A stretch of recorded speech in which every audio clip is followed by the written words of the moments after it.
Okie dokie, artichoke. I'm gonna bring you up. Oh, did it fit your game? That's wonderful. Hi, Pix. Yep. Hello, Okay. hello, hello.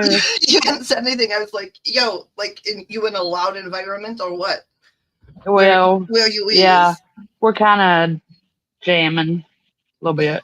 I was too. I'm sorry if my music interrupted your music. I was listening to No, DMX. I actually enjoyed your music tonight. Okay, good. Not the stuff we can play here. Sadly, I would love to play DMX here someday. Right? Someday I'll have my Yeah, ASCAP. so that little tune you just had on had a good beat to it. I have my Oh, you mean the one for the channel? Yes. Oh, well, that's good. That's called Southern Gothic. Of course you like it. I'm joking. Um, Oh, they uh, no, like earlier when I was playing DMX, though, I thought she probably muted me. But so backstage, I mean, but the um I looked into ASCAP, right, because I actually have, paid dues for ASCAP for my theater companies and stuff. So I was hoping like that could potentially apply here, and I could play some music that like is not necessarily. There's a lot of wonderful royalty free music. I'm not trying to insult musicians and artists and stuff, but some of the other stuff, right? So I was hoping that like it would translate to digital media. The answer is, first of all, no. The second answer is fuck no. And then there's other organizations apparently for digital media, even though a lot of times for film and stage, it's the same licensure. They just wanted to make it, more difficult or whatever. Where'd you go? Did you already fall out, woman? Good golly. You already fell from the sky? already it starts. Yeah.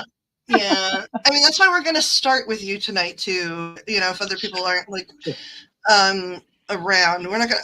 I'm not gonna necessarily like talk about the list I made earlier, but we already talked about like doing your folder properly, right? Because you've been around helping Correct. along, like that. We need to redo like your archangel cards and your chakra work and your colors and things like that. So, we will do that. I know that Jam and Toast are going to be here later. That's their plan. She's so Oh, cute. goody. Cute. I'm excited to meet her. Cute might not be the right word. That makes it sound like she's fluffy when she is like of a lot of substance and an artist and very interesting human. So I didn't mean cute in like a way that implies, you know, airheaded or anything, but Right. I just wanted to Yeah, I didn't clarify think that it because, did. okay. So here, Yolsef here is somebody that's actually from the place I chat. You know where that is, Pix, and they know where that is, so we don't need to Uh-huh. say. And we haven't gotten to, we're pals, but we haven't gotten to talk in a while. And so we actually had a moment, and it was like, well, you can come to the thing.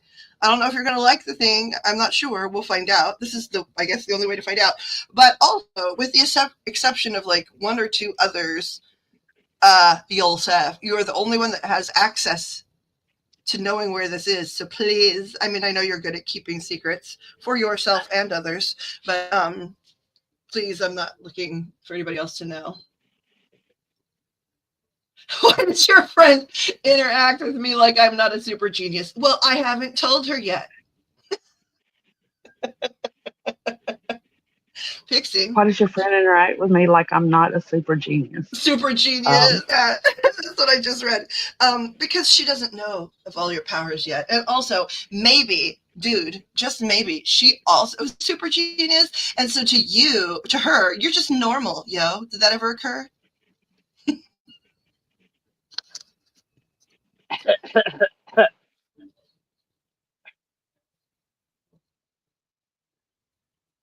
I remember what you're like, but I also know that sometimes you get like motivated to really support people. You always really support people, but I mean, really support people publicly, right? And say, no, they're really awesome. And, so I just am saying it on the record. so, so that it's said, right? So that it is said. Yolsef picks lives in the same area as Amanda. Just so you know, like in the States, time zone behind us, that kind of stuff. Okay, so we're going to be doing you last night when you were sleeping again. Like, how dare you charge your cells and take care of your body? Like, what a jerk. We I was working while I was just like kicking it by myself. I was working on pick a card. Actually, I was like just organizing the pick a card while I sat here. But then a young lady from the UK came in, and I stopped that. So there are 3 cards. Well, 3 piles of cards. So I'm going to try and not use any of those. I'm reminding myself more than anything. I'm going to try not to use any of those decks because there are, cards missing from each one of those. They're mostly oracles though. So, wait, you said this is top secret. I understood that, family. I'm okay. I may not be very smart, but I know what love is. You're smart. Don't let her fool you. That's just a sleight of hand trick. I think she must be looking at a different screen, though, because when she goes silent, usually that means she's on a different screen in her device. Oh, no, she's muted now. Wait, what's going on? Why you is muted? Why you is mutated? Girl. Just the jam session? Well, I mean, you can't hear me when I'm chatting anyway, so. I can hear you right now. Yeah, because I'm not on the chat screen. Speaking of chat, check your chat. My other chat, away from here chat? Is that what you mean? Yeah. Okay, hold on. Oh, I thought you did. Okay, I'll just tell you. Okay. Oh my gosh. How many times do we have to go through this? I don't know. What are we going through? I guess 50 million.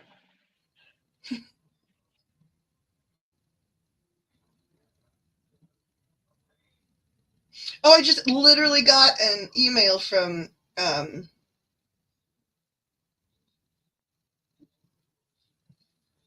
Toast. So fun. They might already be here, but I just saw the email, so I'm gonna answer. And I answered you too. And I know at one point you did know that because we did. And I answered you back. Okay, hold on. Well, let's see. We're already on, but we'll be for a while. I'm just gonna say for a long time because, well, I mean, that's the freaking truth of the matter. I'll be here for a long time. Okay.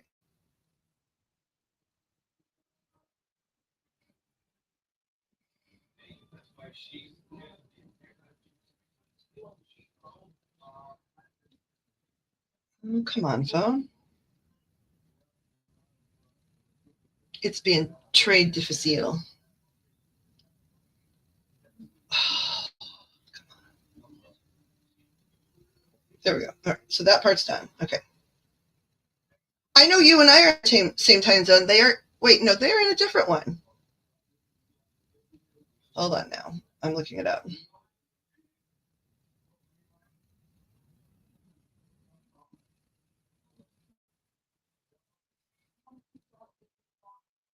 Yeah, they're 2 hours actually behind us. But I know that we are Who is you talking about? the people where Yosef lives and where Amanda lives, that I've now texted you the location, and they are 2 hours behind us. I thought you was talking about me. No, I was doing an introduction of Yosef to you to let you know they are stateside, Gotcha. because I know these things, but we also don't. Gotcha. We're not going to like dox them, right? So they're stateside. I gotcha. They're where Amanda is, and they're from the hot zones. state. Yep. Gotcha. Well, one of them, although my state last year held the record for the entire month of July, it was warmer than those places, and then deserty places and all kinds of stuff for the entirety of July. And it was, and then we have a lot of like humidity as well. So, but the legit temperature, it was like 117 some days before the heat index. And I'm hoping it'll be milder this summer, I guess is what my point is. Let's see.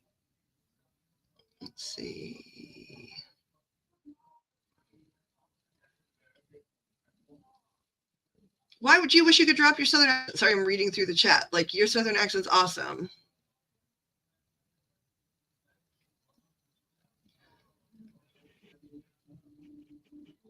Because it's like so country, and just sometimes you just wish you didn't have an Well, first of all, accent that bad. country is relative too, right? Like, because it's subjective. Oh, Southern Because country, shall I say? I didn't know like that I had we never think unless we. I mean, and I studied accents for work, right? But I didn't know that I had an accent that people would recognize, right? Based on where I'm from, I've never heard anybody say, well, let's learn this particular Midwestern accent, right? Like if you get farther north of me, there's some stuff, right? And then farther south, I'm like right at the line, and I've never heard like a dialect coach say, let's do this. But my first time in Los Angeles, someone was like, you sound like Dorothy Gale. And I was like, what? They were like, from the Wizard of Oz. And I was like, well, I don't live there, but I live not terribly far from there. And I think that, like, that's weird. To me, it didn't seem like Judy Garland was doing an accent. She was just doing Judy Garland. And then I found out she was born near where I am. So her normal speaking, with the exception of having that MGM speech therapy thing that a lot of them got, and the fact that they made her talk around fake teeth and put freaking stupid things in her nostril, I get really mad on her behalf. But I wouldn't have known where you were from by your by your voice. Yeah, this person pegged it like right. I mean, it was like my third day in LA, and I was accidentally going on a TV show because that stuff always happens to me, right? Like I was there to just explore and attend some of live tapings of things, you know what I mean? Like, because it's free, number one, especially like game shows, when it's free to attend a lot of those. And so there are people on the streets that are like, you want to come attend? And it's air conditioning. And when I got there, it was really super weird. Somebody had dropped out and I looked right. And so they were like, pardon me, ma'am, do you think you could do this? We could really reduce what that person's going to say. It was a game show called To Tell the Truth, right? Which had been, I guess, really popular in the 60s or something. And then it came back many, many years later, where it was three people would stand there and be like, I'm the real pornographic school teacher. No, I'm the real. And the judges had to guess who was telling the truth by asking them questions and stuff. And so they were like, you look like the type that we need. We need sort of somebody that looks not very LA and sort of Midwestern. And so we would reduce whatever you have to say, because we know it's really, we're just trying to get a third person in there because somebody bailed, and we need to really film this right now, because they also film if you want to stay, they'll film 9 episodes back to back to back of that kind of stuff, right? So you can just stay all day if you want to and watch some film stuff. But so I was like, actually, I have a SAG card, and they were like, oh, and I was like, so I don't know how that applies to game shows, because I've never done that.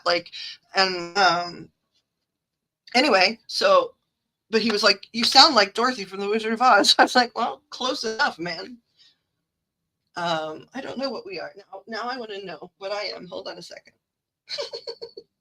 What's in my temperature? Come on, phone.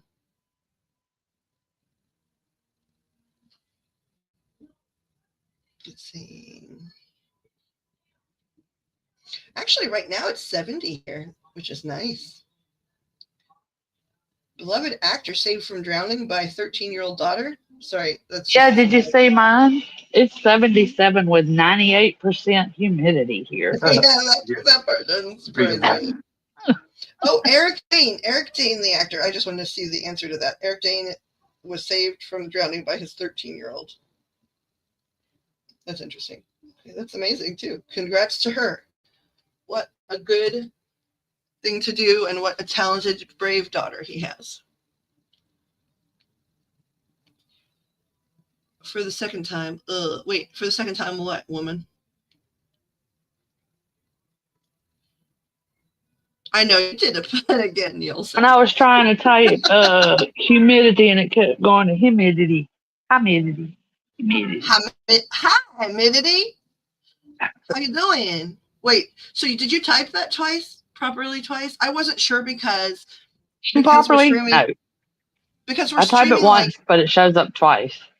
Okay, right. Yeah. Okay. That's what I was getting ready to ask, right? Because we're streaming to 3 places and you're subscribed to 2 of them, right? And signed in to the same platform. So you're seeing it twice, right? Because it's going to 2 places that you're signed into, and then you're not signed into the other locations.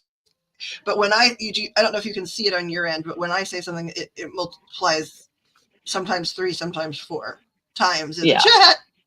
So I try not to type too much when anyone else is here because then it just fills my screen up. It's dumb. It's dumb.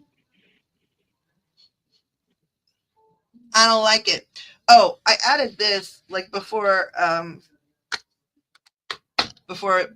we do cards. Everybody loves cards, and rods. Everybody loves rods. Playing our favorite game, cards and rods. I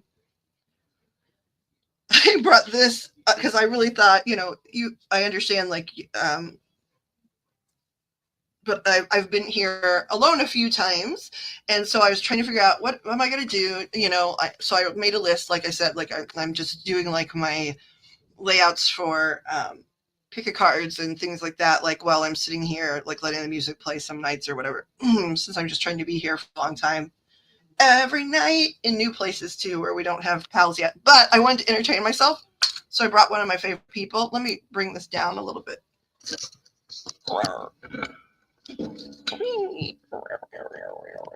Just temporarily here. So it's this guy right here.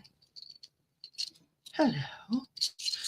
And so there's another one that actually I was playing with a cat with earlier, so it's not right here. But I was racing them last night. Here he comes. It's Gohira. Okay, hold on. Go. Start. Why do you want to keep turning that direction? Fine, then start over here. So I was having wind-up toy races last night before the UK came in. What's up, UK? What's up? UK, jump on it. Come on. He's like, I just want to go in a circle, lady. Like, what's your problem with that? The lighting here is always so strange for things, but he's so stupid level cute. He is stupid level cute. He needs a name. Let's see.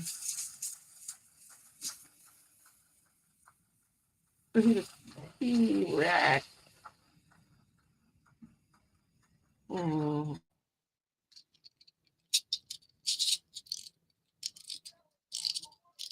Ice T-Rex. Pixela has gone silent. I'm still here. She and Mr. Dust are jamming. Actually, they're probably watching television, but still, I like the idea of like them going to hardcore gangster rap, which we actually all do. We're a group of old people that don't know we're old yet. We're doing the Teddy right now. I don't know. Teddy, do Teddy. Okay, hold on. Come on. Yesterday he was racing, so I don't know if like he sprained his ankle yesterday, and that's why he's going in circles. Why are you going in circles, Ice T-Rex? What's wrong with you? Inner ear problem? Do you have inner ear problems like I do, T? Okay, let's see what Yulsef has said. I started listening to this guy, rapper, who I was told was really, really good, but all my teenage years and adult has been terrible. Can you help me connect those 2 statements? I started listening to this guy, rapper, who I was told was really, really good. For my time, he was amazing, so it's really weird. Oh, I see. Okay. they were terrible. It's not that your adulthood and teenage years were terrible. It's that they like sort of lost their edge or charm or something. Now I want to know who it is. I want to know who it is. So I know we're going to start with Angels para Pixie. Of course, anybody that wants a reading,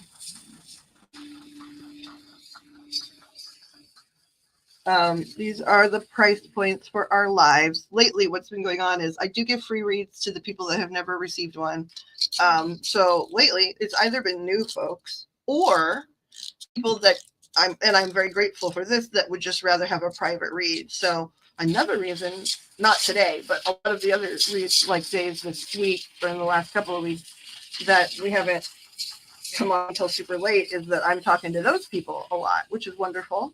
And I think it's interesting. They all came from a very specific group of people based on one of the reads we did recently.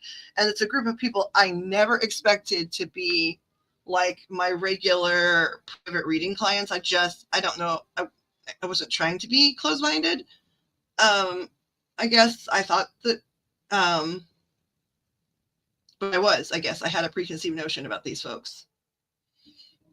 So Yosef says, yeah, before my time, he was, again, we're talking about the rapper, so it's really weird. Like, this guy was basically the GOAT, and then right after I got internet, they became shit and are basically high in all their freestyles. And see, there, Pixie lost. She jumped out. She drove out of chat. It's technological Harry Carey. Okay, here we go. I want my little guy to go again. Go again. I'm curious who the GOAT was. Everybody has different. I mean, I know like Eminem is one of the GOATs, right? Like now, but I don't know. Like, I guess GOAT is subjective too.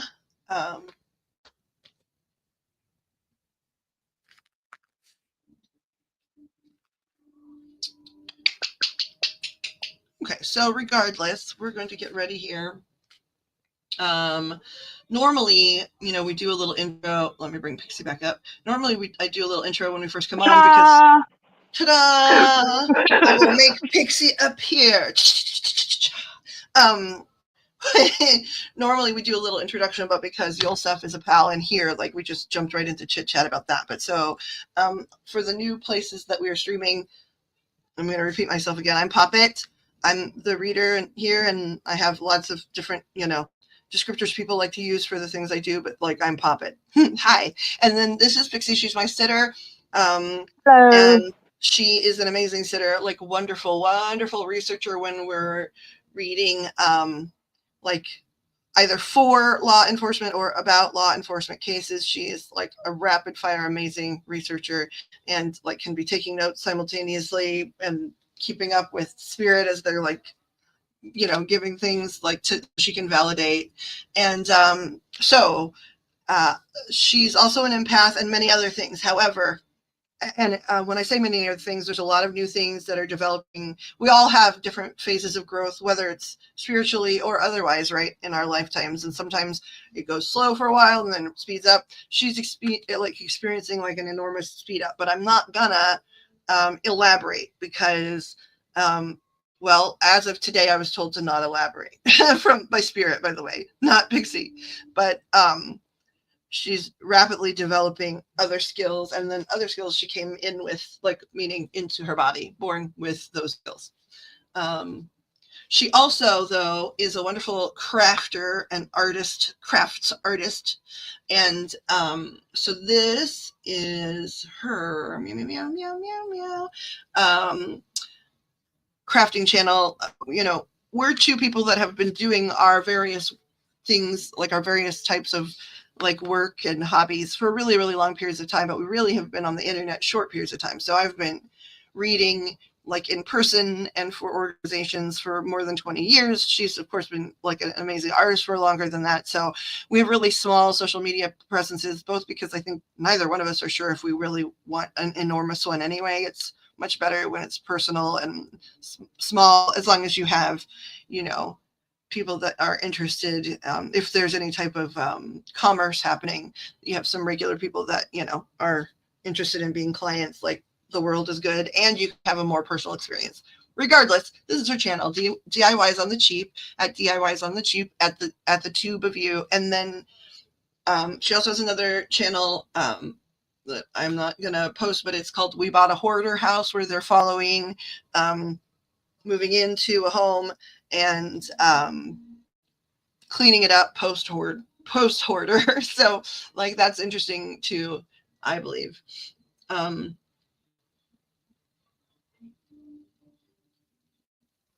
Here we go. Let me go back to chat here.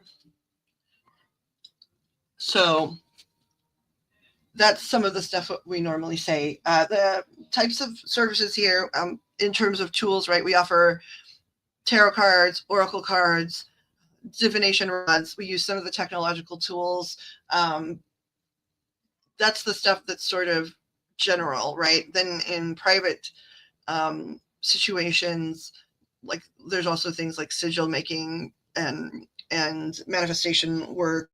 And I've started to receive certifications in all of these things, just because I think it's important to complement the woo-woo stuff with a little bit more earth life based stuff, right? So in the cards and stuff like tarot, I've got certifications and that kind of thing, but also certifications in grief counseling and life coaching for manifestation purposes. I'm working on one, and of course, like for the cards and for Reiki and distance Reiki, those are certification type things I already am, like I've already completed. And like color therapy in terms of both like psychology and then energy work as well. And now and some crystal stuff I'm working on both right now, like a certification in geology, like science-based, and these are not like 4-year programs, but these are just certification programs, right? And then also like crystal healing and dream analysis 3. I've done a couple of dream analysis things. I need to post my certifications probably as we continue here, but we've only been back a couple of weeks. So, but we both do a lot of our stuff away from here is what I'm trying to say, right? So Pix has had a lot of professional jobs and has been an artisan for a really long time. You tried looking what up? Also, Lil Wayne, I actually really have a lot of love for Lil Wayne as a human, like as a person. I really like Lil Wayne. For a lot of reasons. I think he's very smart. Oh, DIY. Yeah, well that is, let me show it again. That is her YouTube thing. DIY is on the cheap. I would link it. However, there's a new thing you have to do here to make the links active, which is like show ID or something like that. I was trying to understand it, and I'm not certain that I really want to do that. So I'm trying to sort it out. He's not terrible with women. He does use like I guess cultural and subcultural vernacular that can seem rough, and like nobody's perfect. I understand, I know what you're referencing, but I do think still he's so intelligent, and very open minded in ways that some people from, I guess, groups that you would expect not to be, certain groups that you would expect not to be open-minded, he is very. So I do like Lil Wayne quite a bit, actually. But I like rap as well. So, but I mean, when I see, like always, when I've seen him interviewed and speaking openly on certain topics and stuff, I've always admired a lot of what he has to say.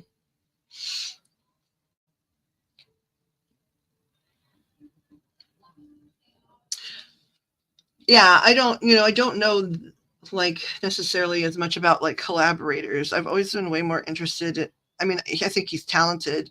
Um, and I've of course listened to some of his music, but like his interviews almost more than I like the music. Um, so I don't think he'd be like in my top 3 favorite rappers, but I do think as a writer and as a person, he has a lot of very interesting, intelligent things to say. Um, and then when it comes to like collaborations, right, doing tracks with people, especially like early on, and by early on, I mean like the first decade of someone's career, right? Like labels they own you, like not just your stuff, but you. And so you don't always get to choose, just like an actor doesn't get to necessarily choose who they're performing in a film with. Like they don't get to necessarily choose that somebody's going to be put on their track. And so, perhaps they were really wonderful friends or something, or really wanted to collaborate, but, it's really hard to tell because they're told to behave like they are pals, like it's a mandate, um, not their own personal decisions, what have you. Okay. I'm turning off the camera just for a second here. Meow.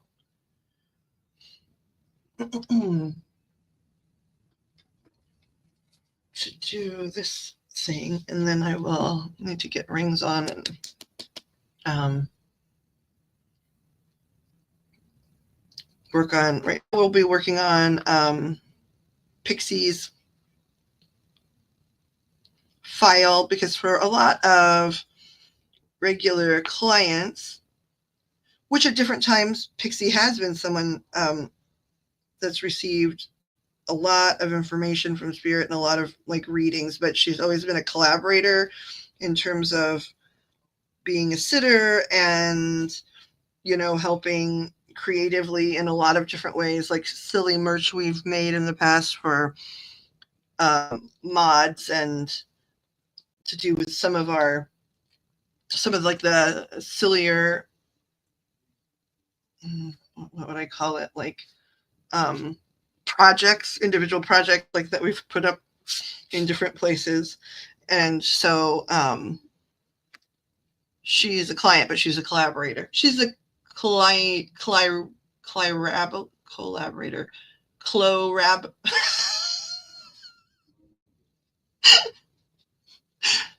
Cliorab. Oh my Fly gosh. collaborator. Clyco. Fly I collaborator. I got it, but I don't usually. You've never heard. I don't think I've ever got quite that hung up in a really long time. It was like, oh, words. We're doing words now, huh? That's interesting.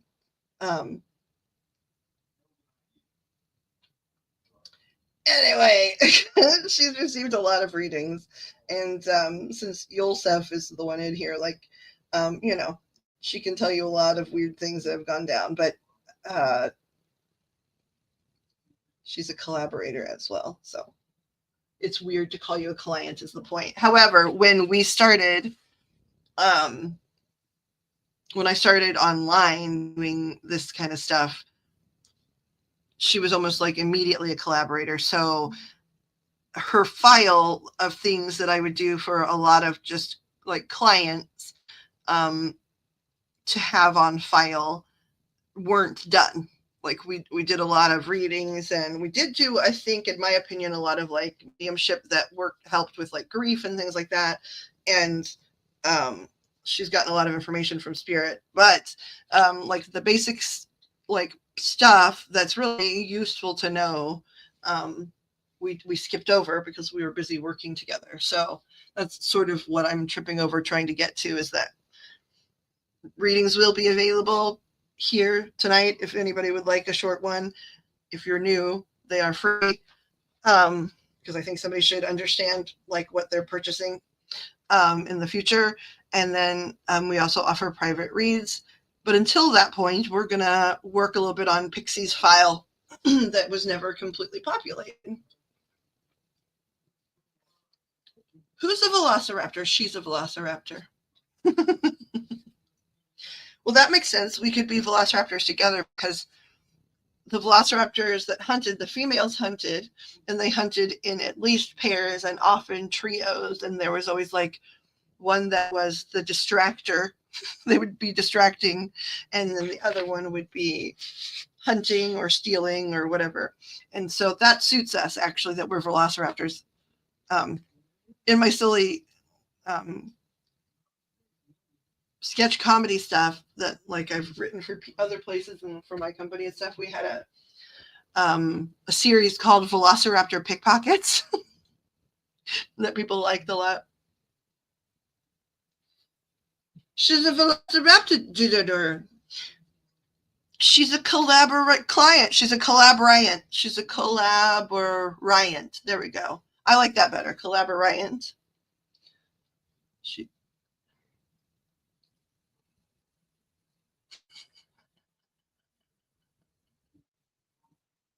Hey Toast, how you is?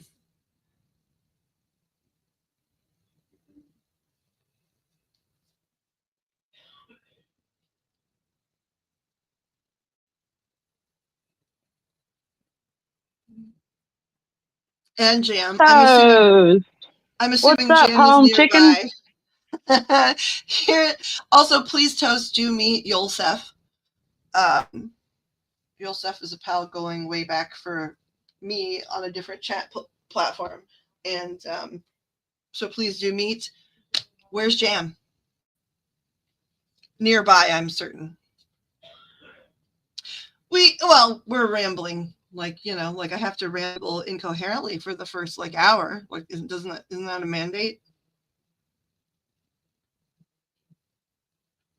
Okay, you'd rather be called Dope?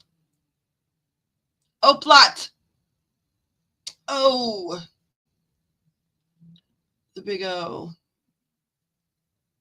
Jam is right next to Toast.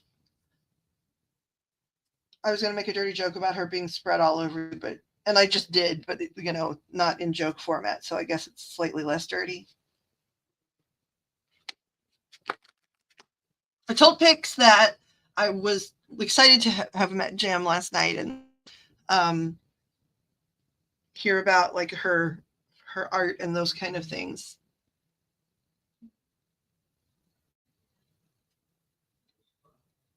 Oh, dude. That's very nice to say. There's no such thing about rambling with such a beautiful and sweet voice. I think that you're being nice to me, and thank you for being nice to me. And then Pixie has the accent that's like, I always want to hear it.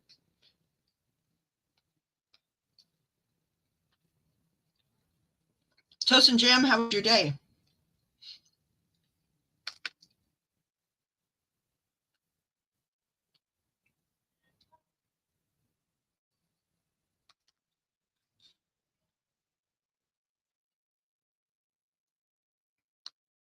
Better because you're together?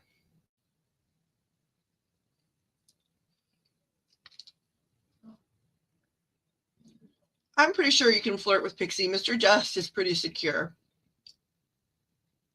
Stress flush the radiator on the car. Ooh, that's hard. Mr. Dust is pretty much dead. What? You mean asleep, right? No, I mean like. Be nice. I like Mr. Dust. Yeah, I know you do. Yeah, probably let me hush. She says that like she's not married to him. Oh, I know you like him. Okay. I know that like partnership is hard, right? And I understand the point completely, but you do like him and definitely love him and have the schmoop for him. I like him sometimes. It's hard. That kind of stuff is hard. Anyway, the point is you can flirt. Oh. But sometimes I really, really, really don't like him. Right. Well, that's why it's hard. That's that's why people that make it like through marriage alive for really long periods of time are either delusional or deserve a standing ovation or sometimes both.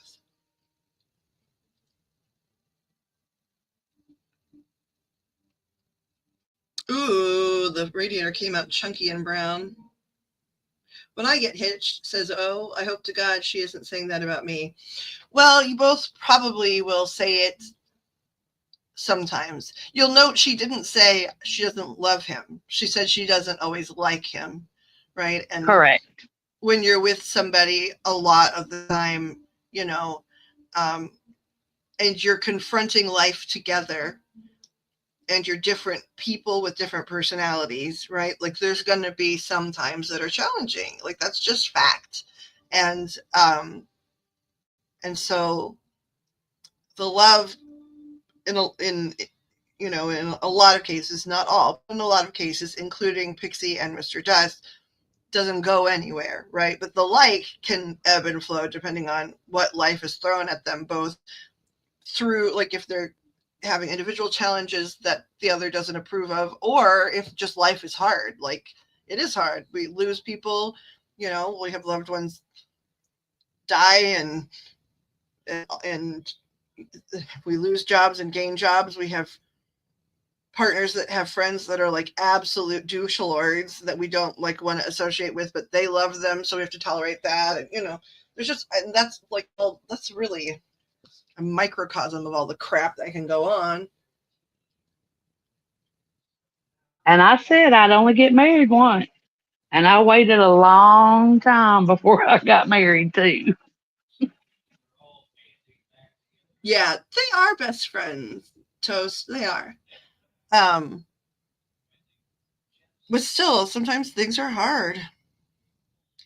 And there's so many things out of our individual control too. Sometimes you're in a situation, right, where you love someone like crazy, and something's going on with them. Like, okay, in my life, for example, it was addiction with one of my partners, and I knew that like they weren't having an addiction to be mean to me, like, and it predated me by a gazillion years, and that it's an illness, but that doesn't change the fact that it was going on all the time and that it made life really impossible and often dangerous, and that some of the things that happened as a result of them, that having a hold on them, made them incredibly like disrespectful, and so like you still love them and want to help, but then also in those types of situations it's not up to you. Like you can't decide for them when they're done, when what rock bottom looks like um those kind of things. And so you're sort of trapped because See, you now know my husband done lost the dogs. lost the dogs. Yeah, earlier he let the cat out. Now he done let the dogs out. So he's having to go hunt down the dogs. And see, this is what I mean. This is exactly what I mean. Well, Ugh. actually, you have a bigger issue that you're mad about, so now all the small issues, you know what I mean, are they Well, feel bigger. that's issue enough because he don't pay attention. It's not issue enough. If he was just losing the dogs, you'd be like, I'm married to the absent-minded professor. What an idiot. But I love him. Whoa, yeah, but still, Life is hard. yes, it is. It ain't no bed of roses, that's for sure.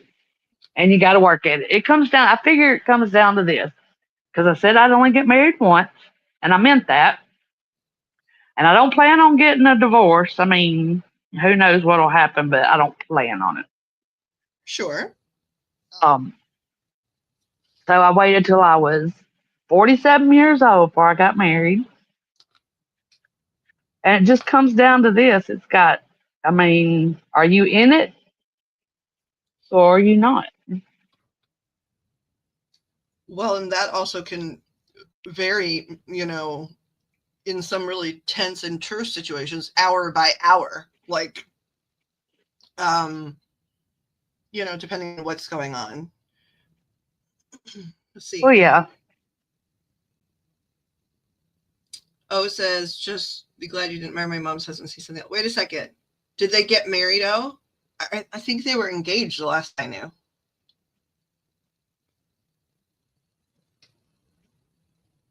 Or did I misunderstand? Who are you talking about? Yulsef said, just be glad you didn't marry my mom's husband. He's something else. Yeah. They were married and not telling me or others. Oh, oof.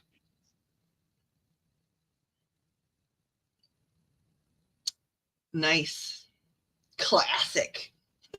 Well, Awful. yeah. For me, it's like, I said to the toe tag, and I mean to the toe tag, even if I got to toe tag him. Now be careful now. That puts you on like public record as saying that stuff. If something goes wrong, like you've just incriminated yourself, girl. Yeah, I know. It'll be all right. I know it will be. I know it's really hard right now too, but and then like in your case, I mean, my opinion, but I'm going to say it again. Number one, you both have really intense individual things going on right now, energetically, right? Like, again, because I speak in energy more than anything else.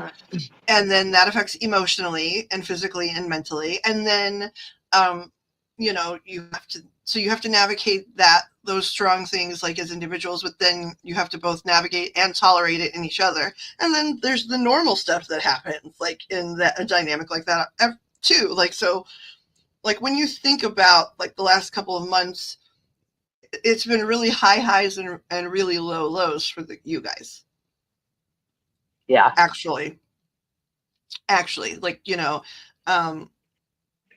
but the good thing is there have been highs. Like there have been lovely things.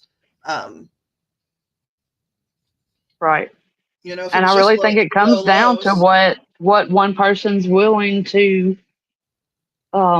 put up with or stick around and try to fix or whatever it may be. well, and our capability to understand, level of understanding. Um, and,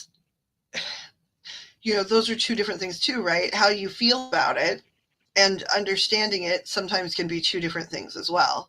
Yes, Like, if you you are understand correct. something, like, okay, again, we'll use my one of my situations as an example because it's safer to use my situation as an example rather than someone else's, right? For example, with the addiction, I understood that I genuinely is an illness, and I understood that it's something that goes on with a lot of people, and um, I understood that there was nothing I could personally do about it, but I could just keep offering to help them find the way to fix things as soon as they felt ready to ask for help, right? Because that was out of my control. So I understood all of those things. And then because of my woo-woo stuff, I also understood like that there's like life, you know what I mean? Like that are life plans that we made before we came here, and there are contracts we've made between the two of us, as well as with others, and that this is thematically something that we're continuing from another time as well. Like all of those things, I understand, leave, and can wrap my head around. That didn't change the fact that emotionally, I was often very scared. I know sometimes I was endangered, and the other people I cared about were being endangered, including them. And it feels awful in that situation because, again, with certain things in life, not just addictions, and there are all types of addictions that aren't just like substance, right? But like those types of things in life, unfortunately, there are a lot of things where the person themselves have to decide. Like they can say they're going to quit for whomever else because they've been threatened or they really want to or whatever it is.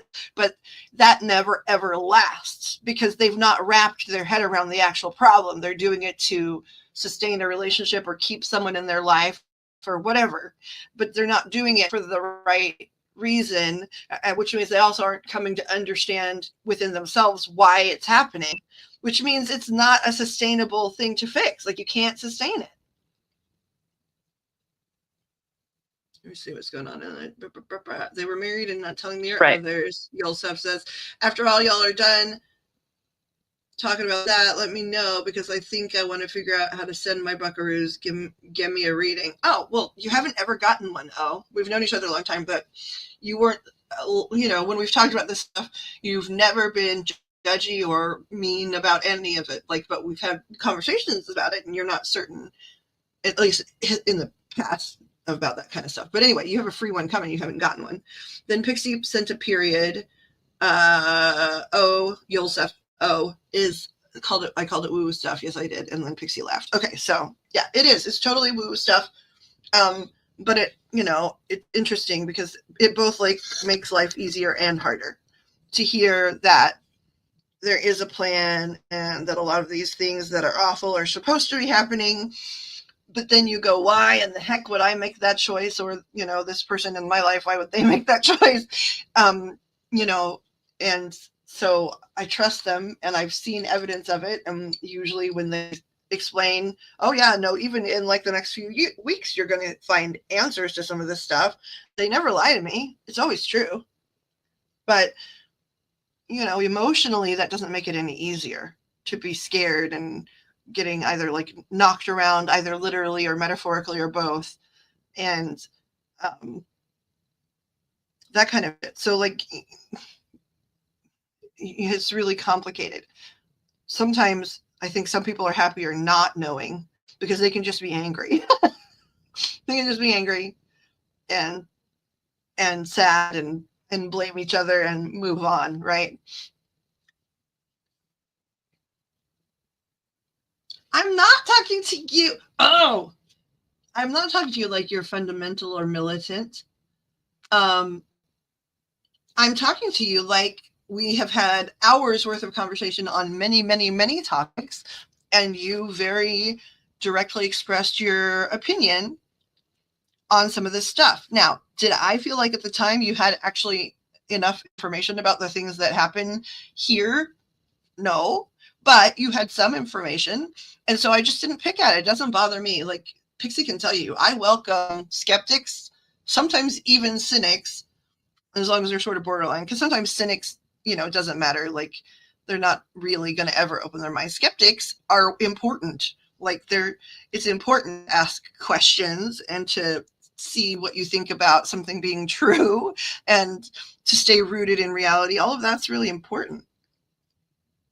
And also, I do think the woo-woo people that are afraid of skeptics are scared that, some sort of game, the jig is going to be up on something, or either just know that, sometimes in my case, I'm scared because, I'm just a human and I'm not perfect and I make mistakes, and the things that I'm trying to interpret, there isn't necessarily a language for. And so I'm going to make some errors, even if my stats are really good, I'm going to make some errors. And then I don't, it's nerve-wracking to make an error in front of somebody that's already challenging you, because then they're the type of person that's going to go around screaming, they made an error. But the truth of the matter is, it doesn't matter. Their opinion of me doesn't matter. If they get other people talked into something, that doesn't matter either. The people that need these experiences and messages and need to connect to God, source, whatever words you want to use for, love and honesty and kindness and truth in the universe, that's the source of that, they'll come and they'll get what they need. So.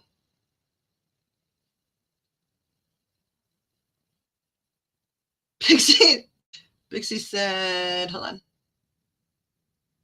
Yep, I'll be the first one to say I've eaten crow a lot. O says, my dying wish is to get people to use the word cynical correctly, but I'd let it slide because you're like a grill. Very. Okay. That's right, P. Feed him fish and fuck him fish. Feed him and fuck. Okay. Fuck him and feed him fish heads. See, I'm backwards tonight. This is not the common thing that goes on with me. I had a guide that was like, that's good. You're not focusing, dum-dum. You're more fixated on the fact that you have a snack. They're not lying. But yeah, Pixie couldn't tell you. She's saying she's eaten crow a lot. And I guess so. I don't feel like I was like, I'm right, you're stupid. But she's a real fair person too, right? So she can probably tell you better than I, but there like have been times where something has come through and she's like, that's impossible. And then a few days later she's like, I gotta tell you something.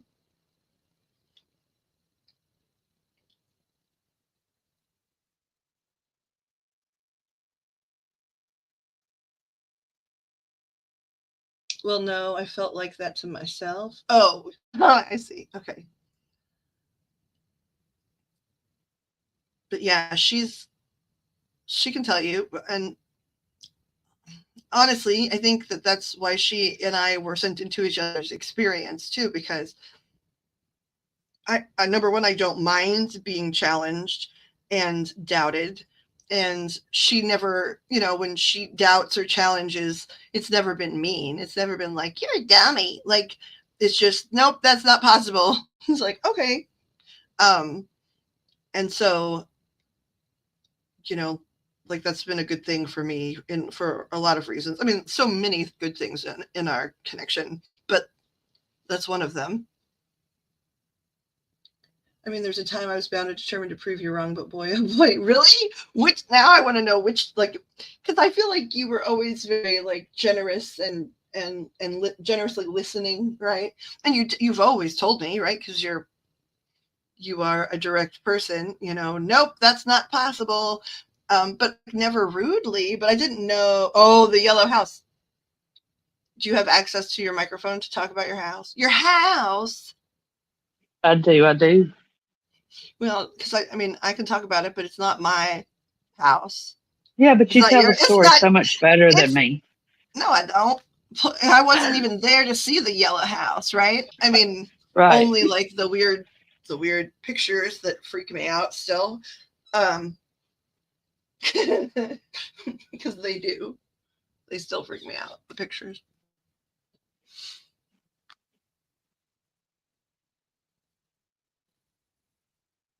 Your profile is super woo woo, so the skepticism is very not what I expected. Are you talking about pics?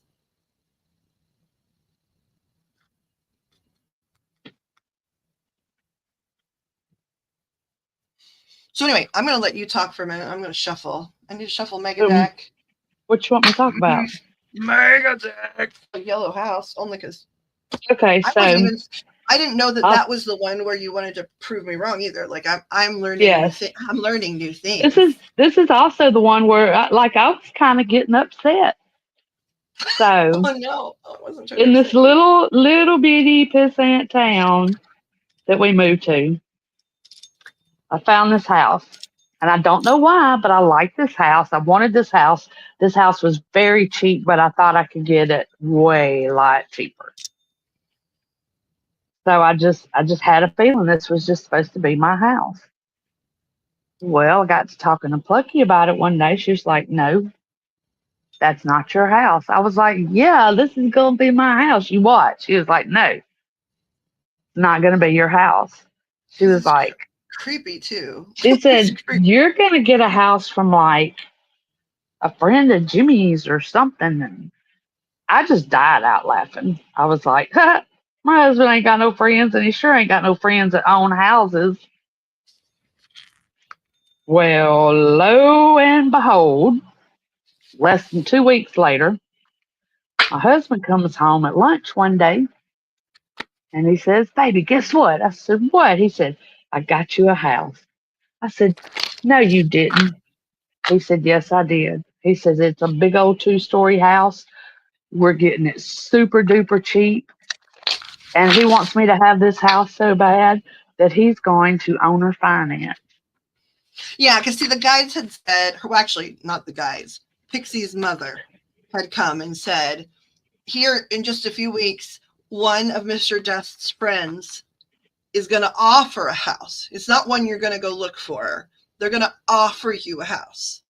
And so I said that, and she said what she said about Mr. Dust not having friends. Is that why we were on the internet so much? Because you were like, fine, let's go to Zillow and you show me this house. Uh huh. Okay, so because then we went to Zillow because I could see the house. I was describing the house, and couldn't find it, right? Like it wasn't listed in her town or in a nearby small town or any of 2 others, I guess, maybe other small towns. It wasn't listed there. And I was like, it's not here. But your mom says it's because like they're going to walk up literally to Mr. Dutch. His friend is going to walk up and say, I have a house for you. I mean, and it does sound weird. Like, why wouldn't she think that's a weird thing? Who's going to walk up to you on your lunch break and be like, I'm giving you a house? Oprah, even when she does that crap, she's faking it. So it turns out this friend is somebody I didn't even know. My husband hadn't known him for very long. And he was just a gentleman that, when him and his wife moved to this town, he didn't know anybody. Her family was from here. 3 months after them moving here, she passed away. So he knew no one, needed his car worked on. Somebody referred my husband, and the rest is history. So, yeah. Also, the yellow house is time. bad. The yellow house is bad, though, too, y'all. Like, from the beginning, like years before that, she'd shown me a picture of the yellow house. And at the time, I was like, because I didn't know her well enough to say that's not it. But I did try and tell her what they were saying about the spooky house, like that it, was really filled. I mean, every place is filled with spirits, but somehow this was filled with something that was like not going to be healthy to be around all the time, right? And like I kept hearing babies crying very specifically, and I knew there were all these babies like literally buried there, like somewhere under the earth, and like didn't understand any of that. But it, and then we did research to see who'd owned the house, and it was a doctor, and it was actually one of the first doctors in this town. And he did and that. His practice was at his house. Well, and he's done, because we've looked, like, energetically, I looked into it so much, because she wanted the house so bad, I wanted to be able to say, yep, go ahead, like, but, so I kept looking into it more and more, and so I know what he did last summer, you know what I mean? Like, I know not only why it's yucky, but some of the stuff he did. Like, and I don't even mean like, okay, it's hard to be a doctor at the turn of the century or whatever, before the turn of the century, like, and things happen, but no, it was like beyond that. Like the energy was not, he was not kind to certain groups of people. And it turns out the house we ended up with was a much better deal all the way around. Way bigger house. But I was just like, wow. I called her. I was like, you're never going to guess what happened today. Well, and I didn't guess because she told me, flat out, nope, you're wrong on this one. You're wrong. He doesn't have any friends. That's not possible, right? And then she was like, and I was like, I think it is. And she said, no. So then we spent hours looking on Zillow, right? And I couldn't show it to her. I could describe it to her because it was so there are elements to this house that are really weird. Like, it has a widow's walk. It's totally landlocked. No, not yet, Toast.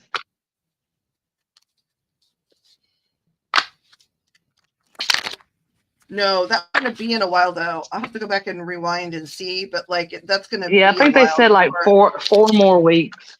Something like that. Before stuff happens.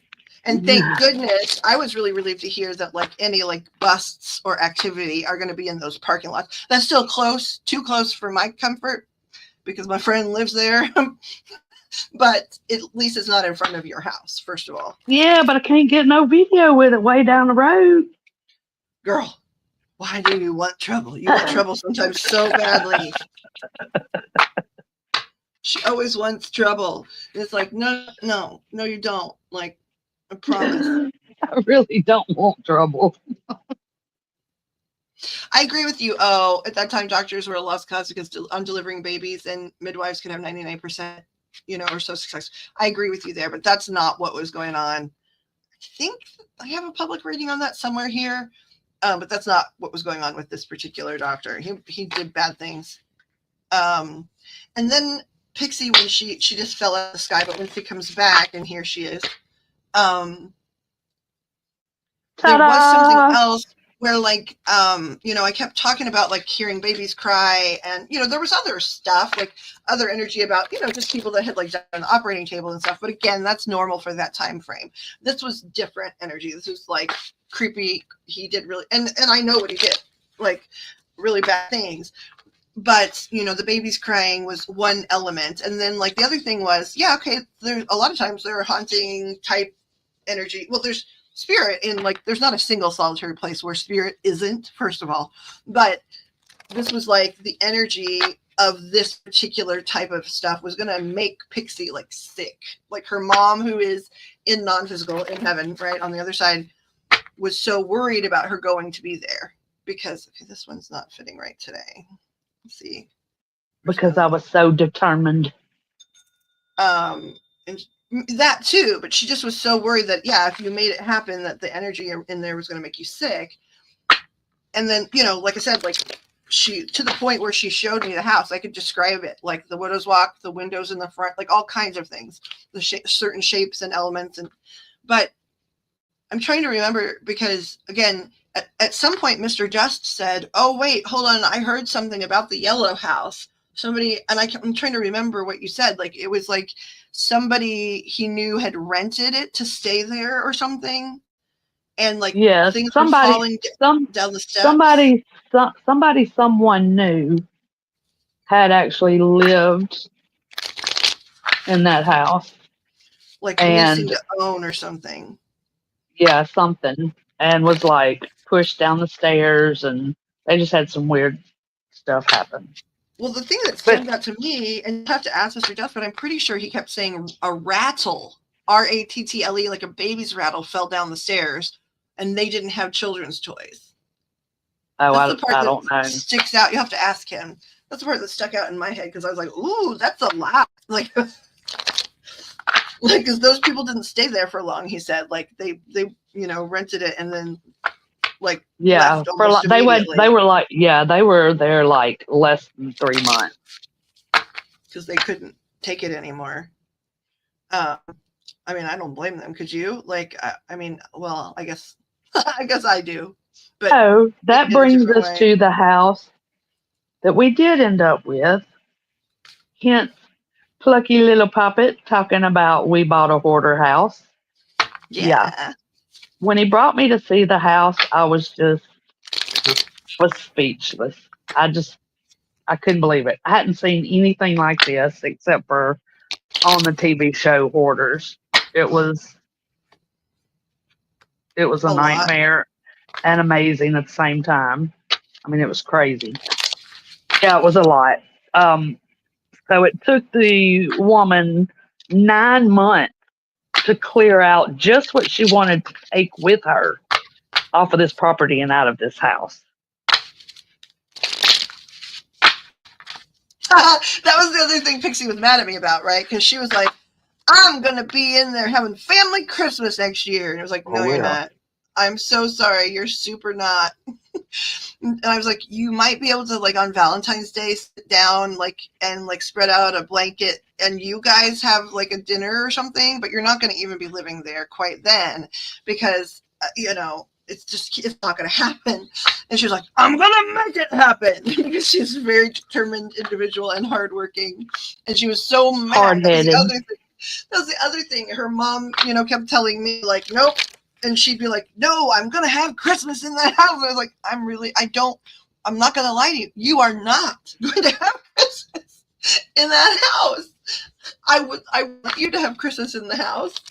Yeah, I didn't think she was ever going to finish. Ever.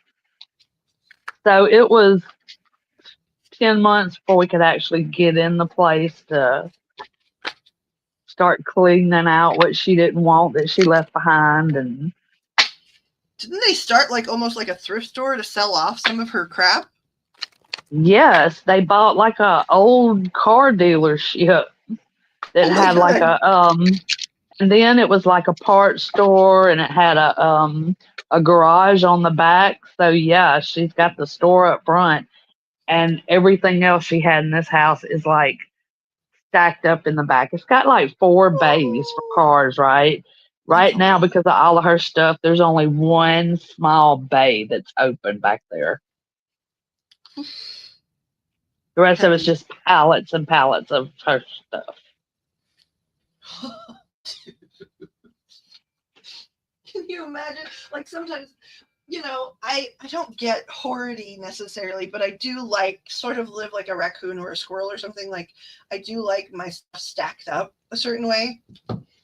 Um, that doesn't look organized but makes sense to me. So we have a clean house, but my areas a lot of times are like just stacked in a Uh-huh. certain way, right? And and so, but I can't imagine filling a building like that. Like I can't imagine actually filling an entire storage space. And that's just what she took. I mean, they got rid of how many dumpsters? He dumped that roll off 5 times. They dumped a roll off 5 times, but still left stuff here for us to clean out. Woman, did you just send me money? Just Maybe. popped up. She just sent me money. It's only funny because as soon as I get certain things paid down, I keep telling her like I'm going to be giving her a percentage because she's a sitter. So it's like, all right, you want to contribute to your own eventual payment fund? That's fine. Goober. I mean, thank you. Well, Goober. you do a lot for me. You too, but You keep vice versa. you keep me sane. Oh no, neither one of us are sane, girl. Okay, Well, what is who a sitter? says? Me. That was just me. Other spirits might have some opinions as well, but no, that was just me. Nobody else says. We crazy, woman. Certain kind of crazy, maybe. Funny crazy. Crazy haha. Crazy haha. So O says, I'm keeping stuff to my chest so I can be extra surprised if you sense it. Okay.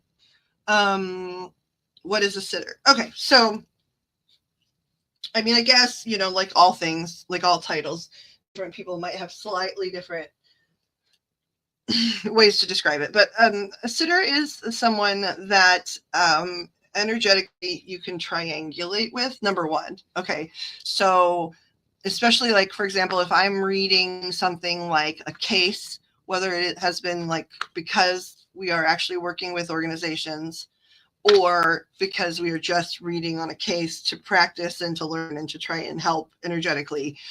When you're sitting there reading on the case, a lot of the time you're sitting there by yourself. So you don't have anybody that you're explaining things to, and they can't give you feedback about, yes, no, that's accurate, or no, it's not, so that you can sort of feel your way through the symbolism that's being given. So a sitter in that particular situation, and what makes Pixie a particular badass, right, is they're sitting there doing research, on the things that are coming through to say, yeah, no, that's right about, and in this case, it's not like, I'm not saying like she's researching necessarily like newspaper clippings about the crime or whatever. It's more like I'm getting information about a certain area, right? It'll be like, okay, this is like a body of water and it's up by this city, but it's like to the west or the east, whatever it is. Like, first of all, does this body of water actually exist, or is this a metaphor, right? So she's actively researching. I'm looking at a lighthouse. Can you verify it? Because it's white and it's got red, and then there's these sailboats with the red bottoms. Like, does that exist, or is the symbolism? And so it's somebody to exchange energy with, but also she does a lot of like active research to be able to tell me, like, help me sort of follow the path, because there's a lot of things that it's a lot of interpretation, because you're interpreting visuals, clues, and sounds, and it's you're putting a lot of sort of pieces together, and as I advance, sometimes spirit just tells me, like I get like huge paragraphs of information, like in a second, and I'm having to review it. But still, it's smart to have somebody that can do some sort of energetic exchange with you where they say, nope, you're way off, or nope, that actually does exist. What about it? Right. And, like, for example, there was in one particular situation sort of recently, I was seeing all these tunnels underground in Michigan specifically. Underground, like way, way beyond like where the water was. And like she was able to look into that and validate that there are tunnels that run all under there for various industries in the past or whatever. And like in that particular situation too, I learned about like the fact that big pipelines and tunnels run under docks, because I kept seeing like this big pipe that actually ran under a dock that goes out, and I don't live on water, so I didn't, there was no way to know like if that's true, right? So she's, sitting in for somebody. Like if when I'm reading her, she can say, no, that's not true. Or if I'm saying, hey, I'm selling this and somebody is singing this song and they look exactly like this.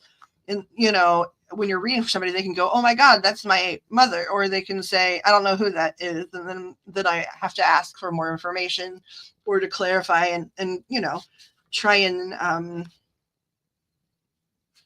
figure out what the message is. So it's a way to triangulate the energy and the communication. And so also too, we use like angel boxes and things like that. So in those cases, having a second set of ears is really useful because some of them are really blurry.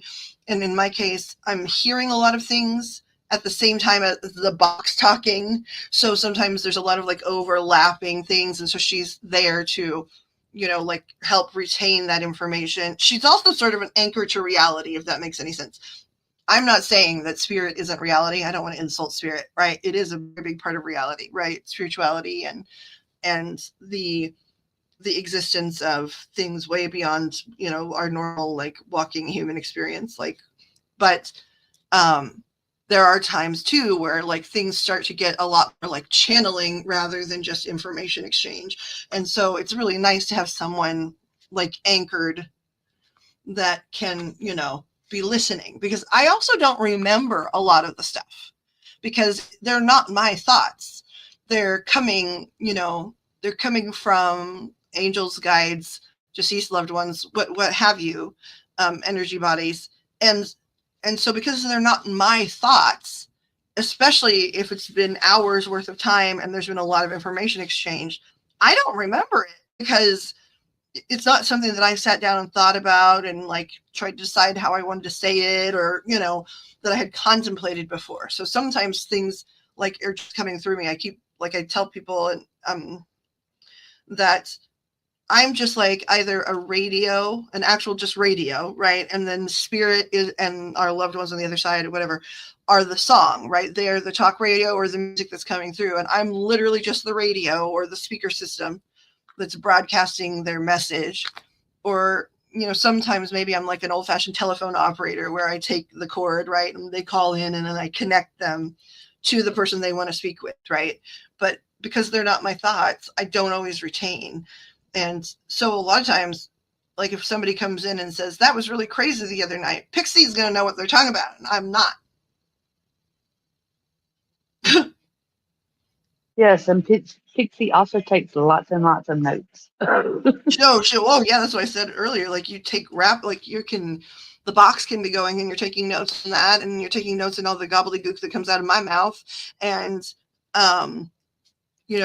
there are people in chat asking questions and all kinds of things that, especially once we're here and I'm here, like having conversations and I'm a good using tools and multitasker. stuff. I don't look at the freaking screen, right? Because I'm hearing things and seeing things and doing things, so I don't look up either.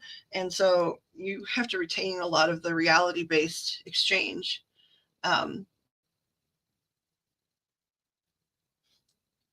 don't know who Caitlin is.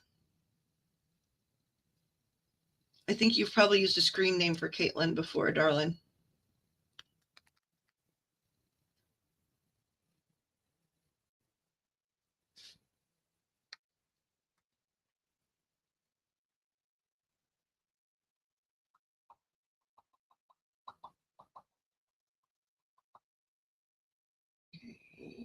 Yep. Okay, so we're going to do that, and then we're going to set a med alarm. And then Meow, meow, meow, meow. Oh, she's new. Okay.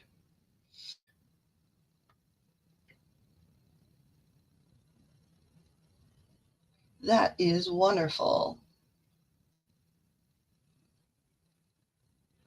2, 3. Okay.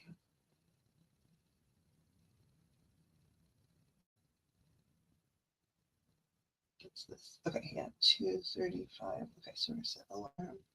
Come on, phone. Come on, come on, come on, come on, come on.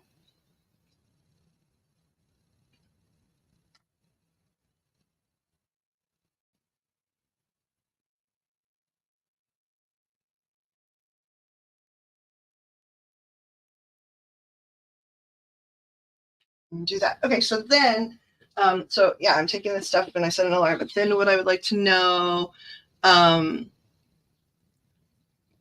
what we're doing, because so Pix and I have access to each other, whereas like Jam, I don't know if you'd like a reading either here or if you'd rather like meet later, like we did, last night and have it, private. I understand that.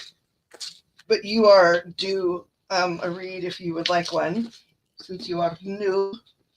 And because last night, when I was reviewing my notes, I say last night, it was really this morning or yesterday morning, whatever. It was in the morning, in the middle of the night. I wrote down a bunch of stuff so I was reviewing my notes because they very specifically wanted to talk about like soul contracts with Toast and Jam, like, which I thought was really interesting. That's sort of new. I hear about soul contracts, but not like, hey, we want to sit down and talk about theirs. So I thought that was really interesting. And about like sort of your connection elsewhere. Lately, there's been a lot of new stuff, like in the sense of like, Spirit is just always telling the truth and it's just a conversation, but like, I've gotten a lot more unusual questions lately, like when we were reading The Prison, and there just have been things this week that it was like, I'm not sure if I know, I know I'm just going to listen and follow and see how it goes. Like, and it's been going well, but so that's new, like, especially that they want to talk about it right off the bat. A lot of times, like, they sort of let people tiptoe into the experience, and just hear sort of validating things either from loved ones on the other side or just things going on in their life, or small bits of advice, but like, and that's available as well, but they really are interestingly wanting to talk about your connection. See, you guys are in the sticks. I am not in the sticks, but we are both like, we've got coyote problems here too.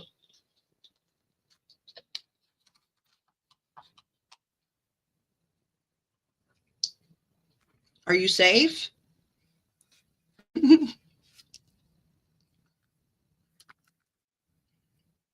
Are you safe from the coyotes? The main question was, what are we doing? I think O is open to a reading, and I know Jam is due one. So the main question was, would you like to have it privately, Jam? Or are you eager to have it now? Either way.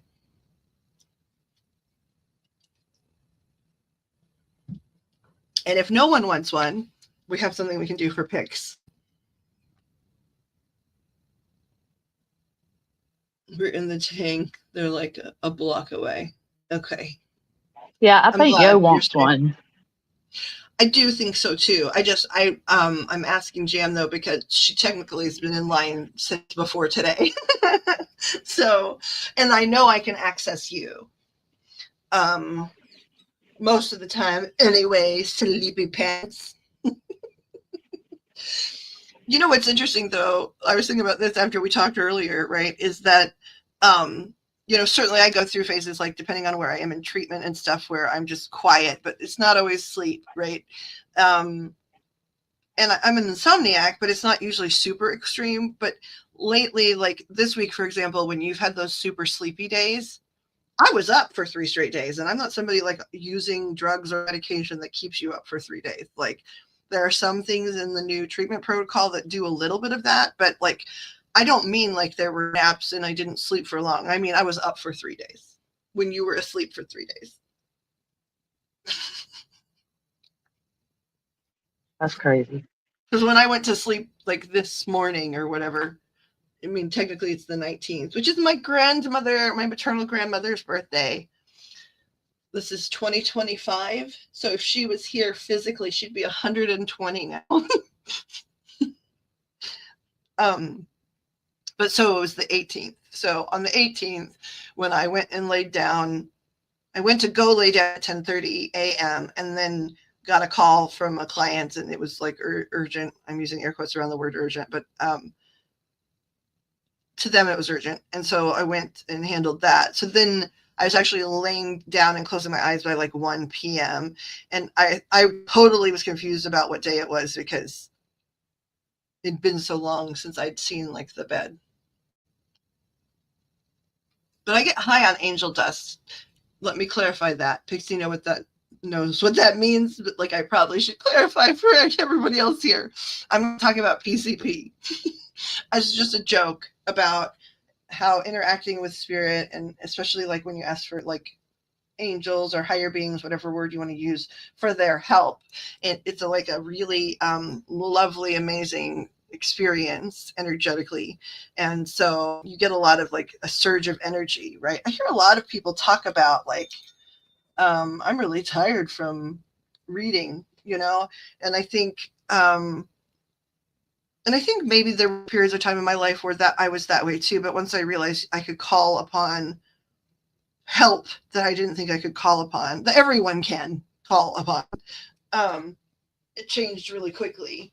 And so it's, it's really can be like the best like better than any drug you're gonna ever get, like here, that's like illegal or legal before surgery or whatever, right? Even if you're in the worst pain imaginable, and then they give you, there was just a big burst of light in my room. I wish I had the camera up.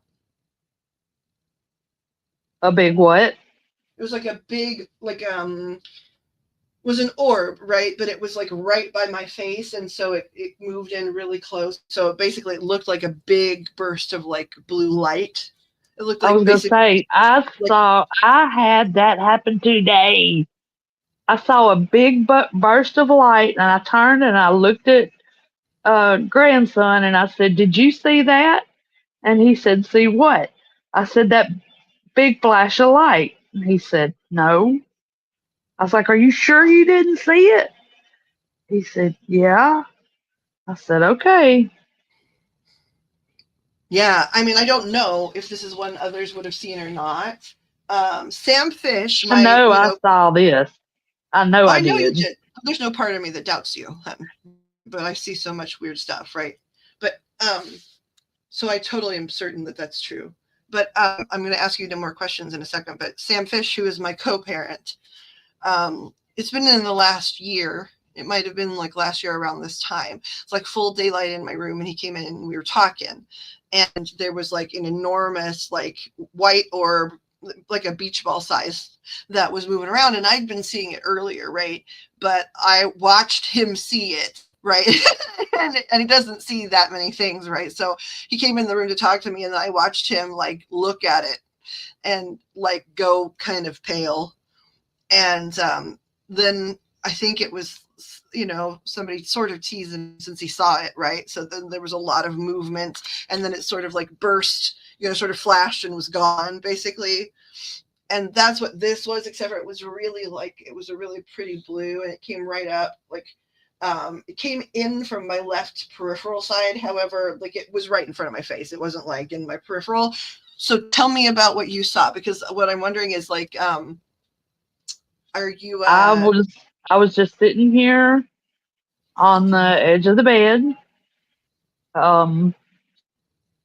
The curtain was kind of slightly open, but not much. Oh, I was looking at my phone for something, and it was just like it was like you said though. It was kind of out of my peripheral, but more straight in front of me, and it was yeah, just a huge, huge flash of light, almost like if it had been dark, a bright, bright, flash of lightning. But it was daytime outside. And I know I so saw, and I was like, I immediately turned to grandson and was like, "Did you just see that?"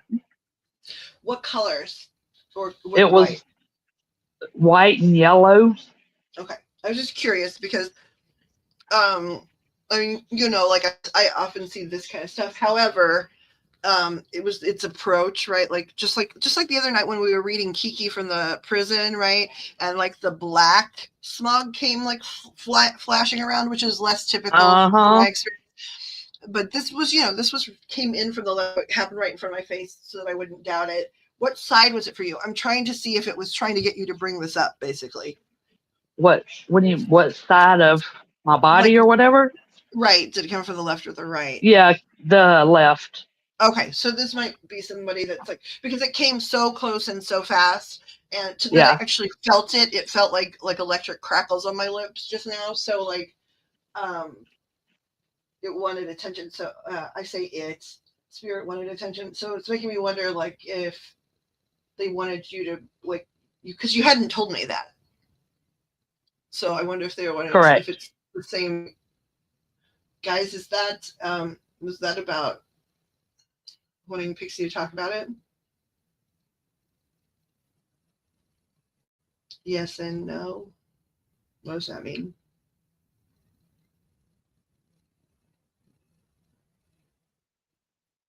Was it the same spirit group? No. Different archangel groups, though? Yes. Okay. So am I needing to listen to something separate for whatever I'm on right now? Is it tied into whatever she saw?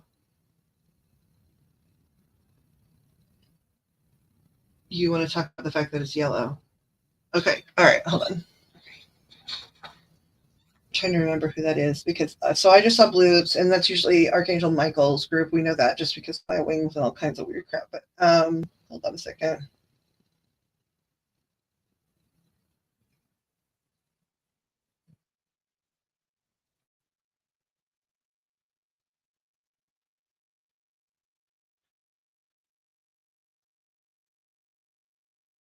Why do you guys keep taking Archangel? I keep typing in Archangel. It takes out Arc. Okay, let's see.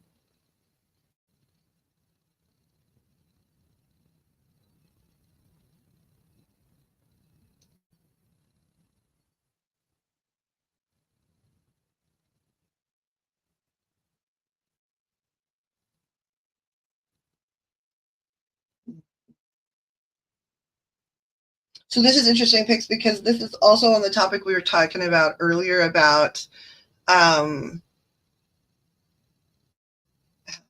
positive thinking being really important, right? And like manifestation stuff. Okay. Okay, they just want me to try it. Okay, I'll try it. Hold on a second here. I just want to make sure that I haven't like dropped anything. That's going to be an option. Yeah, okay. All right, so little deck. And then we'll move on. Angels, archangels, guides, and ascended masters, God, Jesus, the saints, all amazing deities from religions and spiritualities across the world that are love and light and God's source. Please watch over and protect all of us. Please help any and all tools we use today be for the higher and greater good for everybody involved. All messages received be for our own edification. Please help me to interpret what you would like to interpret properly, and whatever messages are important. And please watch over all gateways, doorways, entrances, and we're going to let God's source and those that collaborate be in charge of allowing anything into our experience. Because you all make better choices than we do. And thank you so much for all of the wonderful information you've given to clients, private and public, this week, and all of the help they've received and all of the validation that they've received and then shared with me so that we know that we're tracking properly. You want me to do this, and I will. Okay. I'm just curious if it's gonna happen. I say that like you guys always make it happen, but I still am curious.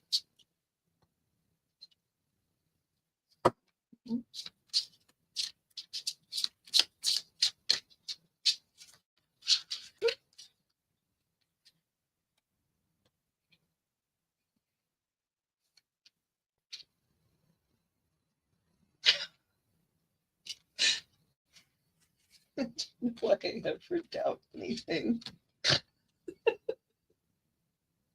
You guys are freaky good sometimes. Okay, hold on one second. I do want to look up this guy too because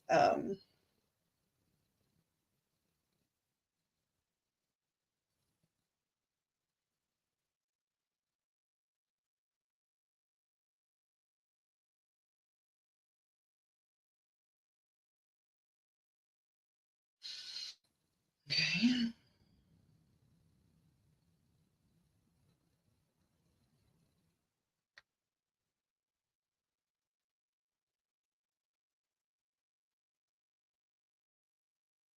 Oh my god. I didn't even know this. Okay, so hold on a second. I'm gonna finish pissing my pants and then I'm gonna explain what it is.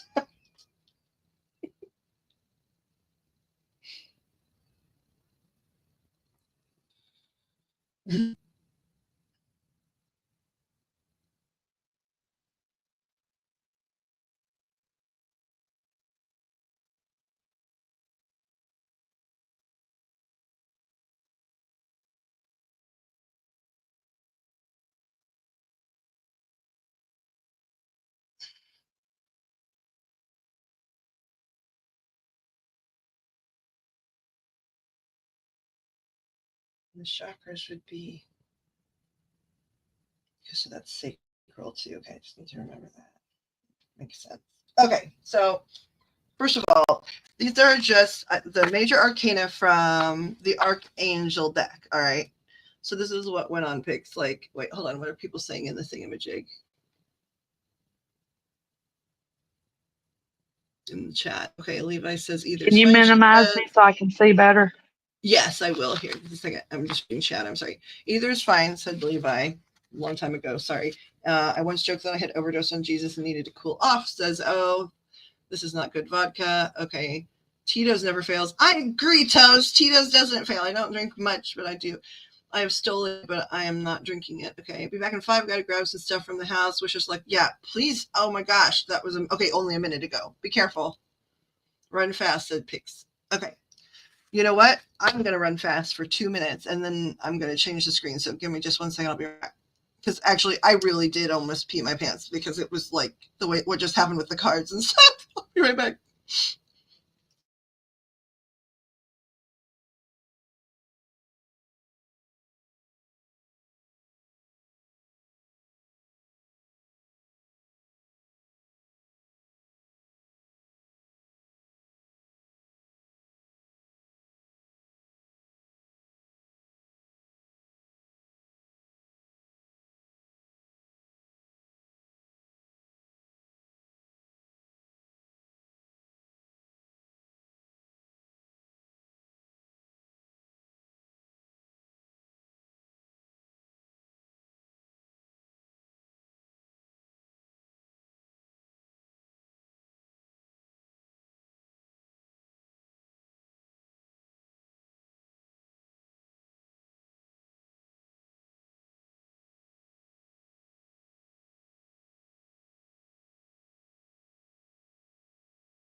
Okay, in a mountain high and a valley low, in a river wide enough, baby. When is this alarm gonna go off? Is it gonna interrupt? Yeah, it's gonna have to interrupt because it's like in 12 minutes and not the right now. Not the right now. If you need me, call me wherever you are, no matter how far. Screwdrivers used to be pixie dusts to go to adult beverage. Me too, girl.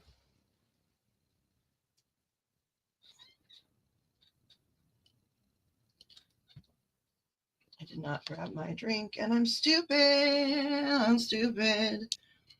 You don't have the teeth for those? What does that mean?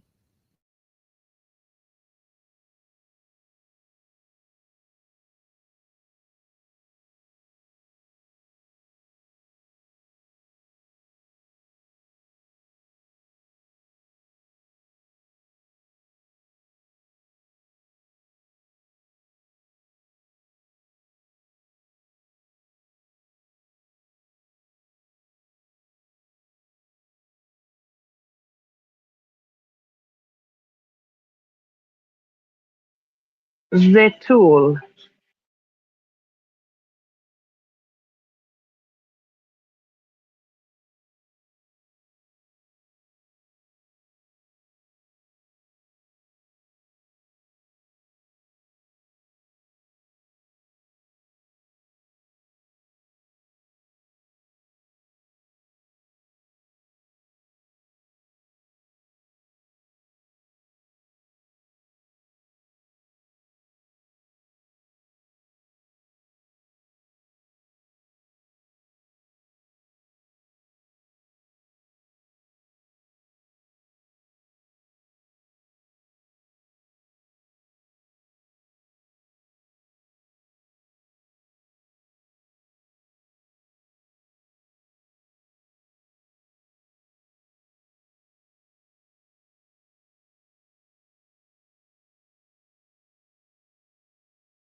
Okay. Don't have the teeth for those. Screwdrivers. Yeah, I understood that part. Welcome back, Toast and Jam. I don't know, but they definitely do, right? Just like some foxes, like, vixen foxes, people are, I watch, because of like being a weirdie, I get a lot of videos like on my feed about women's mysterious ghosts and spirits and women screaming in the woods, right? And it's like, that's a freaking fox, or a wild dog or cat or something. There's all these spooky videos about spooky, spirits in the woods, and like 9 times out of 10, they're a critter. It's not a skinwalker, step that. They literally know it's coyotes. They can see them. For heaven's sake. Okay. Still, I'm going to show everybody, but Pix, I'm showing you, because this is about you to some large degree. I minimize you. You said minimize me. You've been minimized. Okay, so these are the, this is the angel, archangel, primarily archangel, just tarot. It's a tarot card deck. And I've got like primarily major arcana cards pulled out. Not all of them, because they're utilizing a certain pool of archangels, and so they reuse them, right? Like the cards are still turning out to be like the moon or whatever. They reuse angels, and so their names and stuff, and symbolism. And so I don't have the whole deck. I just have this many, and there's a couple that repeat, because there are a couple that have stronger energy just even as archangels. So I've put their names in a couple times to validate like involvement and stuff like that. But just for the record, I just want to show you what I was just shuffling from. The 2 cards that flew into my freaking face are right over there, and I'm going to show you them too. Here, I'll send them right here. They're right here. Those are the two. All right. So, but this is like the pool. I want you to understand the pool. You never said you could see them, but you have seen them, right? That's why you know they're coyotes. Or you're just being spooky.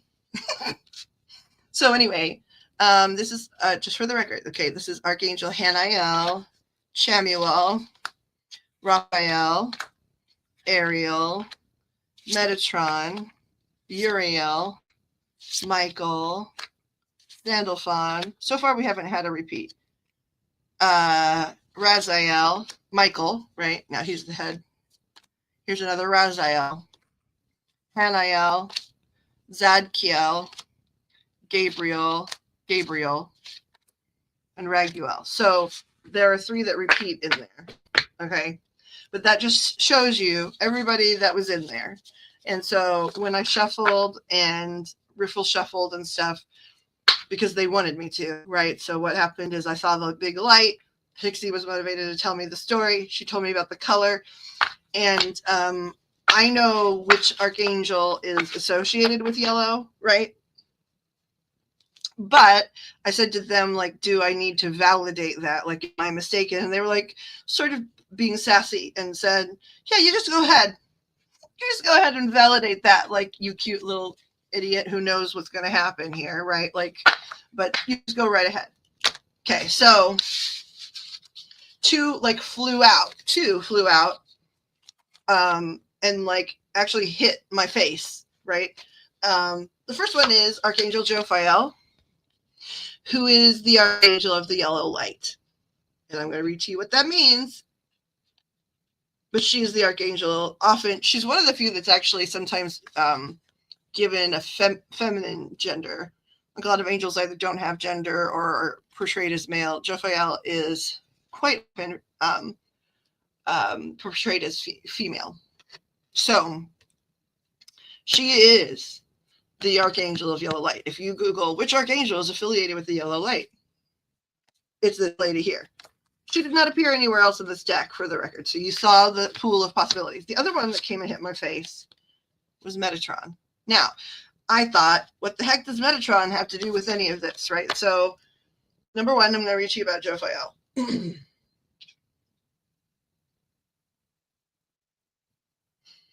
So, first of all, just for validation, the archangel most strongly associated with the color yellow is Archangel Jophiel, often referred to as the angel of beauty or the angel of beautiful thoughts. She is associated with the yellow ray and the yellow golden flame, representing wisdom, enlightenment, and the ability to think beautiful thoughts, which is like directly associated with, personal joy and manifestation and things like that. Yellow ray, Jophiel is the primary archangel associated with the yellow ray, which connects to wisdom and intellect, but also that's your sacral chakra. Okay, just for the record. No, solar plexus, I'm sorry, solar plexus chakra. She's believed to help individuals cultivate beautiful thoughts, overcome negative thinking, and develop more positive outlooks on hard situations in their life.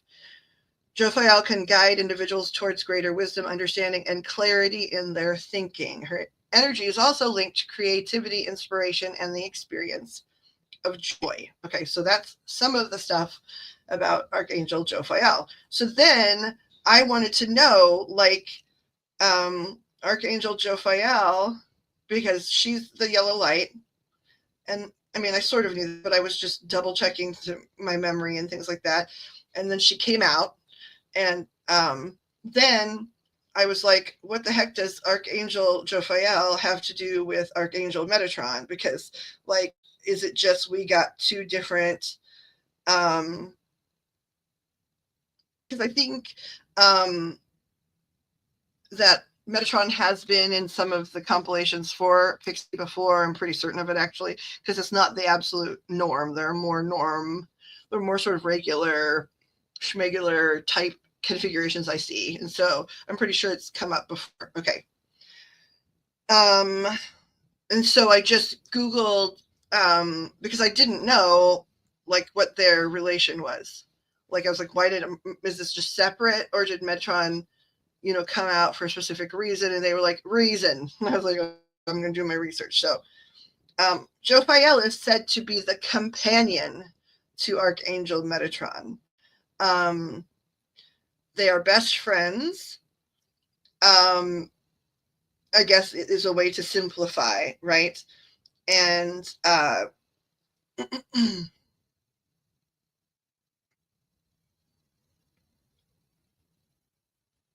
and so they are now. Metatron has a twin, right? Now that's divine, like, and that's Sandalphon. They didn't come into this at all, but so that's why it was like, okay, why is Metatron here or whatever? And it's because they are connected. So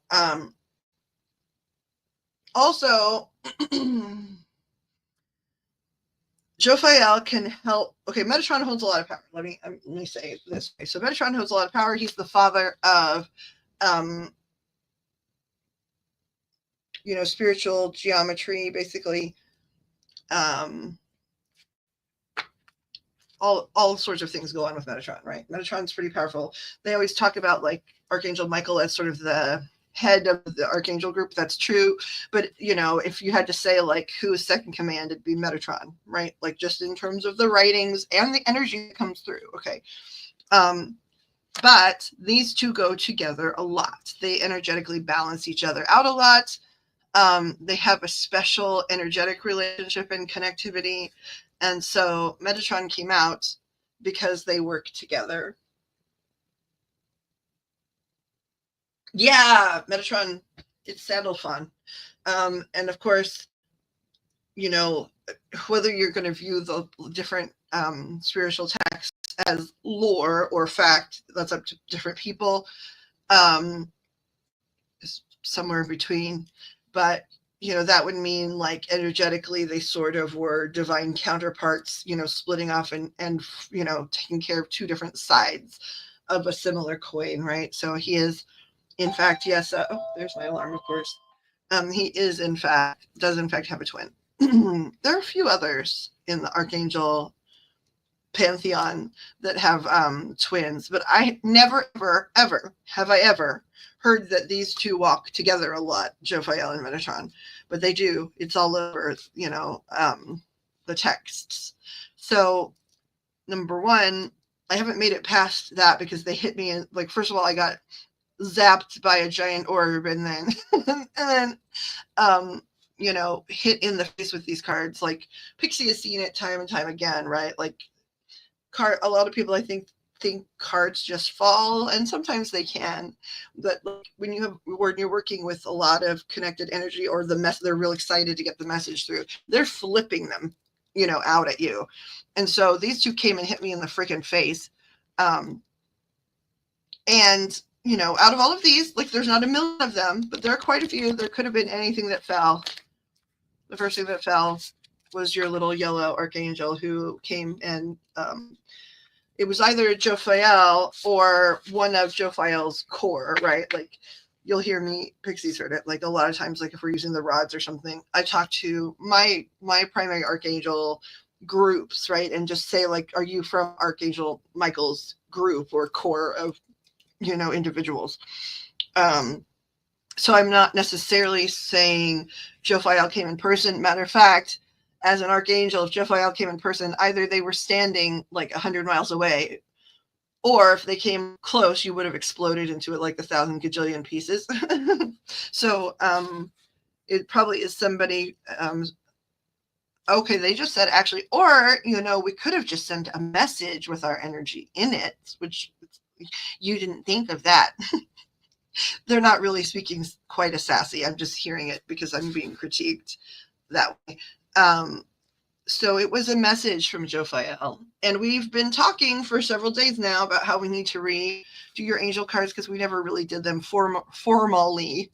And I do remember Metatron is affiliated with you, though, just because it was unique to have him show up. Not as the primary too. Like, I sort of remember, I don't know if Jophiel was in your group when we were doing it sort of more casually back in the day, but Metatron, if Metatron shows up again, because they're really in the hierarchy, quite powerful, and And so if they show up, a lot of times they show up as like the primary influence and then other secondary archangels and things. But they showed up as a support character for Pixie a long time ago anyway. And this now clarifies that, actually.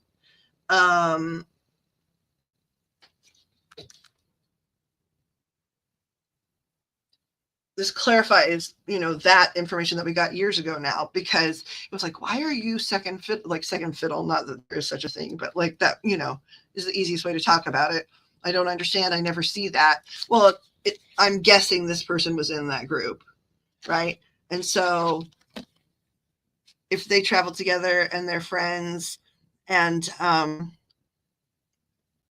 like based on like what I've read about at least this dynamic, because I didn't know very much about it.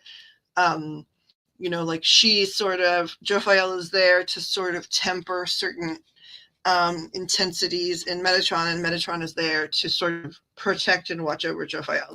They work together and they're close friends. So the other thing interesting about this Pix with Metatron is like pink is one of Metatron's primary colors, pink and sort of like a pretty green, which actually shows up for me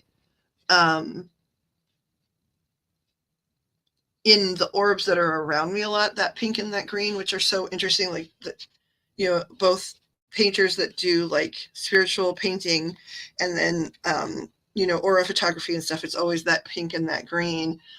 And Metatron isn't really one of my primaries. Like, I've interacted with them a lot because I know people to whom they, with whom they guide, and they're interesting energy. But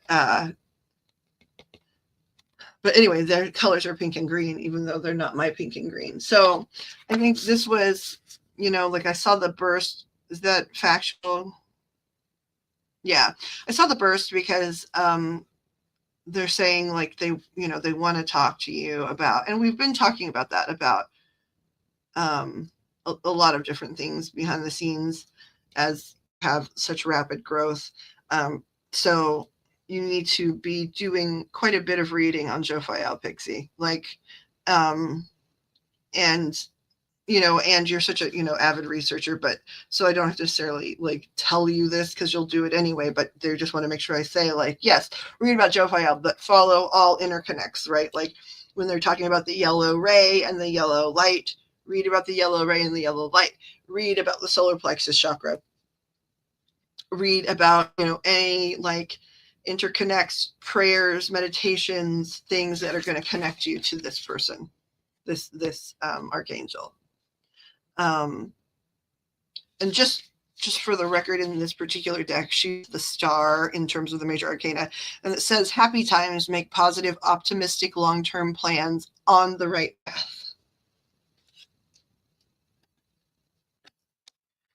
Metatron's in there a few times because he's so strong, but he's the chariot here. An important achievement, self-discipline and willpower, public recognition.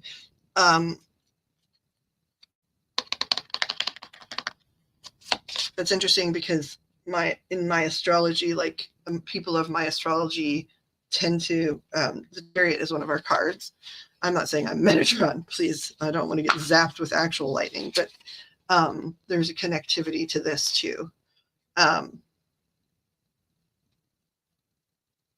There's a connection to us in the sense that like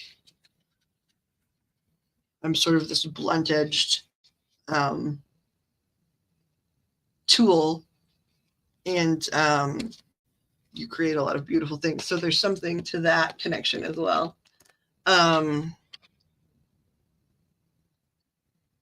Also, if we're talking about numerology, just on these cards in particular, which, there could have been another Metatron chosen, and this one flew at my face. So it's 7, and then, it's 17, so it's 8. So numerologically, they're even going in order for you. So that's about sort of lining up for certain things too. I'm wondering if like they did that too because they would like to continue with your thing, because I know that's what we talked about, or if it was like, hey, you're going to do other readings, but this is a message that needs to come through immediately because she needs to immediately begin work on this. I know this, that's true. Like you need to immediately start reading and focusing on those things. Because I know like there's, for all of them, but like for Jophiel, I know factually there are meditations you can do that come with like the hertz vibration of, musically, not just 432, which is angelic, but like other hertz vibrational like music and guided meditations that, are connected to Jophiel. Solar plexus work, reading. I know that there are a lot of like I said, guided meditations, but also like guided writing cues and mantras that you could repeat like on your mala, like or on some sort of prayer beads, and prayers, right? And so all of those things can be utilized to start like helping like clear the energy, since there's so much going on with your energy right now, and also sort of fine tune. So like it makes a lot of sense to me for a lot of reasons. But I would like them to tell me. I need to pause because my alarm went off for medication, but I am going to ask real quick if they're really worried that we need to continue with you and that's why it was loud, or if that's enough of a pathway according to them. I don't know what you think either at this point because you've just said okay, but and so I want to know what you think. However, I also know that even if you think one thing and I think one thing, if they think something else, it won't matter what we think. Okay, so I'm going to take my meds. I'd like to know what you think while I'm doing that. If you're here, if not, I'll ask them here in just like less than 4 minutes. I'm not arguing with the guides, so whatever they say.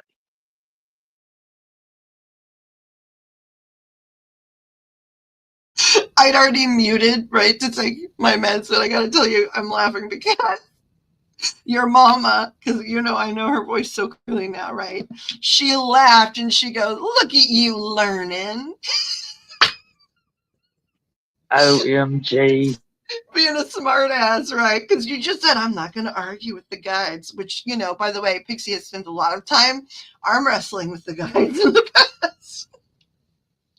Metaphorically speaking, and maybe even mentally, I don't know. But your mom came straight through, girl, and she was like, look at you learning.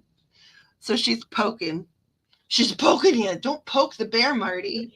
Yeah, she's poking the bear.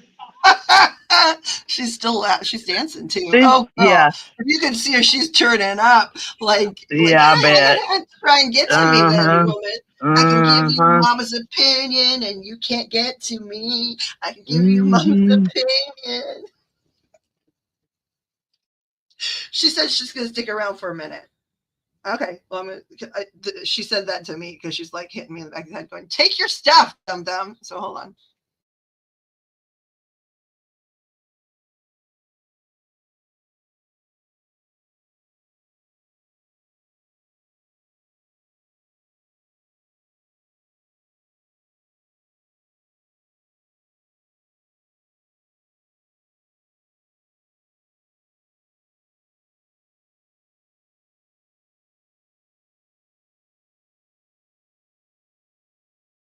Okay, also, I don't know why, but she's playing the music, the song Blurred Lines. You know that song, right? It came through, it was like a lot of years ago now.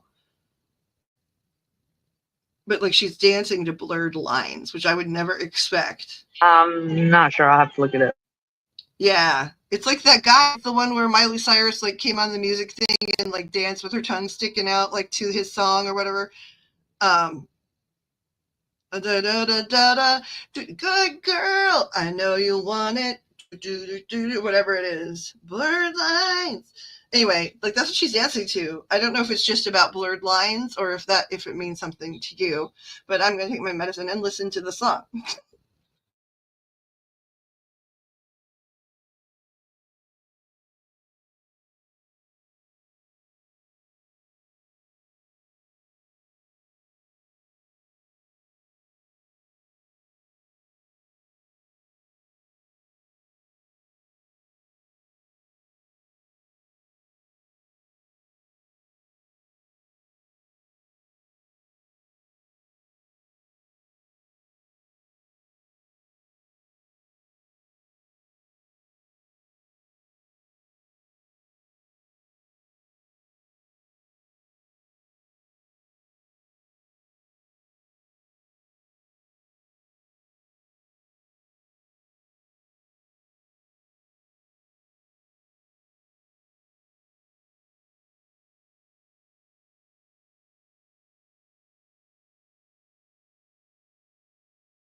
Yeah, I just saw that. Of course they're here. Can't feel them? I can feel them. Let me go back in the chat. I need to read. Meow, meow, meow, meow, meow, meow, meow. Oh, okay. I wanted to say the toast. Toast and jam, jam and toast. I do think, like, actually not just think. I keep saying think as if I'm not getting the information from other places. That, like, there is a Discord, right? But like, we just haven't been using it. And I do think I'm being told we should have those conversations like there, or like meet as a smaller group. I know this is a small group now, but they're saying, like, I want, like, the research, I want to hear about your research. And that we should be storing that elsewhere, like to sort of have a community pot of information and to be able to learn from each other and stuff. Because it's, basically, I think it's going to get lost in all the gobbledygook here.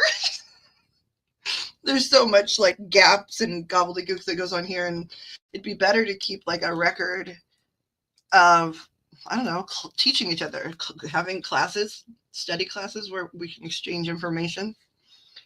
I want to use the word coven, but that will scare some people. I don't mean it in necessarily the way that most people think I do, but still, that's the word I'm tempted to use. Did you listen to the song, Pixie? I did. I didn't have to listen to it long, though. I get it. I get some of it, but it was talking It about more reminds than me. It reminds me of like 70s dance music. it was talking about more than one thing, though, because I brought up the lyrics one too, because she was very, like, I've seen her dance a lot, and very rarely has she like played a song that, you know, that's super specific. And so it was like, okay, I'm gonna go listen to that. So it's definitely about some of the stuff we've talked about, but it's also about energy work for you. And we've talked even about that stuff tying into self-care, right? That type of energy or lack thereof in your life, potentially being tied into, you know, needing that energy more and being tied into self-care and pursuing it independently, like, you know, it, on your own. We're tracking each other, right? Gotcha. Okay. So, but it's going to be tied in, that type of self-care is going to be tied into clearing some of the energy that's been overwhelming to some degree and stuff like that. I got the rods out just because I want to know with absolute clarity,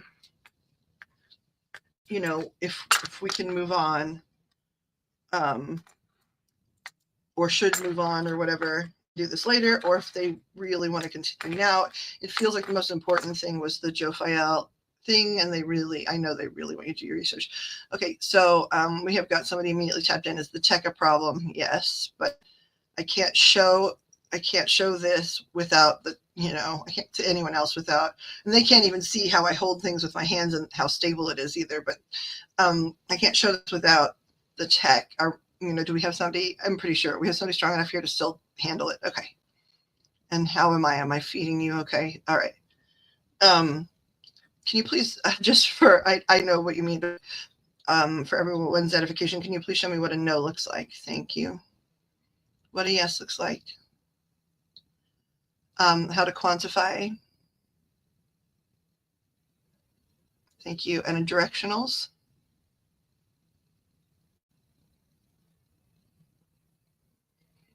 Okay. Thank you. Do you love and respect and collaborate with what we as humans refer to as God?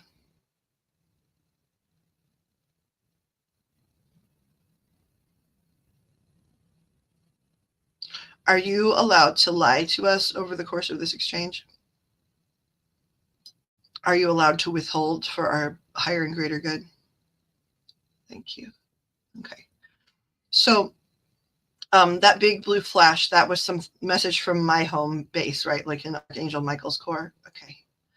But it was directly related to Pixie seeing a big burst of yellow light. Is that accurate? Okay. Did they want to give me any message outside of that? No. Okay, so they just were wanting to prompt the conversation out of Pixie. Okay. And I mean, it's really stupid to ask this question, but I over validate. Like, that burst of light was connected to Archangel Jophiel. Okay. Was it directly in that particular circumstance connected to the Archangel Metatron? No. Okay. Did Metatron show up because not only first of all, because Jophiel and Metatron are linked. Okay. But also, did Metatron show up because they needed to participate in whatever's going to happen with Pix? No. They want to talk. Did I just hear you right? Ooh, that's a lot of chi moving. I don't know who's really close. I mean, I know it's whomever you are. And you're from Archangel Gabriel's group. Yeah, okay. You're saying Metatron came to talk to me, and not because I'm trying to, it was a big download. Metatron came to talk to me because they're going to work with me. Well, Jophiel works with Pixie, and it's specifically in regards to the work we do. Am I understanding? Yes. Okay.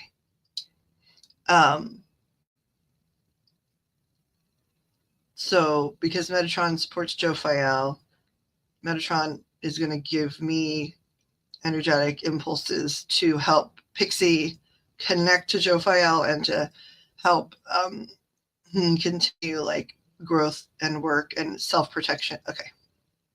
All right. So now that we have that information cleared, how many times, because Pixie's tuning in really fast, would you agree? Yeah. Like she's always been had connectivity, but like there's a lot of fine-tuning going on right now. Okay.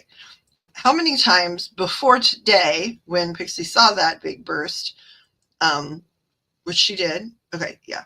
I mean, I don't think she's lying to me, but it's good for everyone to see.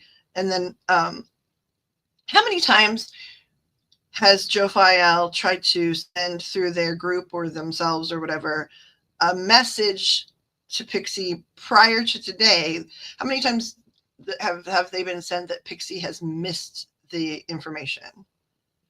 1, 2, 3, 4, 5, 6, 7, 8, 9. I feel like they said 1 a month. 10, 11. If it stops on 12, I'm going to piss myself. No, 12.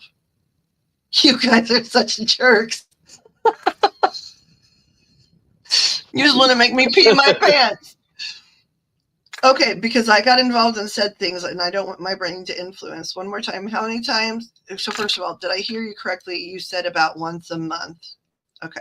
So how many times, and I'll just not talk during, have they sent that same message that Pixie hasn't seen it? Okay, so 1, 2, 3,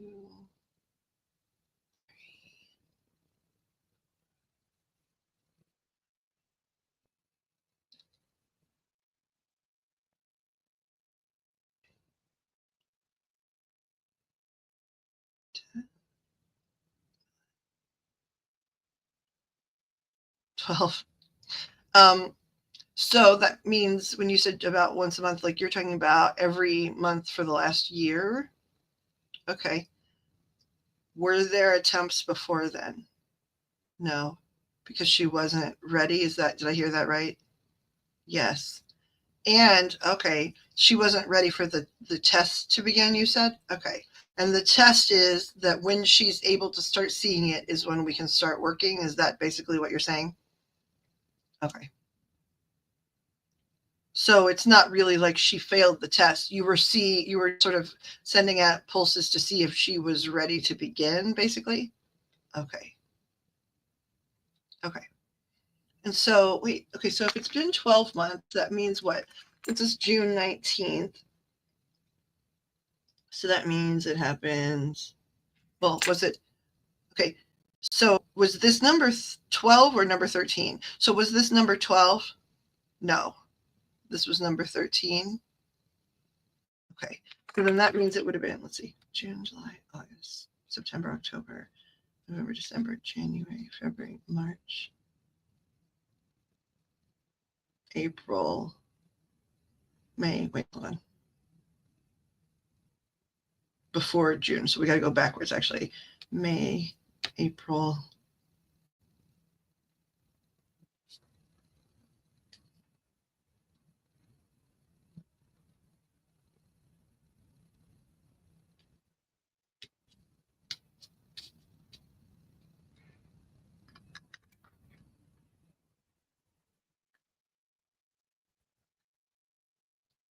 Right. So it actually happened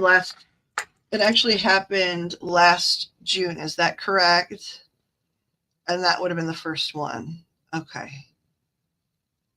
I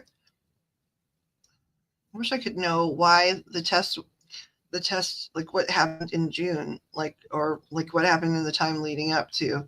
Could you say tell you later? Okay. Right now, there's other people in chat. Do you want us? We were already planning on doing Pixie Read stuff. Do you believe we should continue all of that? Is it important we continue it right now? No. So is it your advice to give others here that want reads? Okay. But they're saying, okay, but you just said it real loud again. You want Pixie to really read up on Jophiel. Okay. And yellow. Okay.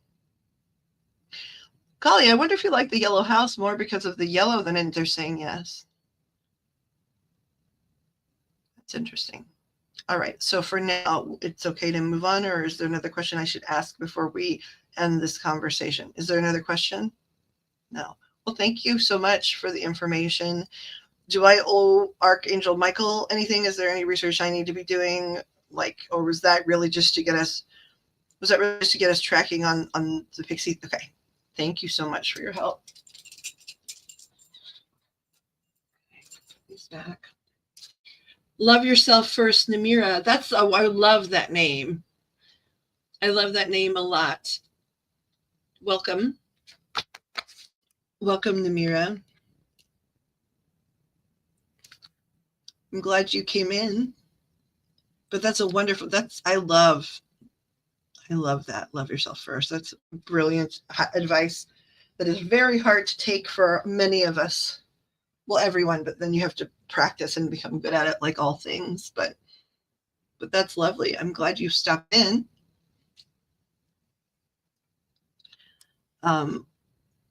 You're welcome. Nice to meet you as well. Okay, so we do, Namira, is Namira okay, or would you prefer to be called Love? What would you like us to call you, right? It matters. It matters what you call people, And I'm ridiculous, so I'm going to wind up my little wind-up toy while I hear that.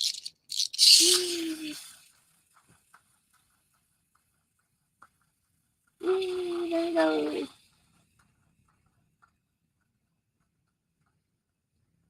Ice T-Rex. Namira. Okay, wonderful. It's a beautiful name too. And like always, I'm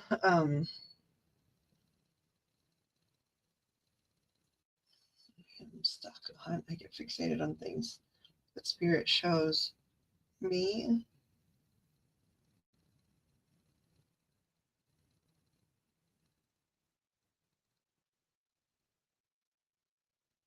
Namira is a Sanskrit origin, usually interpreted to mean innocent, pure, or radiant. That's beautiful. In Arabic, it can mean delicate or charming. In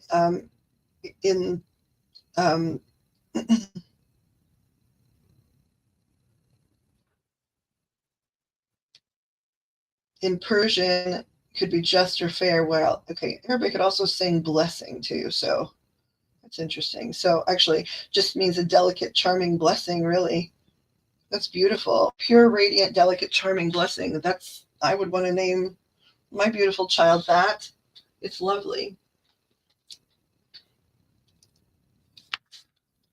Well, welcome back.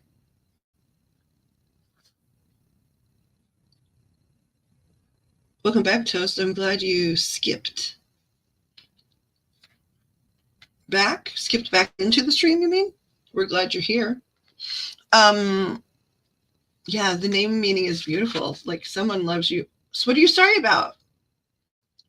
I don't understand. You have no reason to be sorry, Toast. Toast. Everything's all right. It is totally beautiful, Namira. So, okay, first of all, welcome. And also, we do offer free reads to first timers. O, who is listed in the room as Yosef,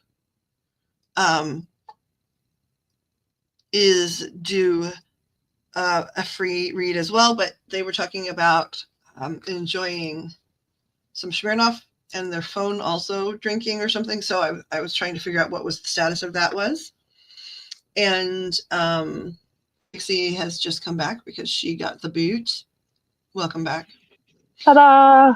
Ta-da! It's OPE, as in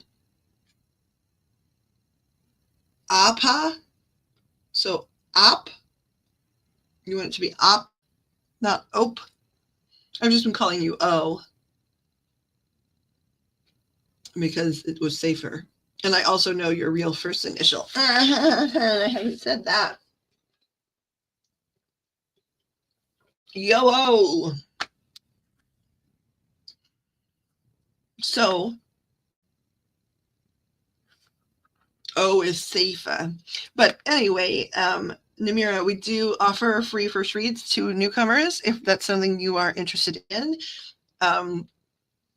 We've been sort of all over the place, mostly because my brain is all over the place. Apologies to everyone, but that's just how it is a lot of the time. Get messages from a lot of people. So it's a lot of different things flying at my face, both literally and figuratively. So, O, are you wanting a reading immediately, or may I offer a reading to the lovely Namira if she would like one? Okay. I'm taking first person that jumped at it. And I also have access away from here to O, so I can offer a reading away from here as well, if that winds up happening. But we're here a long time at nighttime. So, Namira, can you tell me, like, would you like a general? Do you have a specific question? It helps me mostly decide what deck to use, what other tools to use.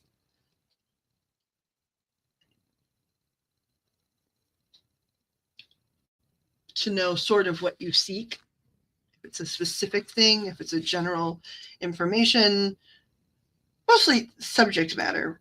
I mean, general, right, is fine as well. But if there's something that, like, it's like, oh, my job is really wearing on me, or I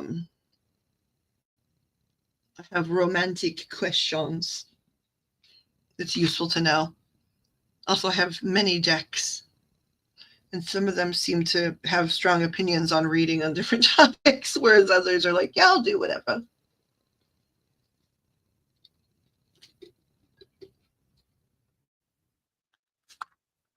General, please. Through a lot of loss. I'm sorry to hear that. Sending mental, energetic hugs your direction.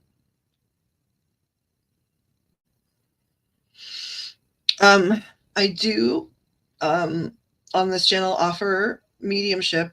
This is okay. So this is not relevant to right now, right? You're a newcomer, so for on the stream, these are the prices, right? Normally, and then privates are, $40 and beyond. But like, people get so much time, right? I just don't know when to quit. Like, so, because spirit never stops, and I like talking to them. So that's our standard stuff. When we're here, hold on, I wanted to take that down. And I do some mediumship, and honestly, I use mediumship in a lot of my tarot reads anyway. So we'll have to see what comes through. The more I can connect with someone, the more I can connect with their loved ones, and the more specific I can get. So we'll start off with a general, just about you. What do I want to start with? I want to start here with this deck here. This is the Playful Heart Tarot by Kitten Chops. I just love Kitten Chops as an artist. I'm going to start shuffling just while I chit chat about Kitten Chops. And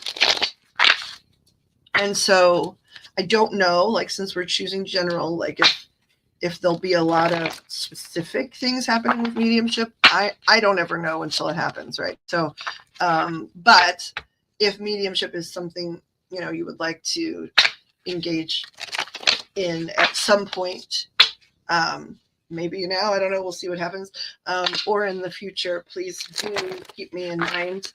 There are a lot of newcomers in this room, but Pixie can vouch, I think, for my ability to connect to non-physical, both humans and critters, meaning like our pets. I mean our critters, I mean our pets. The other thing is, once you get to know somebody, like as I got to know Pixie, because her mother, for example, comes through a lot and is always with her, she just became sort of one of the people in my neighborhood, her mother, my spirit neighborhood. So I got, over time too, it's gotten much faster, right? Like knowing exactly, oh, okay, I know who this is talking to me and I know who they want to talk to. So, and then it can come really fast once there's somebody you recognize the voice of.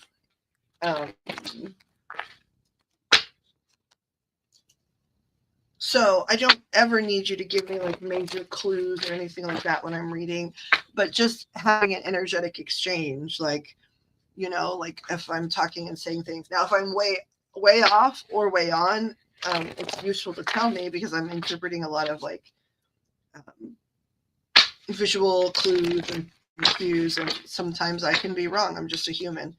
So please do tell me. Or if I'm close but like it's not quite fine-tuned enough, like you could ask a question. The most important thing, though, is that you and I stay connected. So even if you're somebody that really wants to put this to the test and you don't really want to say much, even if you just reply with blah blah blah blah blah, right? Like it just means you and I are exchanging energetically, and that can help me stay connected to you.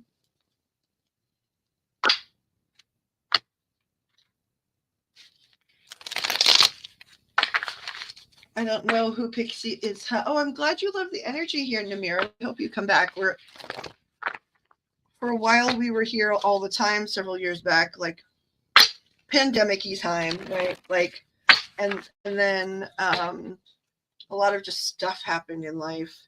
And also, I personally do a lot of this offline and had for a long time before online. And then Pix and I do a lot together, away from AFK, I guess. So we're just now, like in the last week and a half, coming back to the interwebs and just hanging out. Like you'll see like a lot of the streams look like they're 8 hours long, and sometimes there's like long periods of silence. I need to get better at going back and doing my editing like a good girl, but we're just trying to spend more time here and rebuild.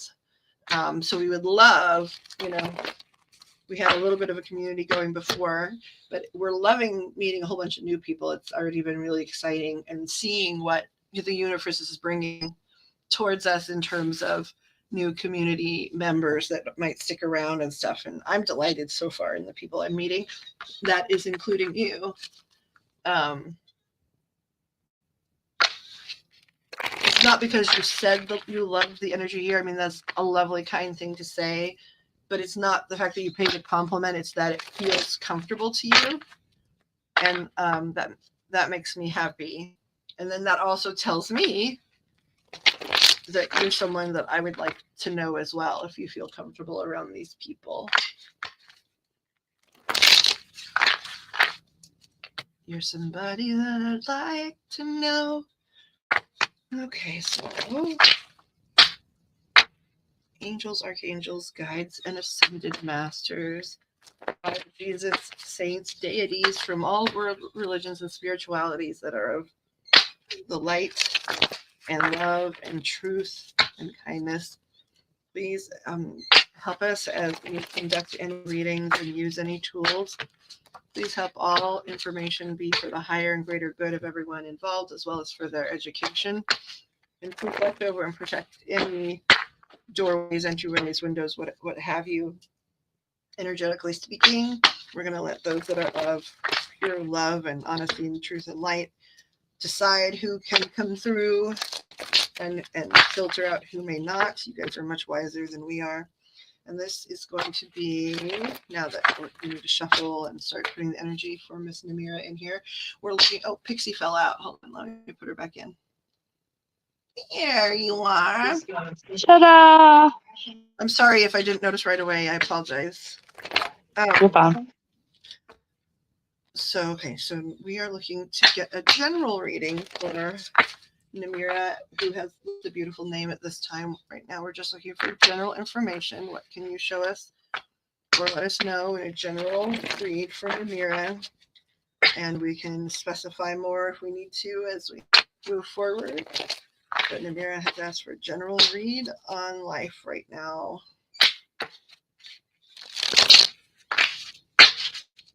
I feel like actually that she has, Namira might have a specific question or two, but so I'm hoping guides that, and I'm sure if it's supposed to happen, well, that you will, align things so that we can use this reading to seek clarity on those things as well. But right now, please give us a general reading for Namira, who's on an amazing quest to love herself. That's just one of the best things to hear ever. That's hard work though too, man. Oof. That's hard work. So yes, please can we tune into Namira, give her a nice solid general read as a jumping off point and see where we land, please. And thank you. And last one. Okay. And then 10. Okay. Okay. They're already reminding me to shuffle slow. Okay. I keep getting in trouble too for the thumb hooks. Like I love them very much, but they keep saying, get the thumb hooks out of there. I don't know who that is. Probably like a family member. Okay. I'm listening. Your shuffle slow. Maybe 10 to start, right? Yeah. Alrighty.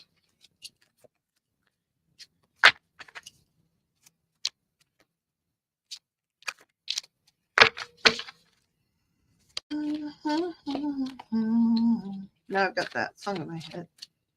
I will read from Namira. Thank you.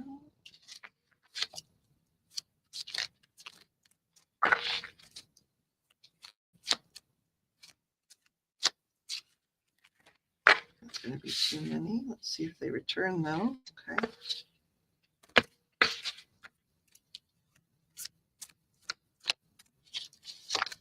Yeah, it did. That's crazy. Love it when you guys do that. Double validation. Double dog dare you. That has nothing to do with anything. It's from Namira. Now for Namira. Wee! Okay, so this, yeah, okay, that's crazy. They come back and they're supposed to. Oh my. Yeah, I got a lot of strong things going on. Like so far, the primary 5 out of the primary 5, 4 are major arcana cards. Here, let me move my stones back a little bit. Sorry, Dragonfly, you gotta move. We're gonna move this one here though. Let's get this back a little bit. Not sure where I have the camera to. I need to look up. Okay, good. We're centered.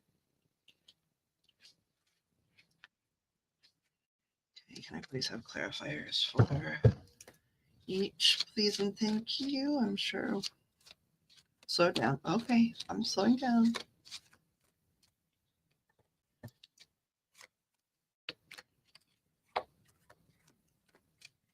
Trying to anyway.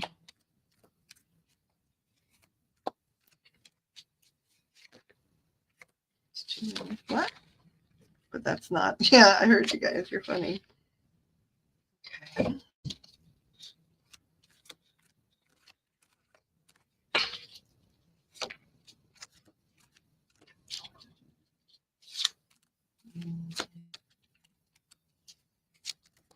Wow. Did you give me the exact? You guys are crazy when you do that. Mm-hmm. Yep. And just to validate that is correct. That's what you wanted me to do, right?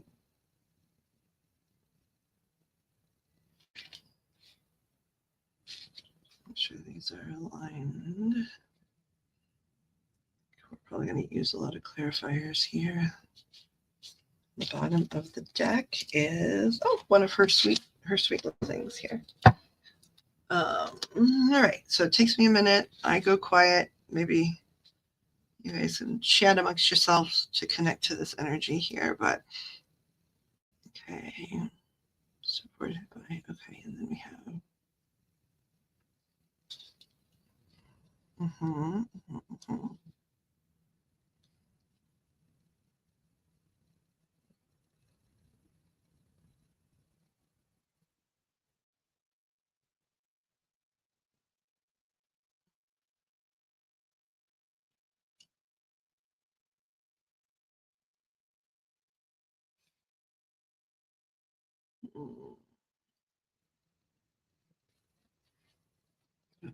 I want this for a second here on my hands.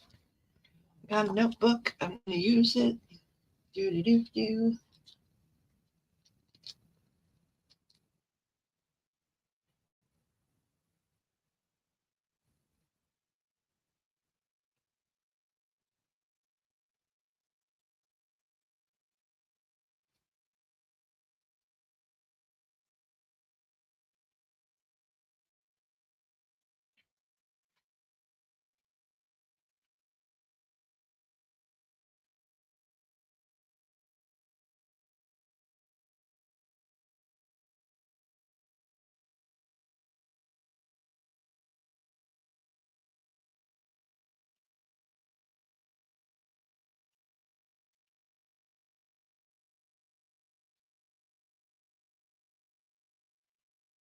Mm.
Okay, I might ask for some clarifiers. Let me see what's going on in the chat here.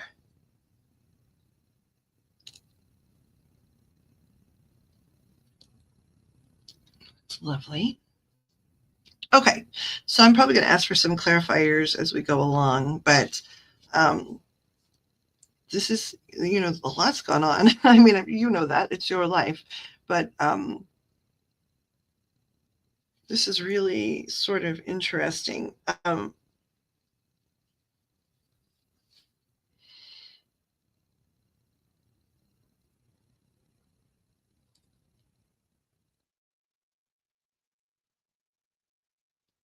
Okay, so I will say, and again, I haven't asked for clarifiers yet, and so I'm going to sort of speak overarchingly about what we have going on here first. And if I'm way off, please do not be afraid to tell me that I'm way off. But one of the overarching themes here is almost like a little bit of stagnation. Okay, by which I mean, like I see, a lot of like hard work, right? And like, this here reflects as like sort of having made your mind up on, I'm going to use the word at least right now, of like sort of traditional, conventional schools of thought organizations, whether that be like religiously based or some other thing, right? But you have really strong thoughts, sort of in opposition to some of the more traditionally organized groups. And I'm using religion as an example because, I think it might be potentially relevant, or religion, faith, or something like that.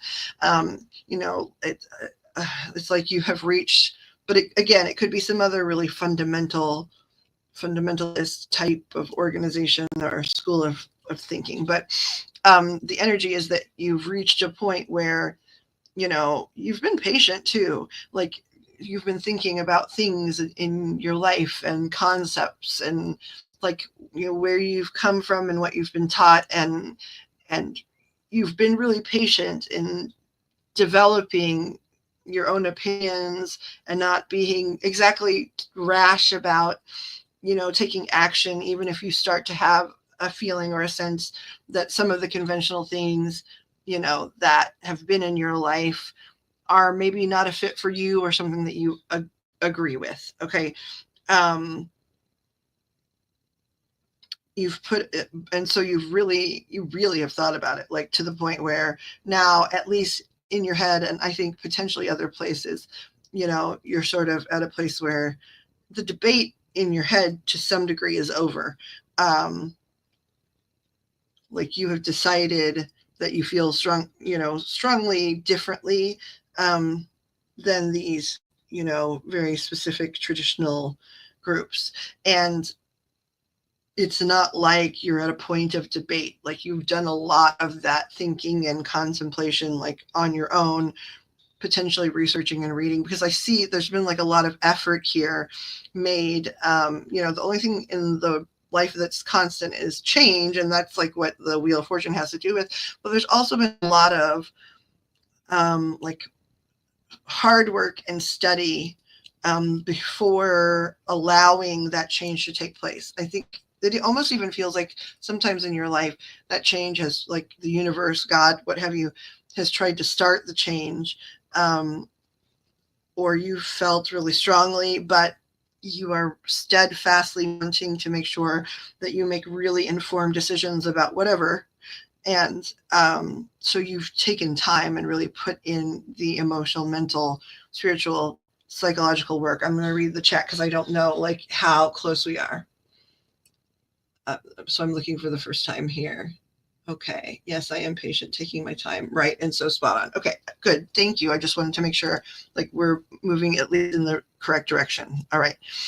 And so then she does have some, I should say that too, in case you have had readings, which I feel like you have some considerable knowledge on some of these things, topic wise, like in these tools as well, to some degree. Kitten Chops, who is the artist of this deck, who's just an adorable human to begin with. This is the back of the card. That's just for fun or whatever. But she's added some additional cards into the majority of her decks, whether it's one like this was just her like traditional tarot deck. It's very different from traditional, but she also has a pip deck and then like a giant deck.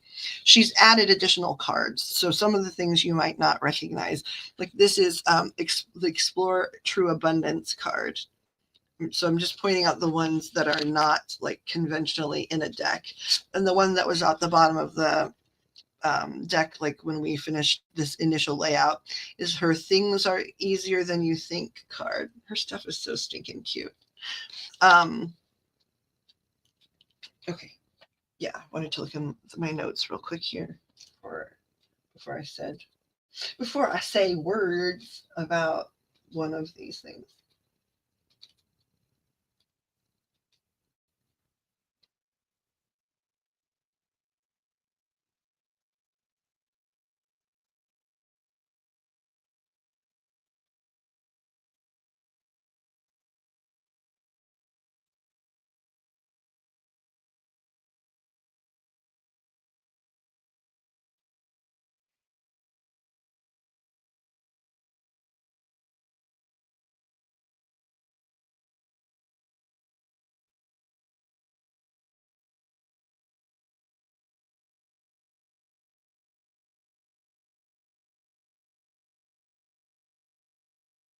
Okay. And again, I'll ask for clarifiers, but I wanted to clarify a few things for myself too. So there's a lot of energy in your, I guess, spiritual like vortex and body, again, towards this kind of change, but you've really tempered it. You really tempered it and worked very hard. Sort of, it seems like work is also a theme here. Now, I do think is some of the type of work they're referring to is the work you're doing on yourself, right? Emotionally, spiritually, psychologically, and that you're very informed about all of that. But it is also, it looks like to me, talking about work, that you're, working very, very hard of late. And there's been not too terribly much time to socialize. And again, I haven't done clarifiers, so I can't say this with like absolute confidence, but sort of what I'm feeling like and hearing from my guides and things too is that that's sort of been okay with you, like the not socializing, not because you don't need people, right? You need people, everyone does, but that a couple things have gone on where some of the people that are in your social world, and this has no bearing on whether you love them or not. I'm sure you love a lot of your people tremendously, but some of them you're not totally certain you guys align as you're changing. You're experiencing a rapid rate of growth and expanding your mind and your spiritual practices. And so some of the people that have been part of your social circle, as much as you love them, sometimes when first of all, you're working a lot and, it's harder to find time and you're not being too much of a flibberty gibbet in terms of like work hard, play hard. You really have kept your head down to some degree and just kept it pushing. And again, we'll see with the clarifier might say, Poppet, you're super wrong, you big moron. But to me, it looks like you've been working your butt off and you've had less time to socialize. But also, there's something going on where some of the people you might normally socialize with, in some cases, it feels like they're not accessible to you. But in other places, it feels like you're not certain that they are, how they say, like, be careful the company you keep. I'm not getting anything that they're like awful people, but that they are sort of people that think that participate in a modality of thinking that you're hoping to move away from. Let me see what's going on in the chat. Yes, you are doing that. Okay. I'm sorry, I didn't look up in time. Are you saying keeping your head down and working. I apologize. Or and there's a lag too, of course, on some of the chat places that we are right now. But are you saying you're keeping your head down and working, or that you're sorting people and trying to decide like who you're still have alignment with, like in the ways you want to change? Okay. My guides just said organized religion. So I'm going to just listen to them for a second.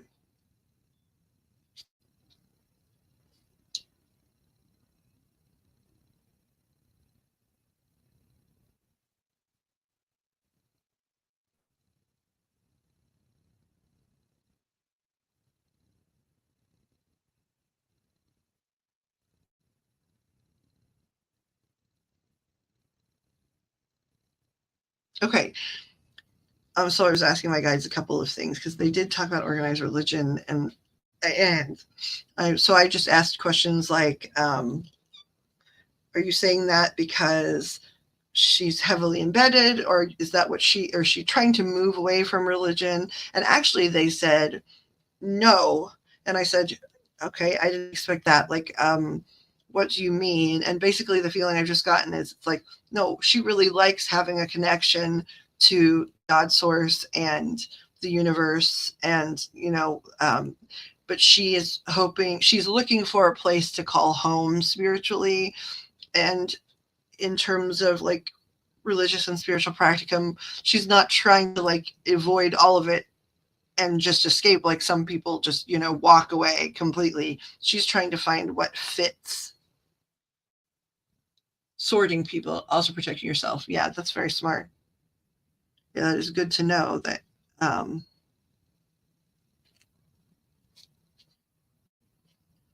to be self-aware like that, for a lot of us, I can only speak for myself, for a lot of us, learning that lesson takes a while.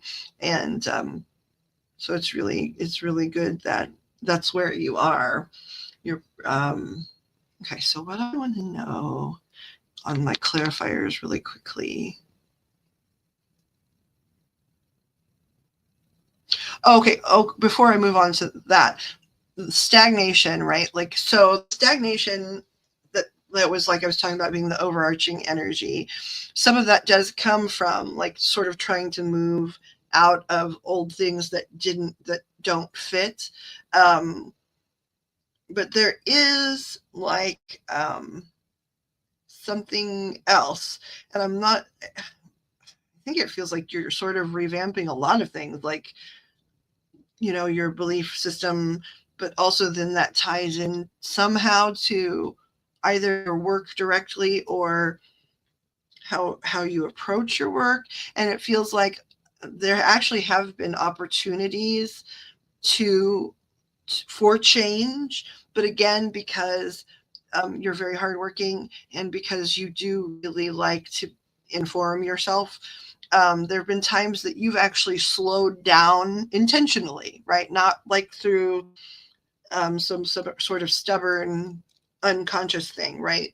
There have been times relatively recently when like the change starts occurring and you've sort of pumped the brakes a little bit because you would prefer to move slowly and, make sure like all steps are informed steps and that you're taking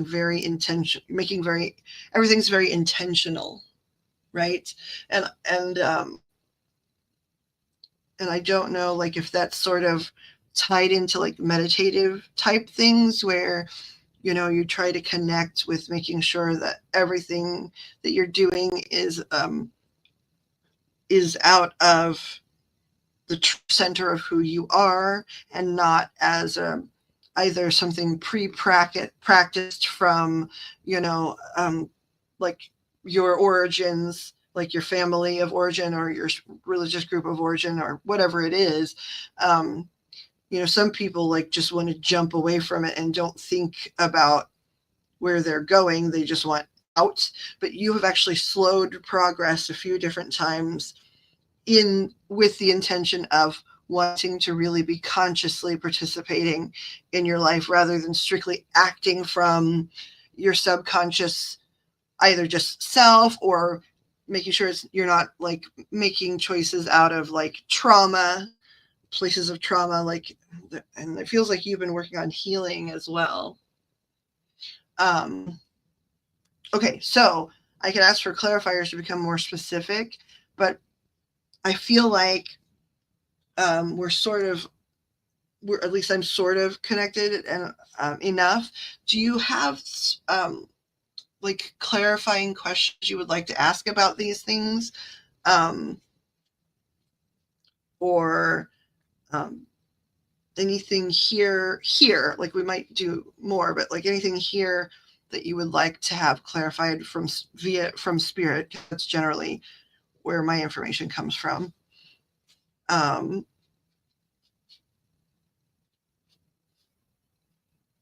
Working on healing also, I feel it.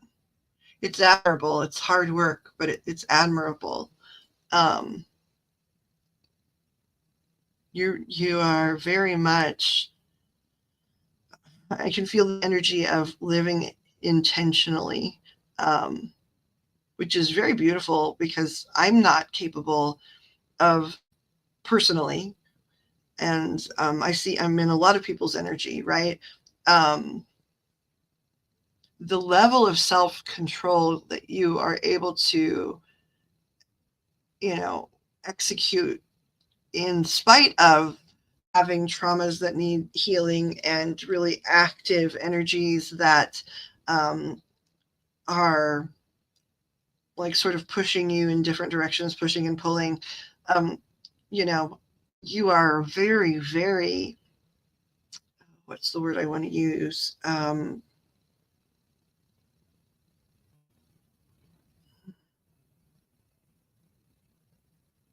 It's too strong of a word.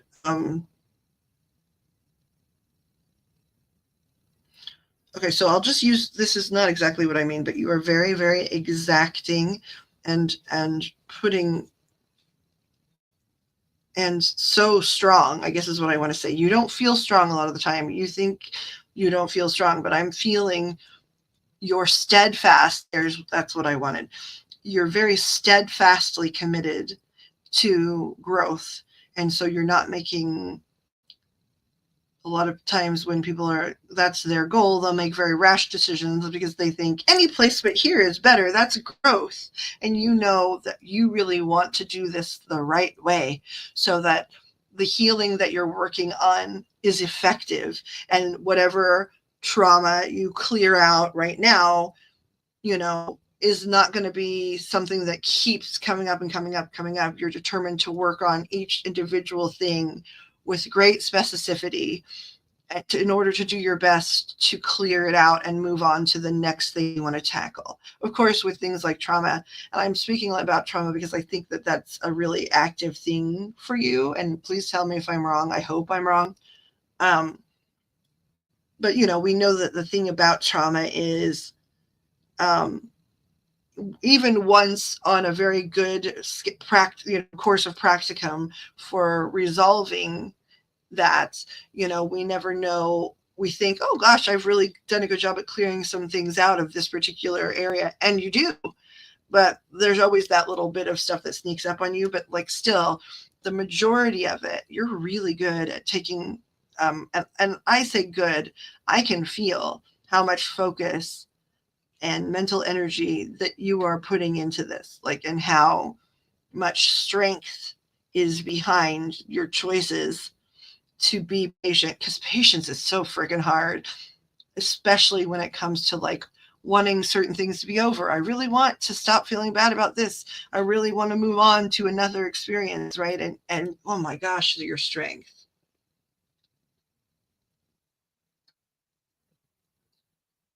Okay.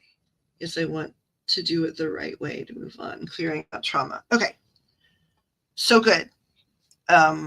That's sort of what this is about. So now that we are there, do you have questions? So, like, for example, would you like to ask Spirit if they have any advice about things you can do to support yourself as you clear out the trauma, would you like to ask on something slightly more specific?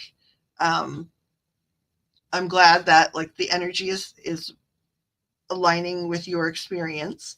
So then that means it's unfolded properly and we can specify for you if you would like. Ooh, I can feel that too in my chest, like the weight of weight, meaning WEIGHT, of, sorry, I'm tearing up, the weight of the things that you are working on. That's heavy. That's heavy. But the fact that I'm feeling it in my chest, and I think maybe I don't know if this is a sensation. I feel like it might be a sensation that's for you regular, something you regularly experience, which is that sort of weight on your chest from like, all of the, well, the heaviness of the things you're healing from. But if that is the case, if you do feel it where I'm feeling it, I know it's hard, and golly, I'm sorry, I'm feeling it. Like, it's so heavy. But I would like to say, though, the fact that I'm experiencing it in my chest, and that I think you sort of are too, even though it aches and it's challenging. This means like you're up in your heart chakra too, like, and that, you've sort of been able to travel upwards, basically, through some other, sort of catastrophic areas, chakra wise, where we hold a lot of trauma. And I'm sure like there's still work to be done. However, you've cleared out enough, right, that you're in a place where the feelings and the connectivity to it is very alive. Because I feel also like it's seeming like they're saying in the past, because you're a hard worker and you can be very focused, sometimes you've just made the choice in the past to go numb, which a lot of us have made that choice. So there's no judgment about that here. But it's here now in your heart chakra, which means you're feeling your way through it. And that's, gosh, you're just so brave. I just keep wanting to like comment on your bravery. Love to have advice. I feel others' energy, and sometimes it's too much. Okay. So you're definitely a strong empath. We have another strong empath in the room right now. That's beautiful too, because if you're clearing out your stuff because you want to, and that's the case, right, guys? Before I say it, a lot of your motivation for clearing out the stuff is because there are others you would like to be helping, and you are the right one in many cases to help them. But it's so smart to get rid of a lot of the gobbledygook as much as you can. But I do understand, golly, feeling that level of sensitivity and feeling their energy, and it being a lot like, so I'm going to ask the guides first, of course, because of the life I've lived. Like, my own brain can think of a lot of things that could be done to help protect you, to not get rid of the situation, not get rid of the experience, right? But to protect you a little bit more, to allow you to be able to turn it off when you need to, and step away and clear so it doesn't build up, and those kind of things. So I'm grabbing, what deck do you guys want? Okay, I know that they want to do oracle stuff.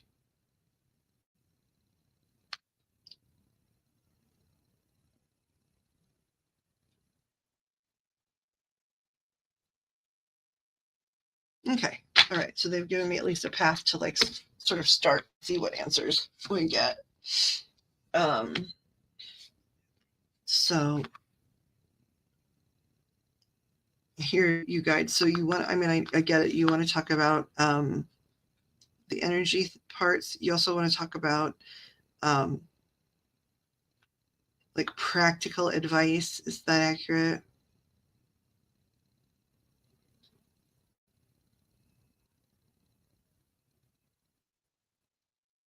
Okay, that's interesting. Okay.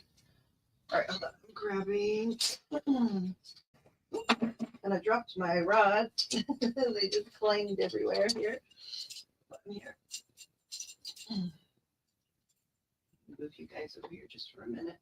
I'm trying to be rude. Okay, so I know what they want. They want this one. You guys want mudras too? Okay, interesting. Here, what I'm going to bring up. Some things that I do work with regularly, but they're having me bring up some stuff. Decks I don't.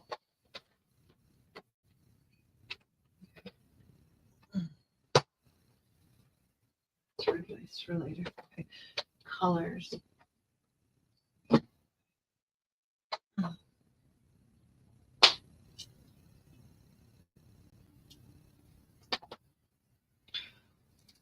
Okay. Let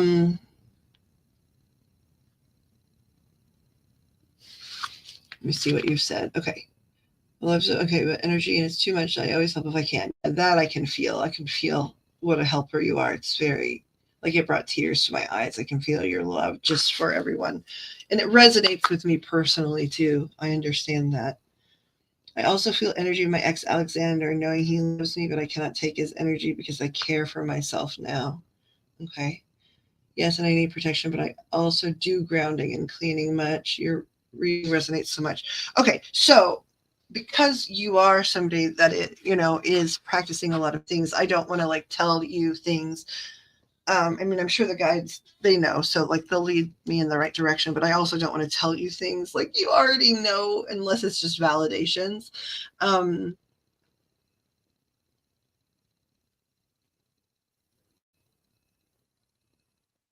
feel the energy of my ex Alexander, knowing he loves me, but I cannot take his energy because I care for myself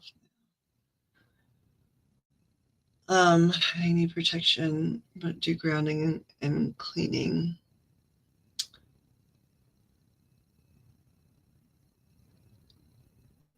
What do you guys want to do?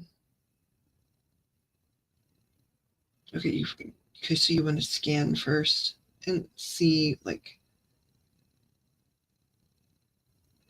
where. Okay. All right. So I'm just sort of off-roading it here. I'm just listening to my guides. Usually that works out, but when it's the case that I'm off-roading, I don't necessarily know why they want me to do what they want me to do, but it always winds up making sense. So let me bring up this is an oracle deck. It's the Beyond Lemuria deck.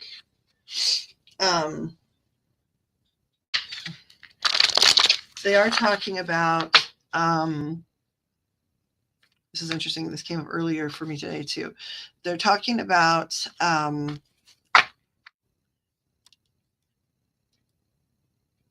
a little bit about like sort of talisman or crystals or something in terms of protection. They're talking about like metaphysically, like energetically zipping up your energy, which that's the part that came up earlier today. I do see that you're talking about you do grounding and clearing,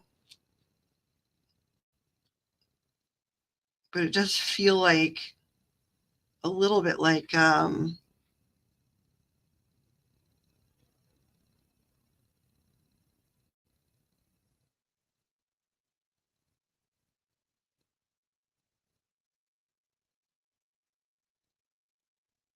when's the last time do you smudge your house? Like do you your living space?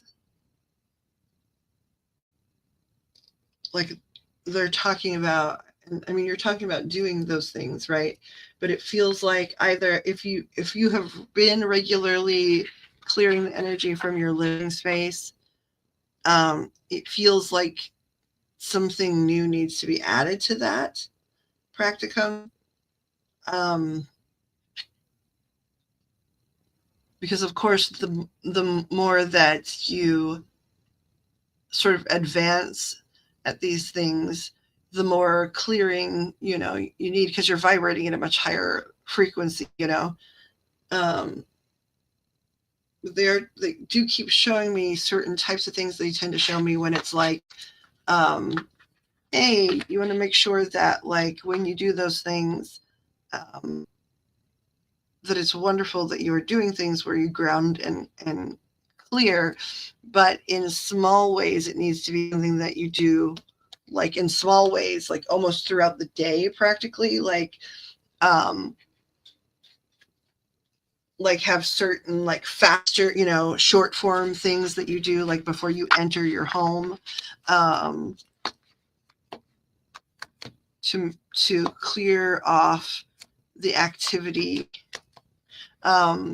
So in that case, they're talking about, and again, I apologize if these are already things you're doing, right? But so in the small ways, they're talking about things like, and this came up for another person like earlier this week, but they're talking about, like, for example, having like, just like a old, like body, spritz, like bottle or something, right? And, going ahead and mixing up, clearing it out using just the bottle and mixing it up with like, salt water of some kind that, like you really like can just take out and like sort of just lightly spritz over yourself before you enter, they keep talking about your home as if, I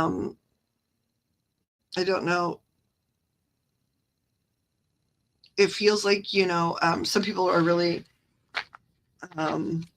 extroverted and introverted. You feel like an ambivert, right? Which is like, so it means your castle, your home needs to be your safest space. So I think that that's part of why they're making sure that like whatever your version of clearing your space is, that needs to happen more often, and that there need to be practicums before you enter your space, that you can do like really super lightning fast, like salt spray, like, having like salt spread out on the like ground, like just a little bit, and rubbing like the soles of your shoes in them before you step in the house. Even if you take your shoes off away, then you don't track any of that stuff in with you, because the point here is that you already have a lot of stuff that you need to clear. But you just like, and I'm talking about energy. I'm not talking about anything specific. Like, yeah, I don't want people that are like listening to this, that are not myself or Namira, to think that it's like, oh, there's something bad following her. No, this is just not something bad following her in. This is just, she's vibrating at a really like higher and higher frequency. That's like being a magnet. I mean, even just if you're talking about physics. And so, having practices that both sort of help break that before stepping into the space, but also just any type of ritual, whether you think, or whether the general public or even you yourself think this seems silly, it's, initially anyway, it's sort of, if you utilize it and repeat it, and do your best to believe in it, right, it becomes like a ritualistic thing. So whether salt water actually works or not is irrelevant. It's the intention behind it. It's the intention that I'm clearing, before I enter my home, because that's the message I want to send into the universe. I would like to leave all excess things that I've gathered up outside, please. I love and respect you. Please stay outside. I need to go into my cave of protection now.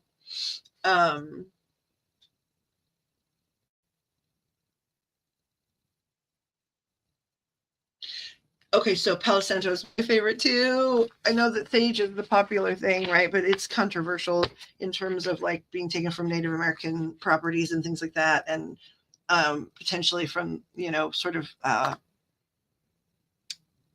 culturally appropriating. There's Native American tribes that feel like sage is cultural appropriation. And also I think Palo Santo just for me works better, but so it did feel like, I'm sorry, oh, that it took so long, but we're here a lot and you're welcome to come anytime.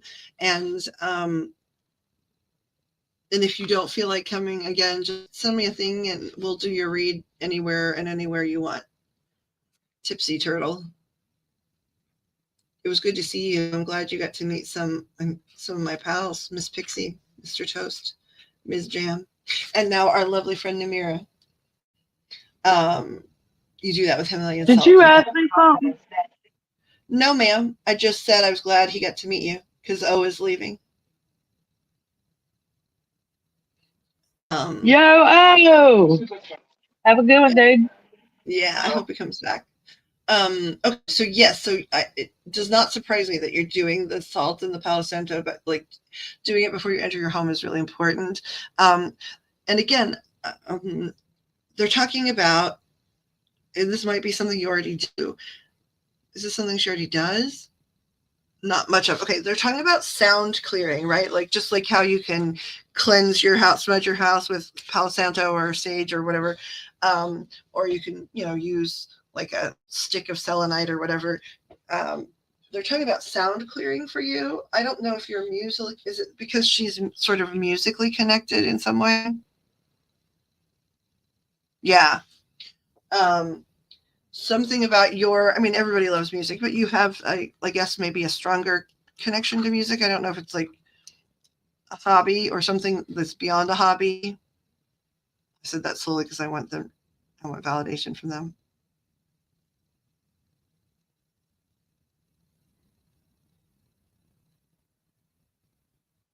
Okay. But since music is something that's important, you can clear your space to sound. So having, just a tiny little Dollar Tree wind chime, right? And you go into your space and you just, you bring the sound in there because the vibration of sound, like of music, is really comfortable for you. And they're saying like you'll be able to expand and grow faster and heal faster if those are some of the vibrations you're sending into the space. So whether, again, like if it's just like a little gong, not a gong like gong, but like a tinkly little bell sound, or like a singing bowl, like I have some of the singing bowls. I always, something we would have in common, if that's true for you, like even right here, like I have my little like tongue drum, and I've got bongos in here and like a hand pan, and so they're saying that like that particular vibration is really good for you. So clearing your space with sound is good too. See, that makes sense. I know some people might say everybody loves music, and that's true, but she's got a special connection where it is also like a really strong form of communication. At least that's what I'm hearing. She could say that I'm totally wrong, but it is a great way, like energetic way for Namira to receive communication and give communication through sound. Now, music is the primary, right? But just even like speaking things into existence more so than potentially like writing them or dancing them or painting them. Like speaking and singing, sound is important. And so if you bring like that, like how you clear your house with the Palo Santo, if you do the same, actually, they're showing me something which I've not seen before, and I've never done it either. So now I'm curious, but they're showing like you going through and smudging where you live, right? Like how when you take the stuff and you smudge and you have the windows open, and then, you smudge and then leave the windows open so that things can leave, and then close the windows. So they're saying, you do that, but then after you do that, that's when you do the music. So I've never heard or seen this before, but that's part of what they're recommending, is that you go through and do your normal cleansing and stuff, and then close the windows because you want the vibration of the sound to stay. So do your singing bowl and your little tinkling sounds, or if you play the ukulele in different corners of your house. And they're also, and so you talked about music calming you down. Yeah, I just looked back at the chat. So yes, you did talk about music calming you down. They're also, so they're showing me too, like in every like primary corner of your living space, they're showing like if you're just in the house doing something else, like if you have certain songs that you listen to me, I don't know if it's new agey, but I know like I do hear like, you know, you listen to all types of music, but like you are listening to some of those more, it seems like anyway, some of those more intentional like things where it's like, listen to this music and it will help elevate your energy or whatever. So they're saying like if you're at home kicking it, it would not be a bad idea to take like your phone or whatever little speaker you have or whatever and put it in one corner of the room. If you have multiple speakers, just put them in every one of the 4 primary corners of your living space at once and play your music into the space rather than just for you. Play into the air. And if you're doing something totally separate, you know, you don't have to play it very loudly even, but, and if you can't do it all at once, then, you know, choose your most soothing song, and it'll change too as you grow and as your energy fluctuates, but whatever is the song that is the best for you, the most soothing for you at that time, right? After you've cleansed, if you don't want to like go around banging a funny little drum or whatever, you know, put your phone down in each corner and play, you know, that song into your living space. They're showing under the bed too, which again, this is all new. Some of this stuff is new. It's new every time, right?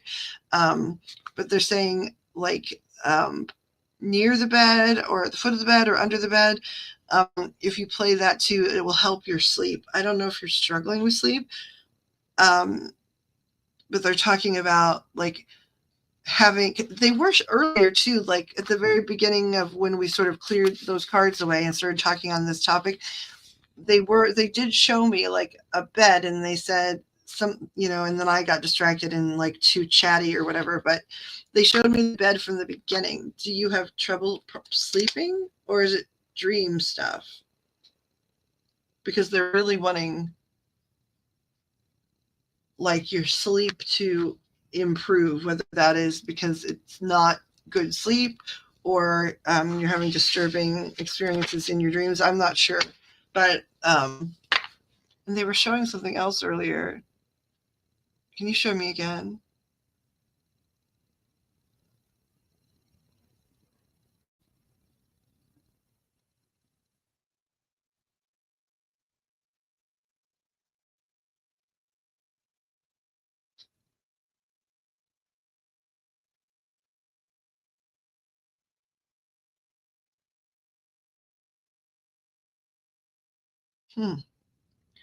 Okay. I mean, it makes sense. Sleep, you know, I was talking to Pixie about this earlier about how sleep, you know, if people don't sleep, they can't grow, and they can't heal. Literally, like grown-ups think, I think a lot of times we think, well, we're done growing, and it's like, no, because you are emotionally, mentally, spiritually growing at all times. You got to sleep. So you know, they want you to do that music thing, but they also keep showing me like, I don't know if you're choosing a mantra every day or if you're doing every month or some saying or something, I'm not sure, but it's like they really want you to write down on a piece of paper like a positive, whatever your positive thing is at that time, whatever you're working on, a positive, just like one sentence of intention, like of what you're most hoping for. And they're showing me you just put it under your pillow. You don't have to sleep on it, right? Like it's something that you do sort of early in the day, or if you're making the bed, or like me, I'm a slob. I don't necessarily make the bed, but I pull the covers up, you know. They're saying you slide it like under the pillow or under a blanket or something, like early in the day. And because that's basically your wish or prayer or intention for yourself. And then, before you get in bed at night, you just move it and use that. Angel meditation every day. Oh, that's lovely. I'm glad it's improving. Yes, dreams often disturbing something, but I don't know what it is that wakes me up. Angel meditation every day. What wakes her up? Is there any way you guys can show me?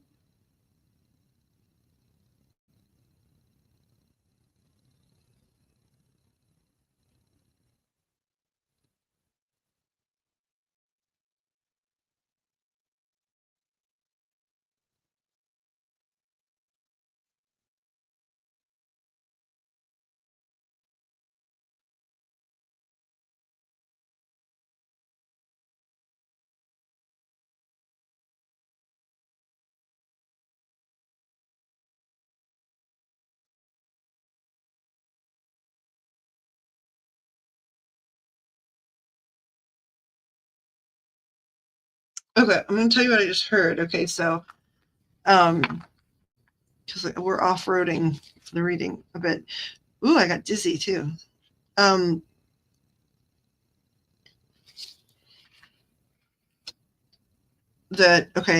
of the things that's going on is that, of course you have guides, guardians, angels, whatever word you want to use for the equivalent of that, right? And that you're coming into more and more like awareness of things. And so they're around, and sort of you are noticing that. I think it's been something you've had since like almost like birth probably, but you're noting it. And I asked them, like, I was like, are you there? Like, is it new that you're there? And they said no. And I asked, is it, are you there because like you're trying to give a message? And it was like, no. And I said, so, okay, then rather than me guessing, can you just tell me? And they were like, we want her to feel safe. We're there. We've always been there, but like our energy is stronger because we want her to feel safe. And then it just kept repeating it. Want her to feel safe. We want her to feel safe. We want her to feel safe. So I don't know if you're coming off a period of time where you felt quite unsafe. It feels like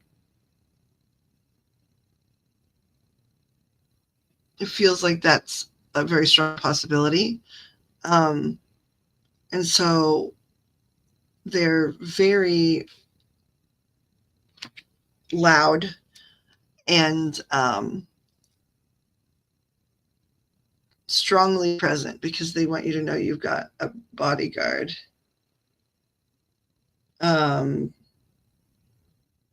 Yeah, I knew you would have it as a child. I recognize my own kind. Now, I do think everybody has gifts and skills, and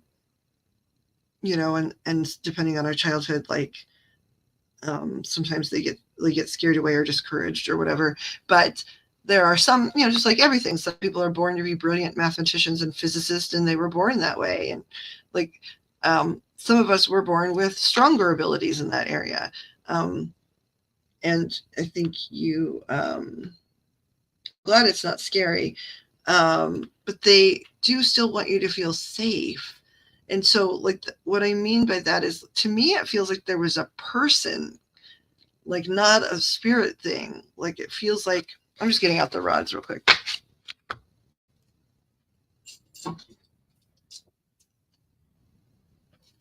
I'm glad you feel safe at night because that's their goal.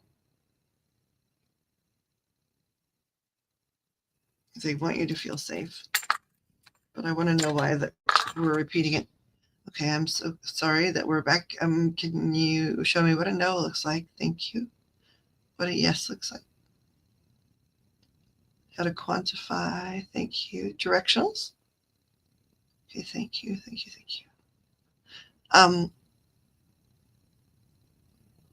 Just want to make sure I heard correctly. You guys were repeating, she is safe, you are safe, you're safe. Is that correct? Yes. Okay. Now, and is that sort of, it feels like to me, based on what I'm hearing you guys say, that it, of course, you always have wanted to care and watch over. Yes. But you, but it feels like it's just like you're making the message or the energy of the message louder. Okay. Is that because there was like a person that created chaos that made things unsafe? Yeah. I don't want to ever put anybody on blast. Is it that, but like we all understand what we're talking about. And okay, yeah. And who we're talking about. All right. And I'll ask this one quietly to myself here.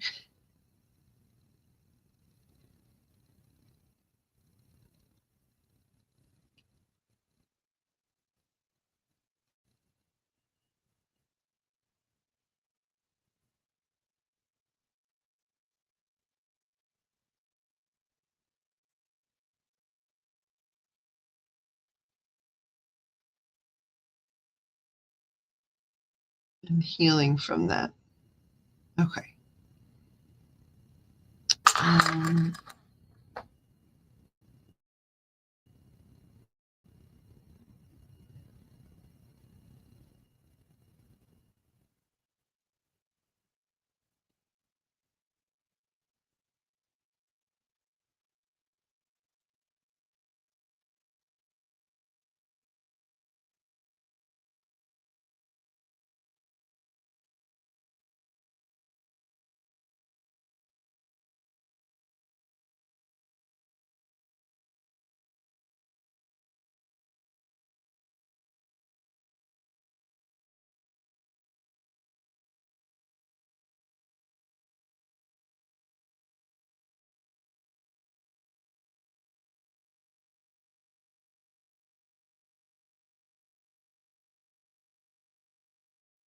Okay. So, okay. So, guides, you're wanting to give advice now about how, hold on. I don't know. I didn't ask a question. Did you just answer someone else's? Okay. So, is your course of action recommended that we just follow the steps? Or is that just to show how to, you're showing me how to like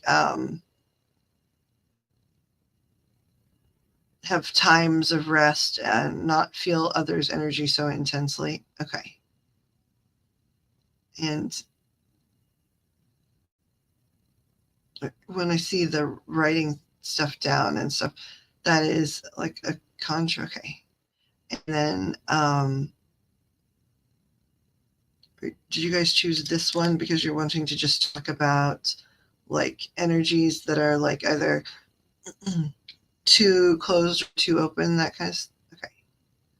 And then you want to give, you're talking about that, these other decks that you wanted to bring out that like offer like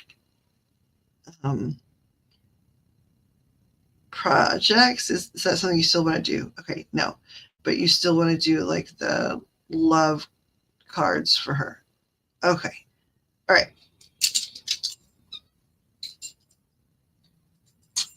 Okay, this is the Beyond Lemuria deck,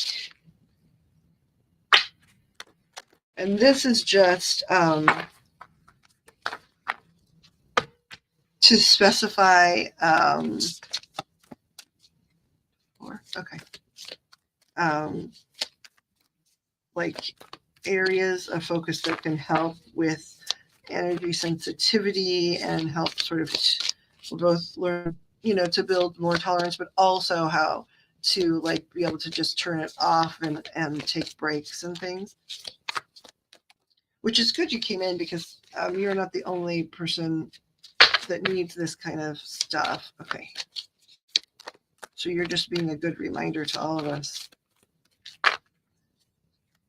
I'm sorry if whomever was not nice enough that like there was fear.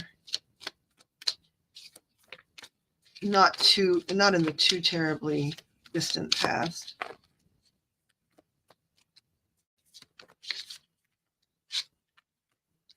Yeah, heart chakra. That's fascinating to me because that's where that chest feeling is.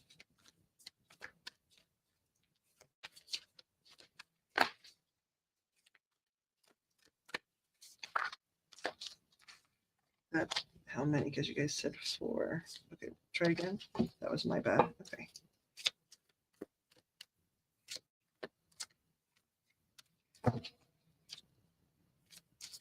This is fascinating to me because they talked about music already. And so if we're just going off the very basic titles of the cards in terms of advice on how to help like with sensitivities, harmonic flight, right? Which is going to be about like music and stuff.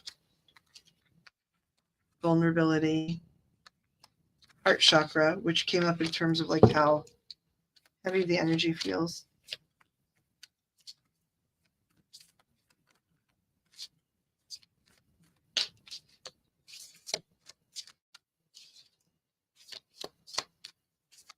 Ooh, flying.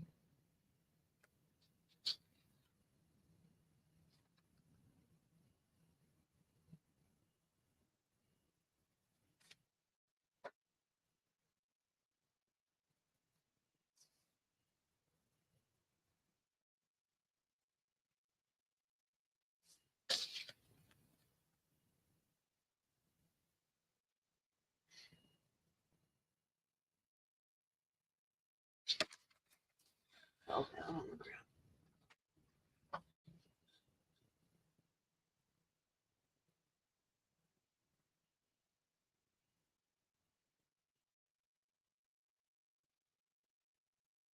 Okay, shuffle again, I guess. Well, okay, right away.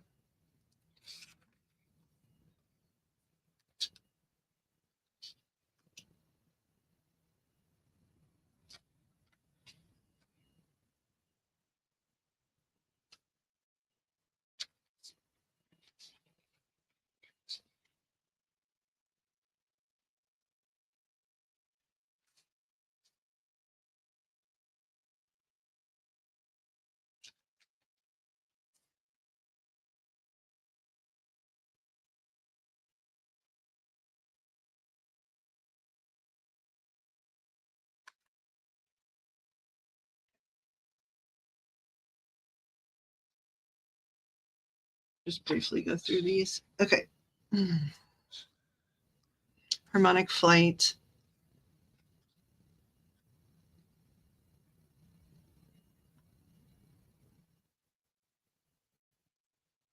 Wow, numerologically speaking, it's 2 2s and 2 5s, which is interesting because the 2s are direct connection to like angels, guides, universal, so like love source, God source, or whatever. And then 5s are about change. So I think it's interesting. So the first one is harmonic flight, and they just want to give you just a little bit of it here. Seeing the divine in the eyes of another, relationships with bonds, karmic connection, clearing illusory projections, life-changing connection, transmuting any dissonance, which was about like that music stuff was about, removing heart armor, being seen, and teamwork.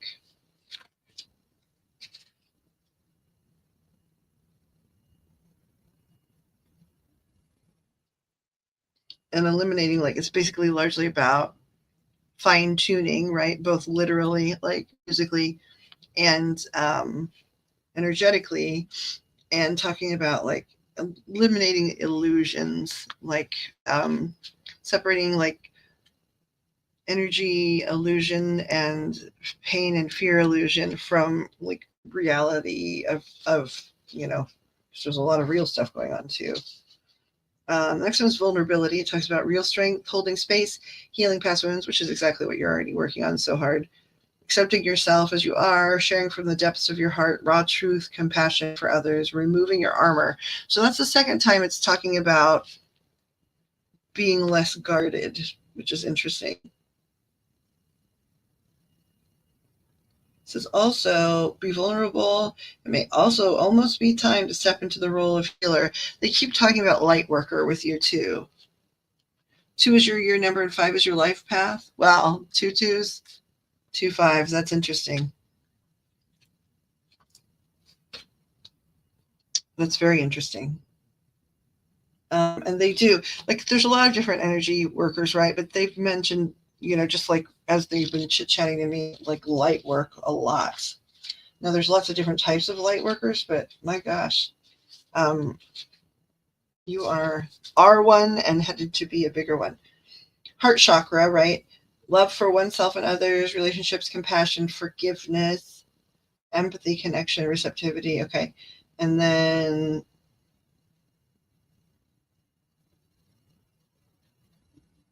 you give, of course, less information about that because, it's the heart chakra. So, you already know about it. And then the last one in this particular thing they want to do is the realm bridger, which makes sense if you're a light worker as well. Visionaries, architects of the future, information from other realms, bridging the seen with the unseen, inspiration, seeing a new earth, traversing different states of consciousness, birthing ideas from subtle reality, and journeying. And it's talking about you being the pioneer of your life, which came up in your first lay of cards anyway.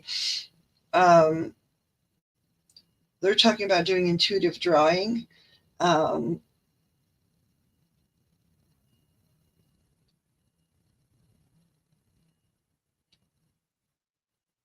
And not getting too fixated on a certain school of thought, which it already came up that you don't, but even as you learn new things, like new agey, that's always, I'm hesitant to use that new agey thing, right? Because it's ancient wisdom that we're dealing with here, and universal love and things that you're dealing with. So, but it's just saying, I guess it's a validation that the fact that you're not like insisting that you're of one school of thought or another, and that you're going to take bits and pieces and create something ideal for yourself is wonderful. Yeah, heart chakra, right? Like it was like they don't write as much, but like it's sort of like what if we're already here and you already do, are familiar with all this stuff, like why this wouldn't be something that I would need to explain to you, right? But it does make sense because that's where I was feeling all that weight for you, is in like right above my heart chakra, actually.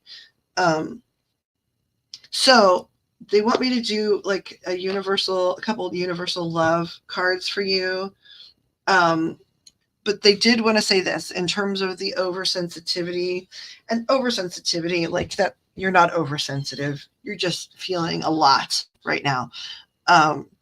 They are saying you could write up a contract. Now, I've had other clients, they've had do this, right? Where you're talking about feeling other people's energies and things like that. And it's sort of like whatever you want to write in your contract, right? But if it's like, okay, I go out in the world and I feel everybody's energy and I come back like feeling exhausted, and it's hard to focus too when you're hearing like feeling their feelings and hearing their thoughts and that kind of stuff, like can be really exhausting. So they're saying write up a contract as if you're writing up like a business arrangement with someone, where it's sort of like, I, the undersigned, am committing, as you will know, to learning more about myself in relation to all of this stuff. And I'm pursuing as many, avenues of learning as possible. And I'm, very steadfastly moving forward slowly so that I understand.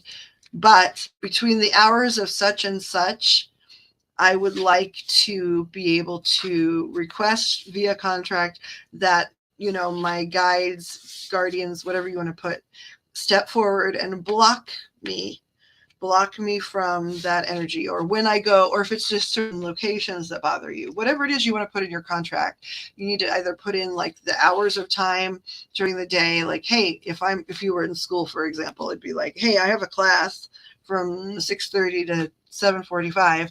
In that window of time, I need to sign a contract with my guides and the universe that stuff is not going to interfere with what I'm doing. Or if you're on the subway and public transportation or whatever it is, public trains or whatever, wherever it is that you feel really overwhelmed, or if you feel really well overwhelmed everywhere, you know, you need to write up a contract that just says, you know, I would like to really turn this off until further notice when I'm in public, or something. But they're just saying write up a very specific contract, stating when you need them to sort of shield you, or to zip up your energy, to send the message that in this particular window of time, I would just like to be a normal person out on the street that doesn't have all of this energetic information flying at me from all directions, because they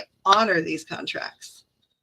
They honor these contracts. So I know you feel other people's energy. And so you need a break from that. Everybody does.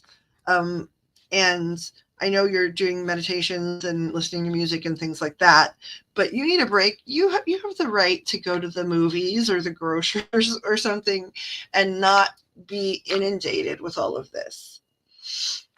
And so even if it's that you would like to write up a contract that just says, hey, guides, I really need to tune down like the experience of other people's energy, experiencing it. I trust you, as you know, I trust my higher powers. I'm going to ask that I'm only feeling those feelings from people when you guys, as like universal wisdom, really believe I need to be interacting with that person and understanding them. You know, whatever it is, to give yourself a break. You need to sit down and think about it, and think about, like, if it's just times, like if it's like you want 3 hours off a day from that, and wherever you are at that time frame, then, you know, but regardless, you need to decide about it, think about it, decide it, write it down like an actual contract, you know, and sign it, and, you know, put it in a drawer somewhere. It's worked really well for kids that have high levels of sensitivity too. This stuff in my family runs through in the family. And so it's something that they first advised when there were some kiddos that were like scared of the experiences they were having. And even in our family, even though we were saying you don't need to be scared, it's still scary. And so it initially started off with little people, and the contracts would work every time. And so then throughout the years, there have been times where with clients, they've advised that write up a contract. And that's something you need to do. And then finally, they want to give you just universal love cards.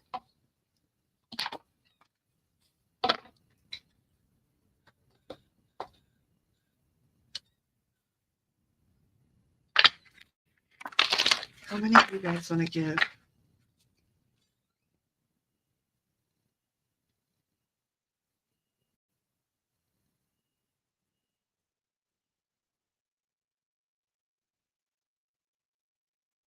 Okay, we'll see.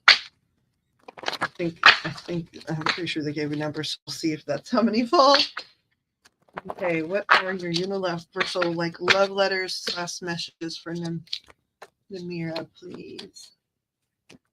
Hey, if there are 4 here. Oh my God. You heard me say it. If there are 4 here. They said 4. And I was like, we'll see what falls. I should just stop doubting them. Okay, so this was, were they all down? No, they were this way. So, okay, so this is the order. Yeah, creativity, spiritual growth, answered prayers, and enchantment. I don't see some of these a lot, but I don't think I've ever had anybody get enchantment, so I'm excited. Okay, so creativity. Creativity. An aura of creativity surrounds you. Life's universal force fills your soul and seeks expression through you. Will you be a channel for the divine? Will you allow the light to flow through? If the answer is yes, open your heart. If the answer is yes, let creation flow. Say yes, and self judgment and doubt will have nothing to hold to. Allow the clear waves of inspiration, ingenuity, and imagination to wash away reluctance, fear, and anxiety. Lost in creativity and find true expression. Let the colors of your soul flow through you. Let the music of your soul be heard. Sing your divine song, dance your divine dance. Express every feeling and emotion, and allow yourself to shine. Be one with your soul, your true eternal self. Realize the divine dream and love unconditionally. So I think this is like, if I had to, interpret that loosely, they say, I see you, girl. We know you. We want you to know we know you, and that, so we have your back. And if you need to write up a contract with us, that's fine. We see you. This is not a random drive-by reading. We're talking to you. Okay, spiritual growth. This is a very special time for you of deep deep spiritual awareness and growth. Powerful changes are taking place deep within you, and it is important to nurture yourself as this occurs. Take time out to appreciate the beauty and healing energy of nature. Wonder at the trees. Delight in the flowers. Feel the earth beneath your feet, which you already do that. Hear the sacred heart of Gaia and rejoice in the essence of her nurturing spirit. Walk along the beach, step into the waves, feel the ebb and flow of the water and the ebb and flow of your own personal divinity. You will emerge from this period with a renewed sense of purpose and a heightened ability to tap into the vast pools of knowledge, inspiration, and creativity that dwell within you. Yeah, they're talking right at you, girl, because there could be a lot of cards, and these are the ones. Answered prayer. The universe is listening and has heard your call for help. Your prayers will soon be answered. Expect a pleasant surprise in the coming weeks. The butterfly angel depicted on this card reflects the positive transformation now taking place within you. They've heard your heartfelt whispers. They know your dreams, your fears, and concerns. They've taken them into themselves and changed their shape. The dull has turned to bright. The bound has found its wings. A wish becomes a truth. You question, and now they answer. Listen and allow. They will fill your heart with love, joy, and a reminder that you are never alone. Yes, see, they really sent that earlier too about you're safe. Embrace them with your new wings of light. Their love for you is unconditional and spans all time and space. Gift them your troubles. They delight at their ability to transform your troubles and respond to every heartfelt call. And then the last one is the card I'm really curious about, because I don't know if I've ever seen it come up, which is enchantment. Enchantment. Slow down, pause to see and feel the love and beauty that surround you. They are coming from everywhere in the universe. Smell the roses, gaze at the stars, and feel the breeze caress your face. Feel the sun shine down from above and the steady earth beneath your feet. Observe nature and her changing seasons. Autumn leaves, misty sunrises, dewdrops in the morning, waves of the ocean, luscious blades of grass, and rainbows. Find nature embodied in a smile, a kindness, a sincere gesture, or a tender word. Think of someone and connect with them spiritually. Send out your love, light, and blessings. Despite all its madness, difficulty, and suffering, the world is an amazing place. Life is amazing. The sky, the earth, the universe, the great cycles of birth, death, and rebirth, all are amazing, as are you. Yeah, they just wrote you a little love song there. Is there anything else that you can think of now? I do feel like and I don't, you can ask Pixie, I do not say this to everyone that comes through, but I do feel like if you have the ability to return, there are some, did you guys say some or one? Is it some? Is it one? Okay, so there are some people on the other side in non-physical that would like to contact you, and whether that's you come back here or go wherever, if you have somewhere else you go that where you get mediumship readings or whatever. But there is one primary person, and then a few others that would come through just to send a little bit of some messages. But there's one in particular. So please know that even if you don't come back here, go somewhere where you can speak to them.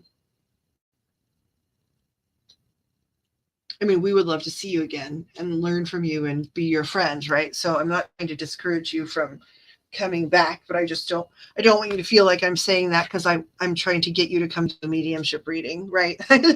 You need to do it, whether you do it here or not. Oh, Pixie fell out. When did you fall out? I'm so sorry. I'm really sorry, Pix.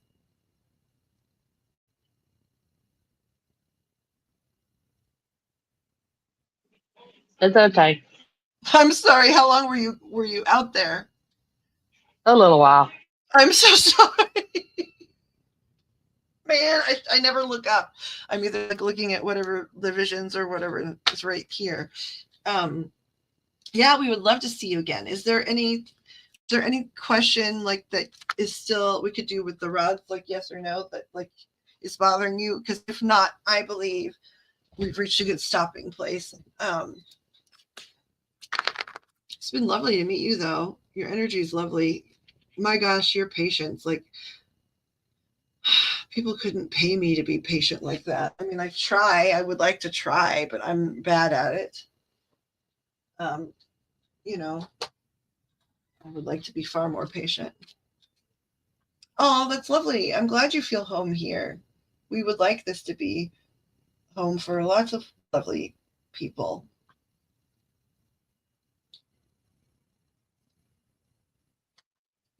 You know, if it feels like you're home, then that means to us, right, we get new roommates, which is always good. I hope it helps you, but that I know that like the music thing, you know, adding practicum to the way you clear and enter your space and things like that is going to help you a lot. But that contract is going to help with, because I know how it feels to feel like in public and be feeling their feelings and hearing sometimes I hear their thoughts, and it can get to be like an echo chamber of like ginormous proportion. You learned to be patient. I mean, I'm far more patient than I was naturally born because I was naturally pretty impatient. Like how some kids seem to be just born with patience. That was not one of my particular strengths. So I've learned a lot, but still, like, it would take years of meditation to reach like where you are. Because yeah, I could feel how steadfast, and I could feel your strength too, which is really impressive.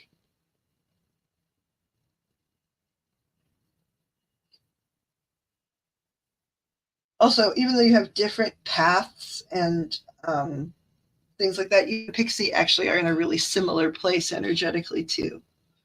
So hopefully in the future, like when we're all just hanging, you guys get to chit chat because you guys have stuff going on that's energetically, again, you both are going to wind up, having different types of skills, but like in terms of like the overwhelm of rapid spiritual growth and that kind of stuff, you share that in common. Yeah, we are humans, right? And especially when you talk to the divine and guides and stuff all the time, it's really easy to feel like you missed the mark, right? When they know like everything and they have like eternal energy, like eternal and universal energy for everything, and patience and knowledge, right? So it just feels like, I don't know. Often I'm around spirit and feel like I'm like one of those puppies that are so cute that their eyes are almost shiny like pennies because they don't know anything yet, right? So they just look like, I have no knowledge in here yet. I feel like that around spirit a lot. Like a puppy with shiny eyes.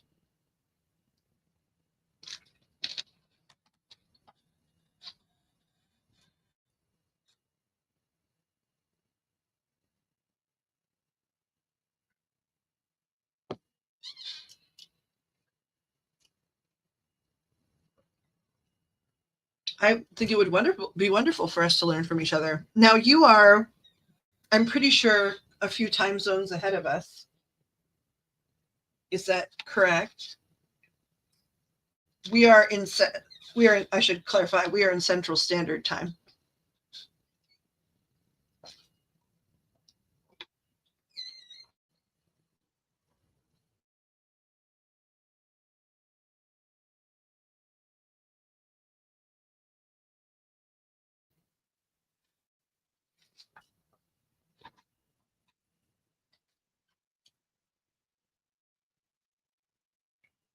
Yeah, we were also talking about, we have sort of an abandoned Discord. And we were talking with Toast really briefly about getting that more up and running so that those that want to like share information, there's like a place where we can do that as well. Okay, it did. Okay, so it did feel like time wise. I'm not as familiar. Hold on.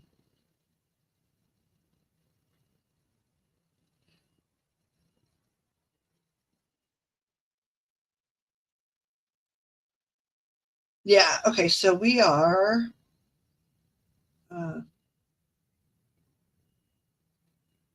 That's what I thought. Okay. So because I have a good friend in the UK. I guess a few friends, and they're 6 hours. So you're 7 hours ahead of us in the Netherlands. And I'm going to say this terribly, so I apologize in advance. Ik spreek Nederland. But I can only say like four things, like ik hou van jou, right? Ik hou de handen aan de kassen. I'm terrible, so I'm sorry. I hope that didn't hurt your brain. I had a Belgian friend online.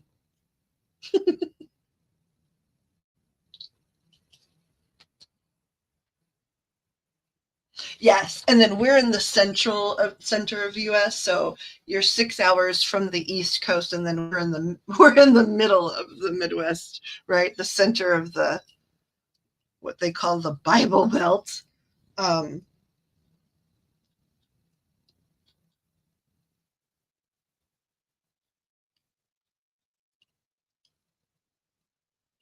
Netherlands are beautiful. I love you. Right? I don't know much, right? And I love cats and dogs. I can say I love you and I love cats and dogs. I don't know why those are the things at the time I wanted to know because it's been a long time ago now, but I know very little.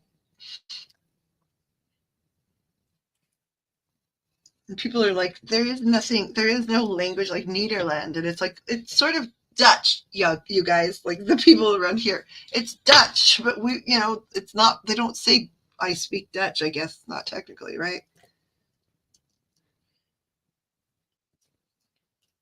Just like they really should say of the people around here that we speak American because we don't speak English, at least not how they do in England. That's for sure.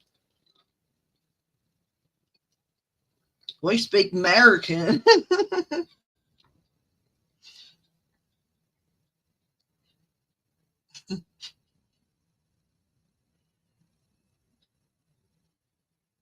I was an actual adult at the time I wanted to learn how to say cats and dogs, which is maybe even more embarrassing than if I had been a child.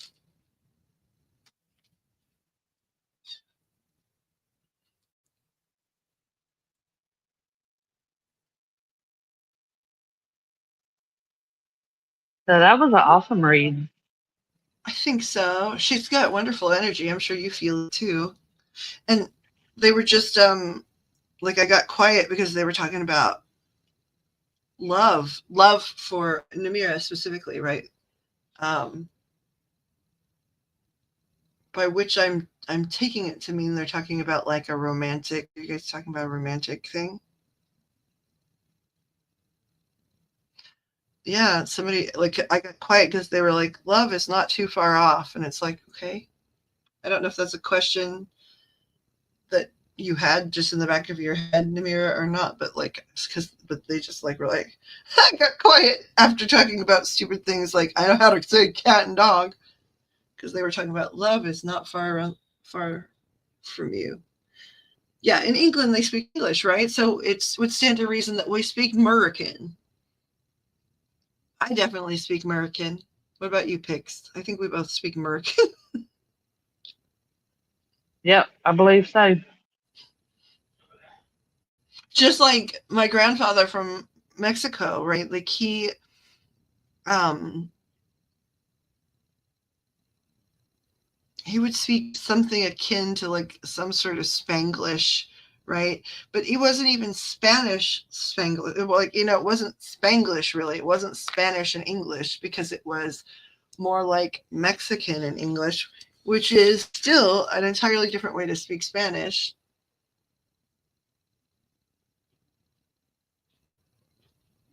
But you asked guidance, General. You had a love question, you mean? Because they just now they just were like, yeah, love's not far off, um, and they're talking about romantic relationship. Is it someone that she already knows, or is it someone new?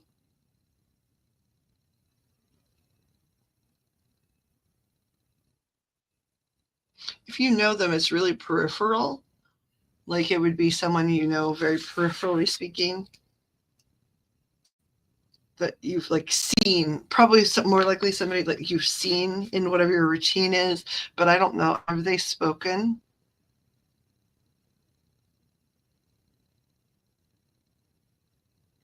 It was like yes and no, which usually means like you said, pardon me, as you were trying to move past them or something. Like, yes, yeah, it isn't far away. They keep saying right around the corner rather than here already or be patient. They keep saying right around the corner.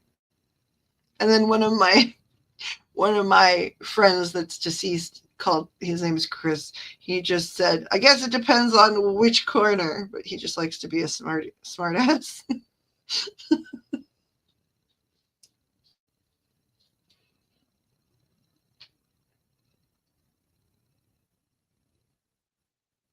It is on the way though, so you're totally right when you say you're feeling it. I had a person that was on this channel a lot in the past. Um, he really wasn't a sitter, but he just always wanted to be here. Like Pixie is here because we are dear friends, but also she's an amazing sitter. He really wasn't a sitter. He just always wanted to be here. And which is wonderful. He passed away really suddenly. But we were in love, and I felt him coming. I say like about maybe somewhere close to a year before I met him. I started feeling like the notion that there was going to be a big love rather than, like, oh, there might be an experience. It was like, oh, there's a big love coming. And I kept getting visions of like waves from the ocean, which was weird, which I didn't understand that part for a long time. Like it was like, but I kept seeing it as like this big wave of water, and eventually it got bigger and bigger and bigger. It looked like a wall of water, like almost like sort of along the east coast of the United States. And I was like, why is it all these waves? Like, why am I seeing all these waves? And I just knew, like, I could feel big love coming. Well, he lived in a very small part of the Caribbean islands in the Caribbean. And so, like, like the visions were accurate in the sense that, like, they were trying to show, like, where he was, I think, and I just didn't ask the right questions. But I could feel him coming about a year or so before he fully turned up. Chris is funny, man. Like, Spirit's funny. Like, just they're always got, like, this very loving but somewhat sarcastic attitude sort of comes off of all of them. But yeah, Chris had a mouth on him when he was here, and he did not. That has not changed. That has never changed. And now that he has even better, like, view of my life, he can make fun of even more things.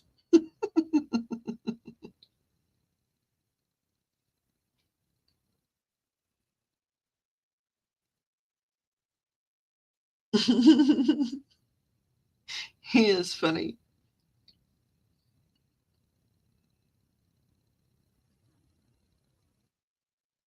But yeah, I thought it was a good reading. And, like, I do think too,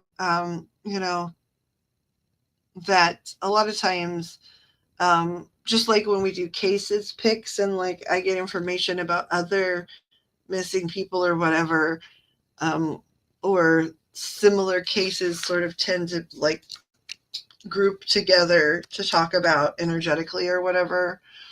I do think that this, we've met this lovely person, and I'm glad we've met this lovely person, but I also do think there were messages that were specific for her, but it was also relevant to a conversation that was already taking place. I don't know if you feel that way, but I do. Yes, I do.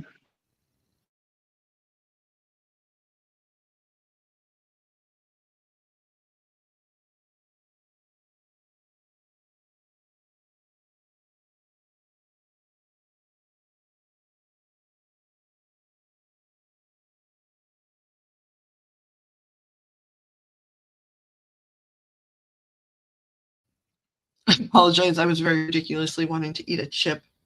So I just looked up at the chat. Thank you. That's so nice. I appreciate that compliment.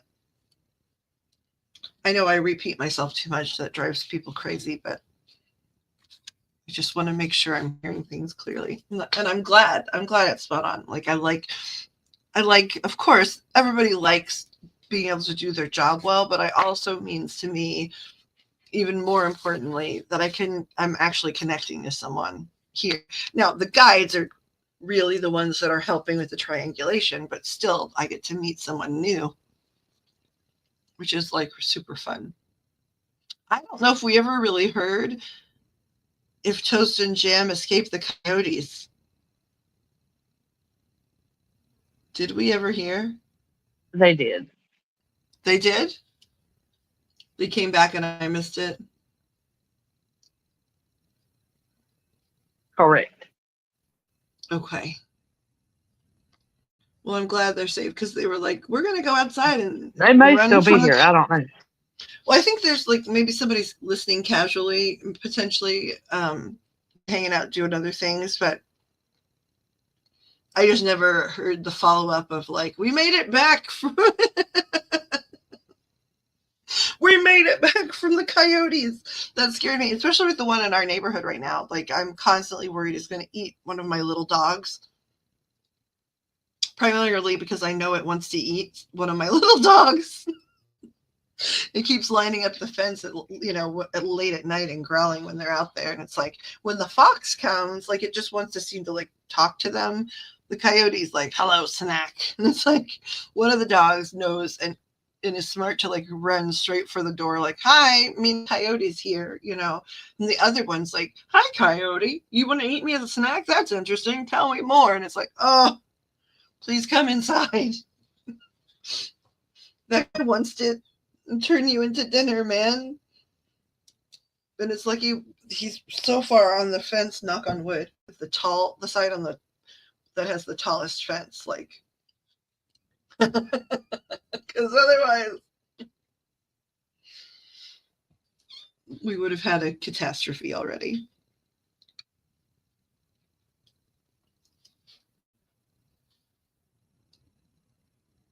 I think it's important. I know to do all things our way, right? Like,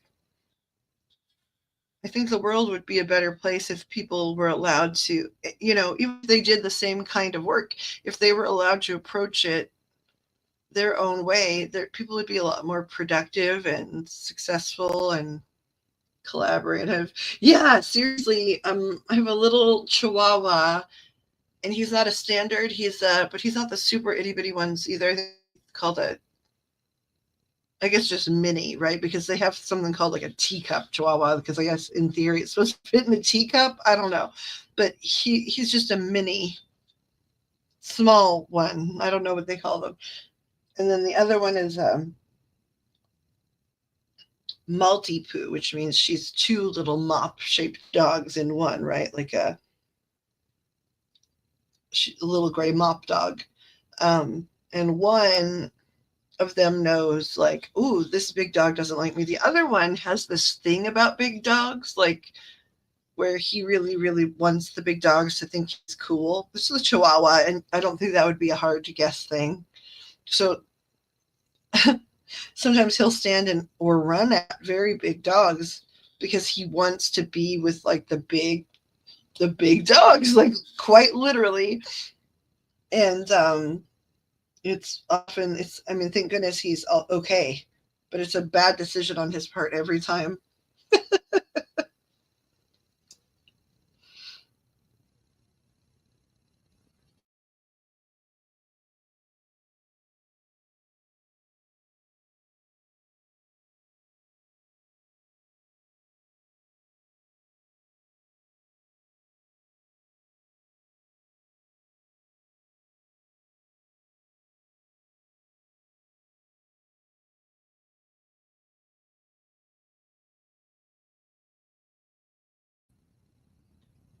Pixie has jockeys, but I think most of hers have been big guys, right? Yeah.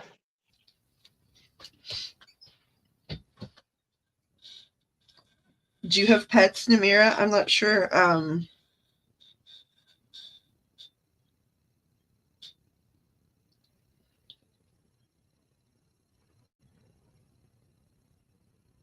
don't know if I've ever really known anybody from. I knew somebody that went to Finland and worked there, and she spent a lot of time with horses when she was there. But I don't know if I know, like, if the Netherlands are big on doggos or.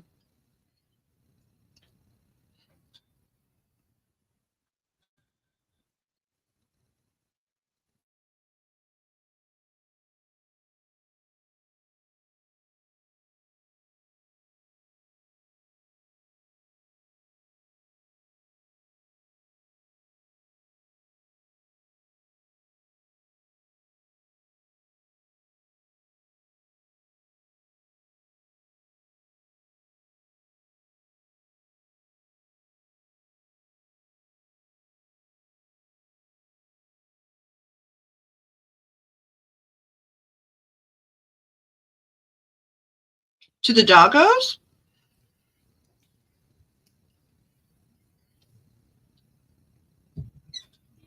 I'm always interested in that. It seems most people I know seem more allergic to cats, and so I always wonder what the difference is. I've never. That'll be something I research now.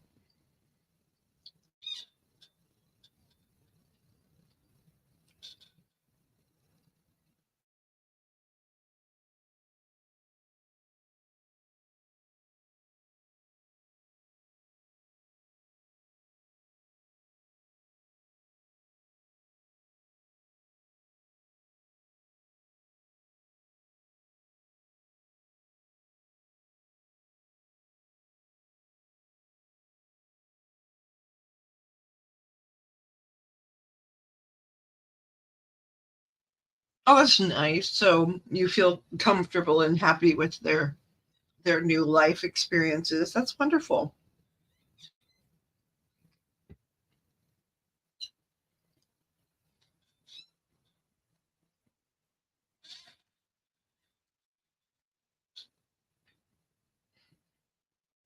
I mean, I've heard a few people, and actually, sort of like Dr. Doolittle around here. There's a lot of animals, but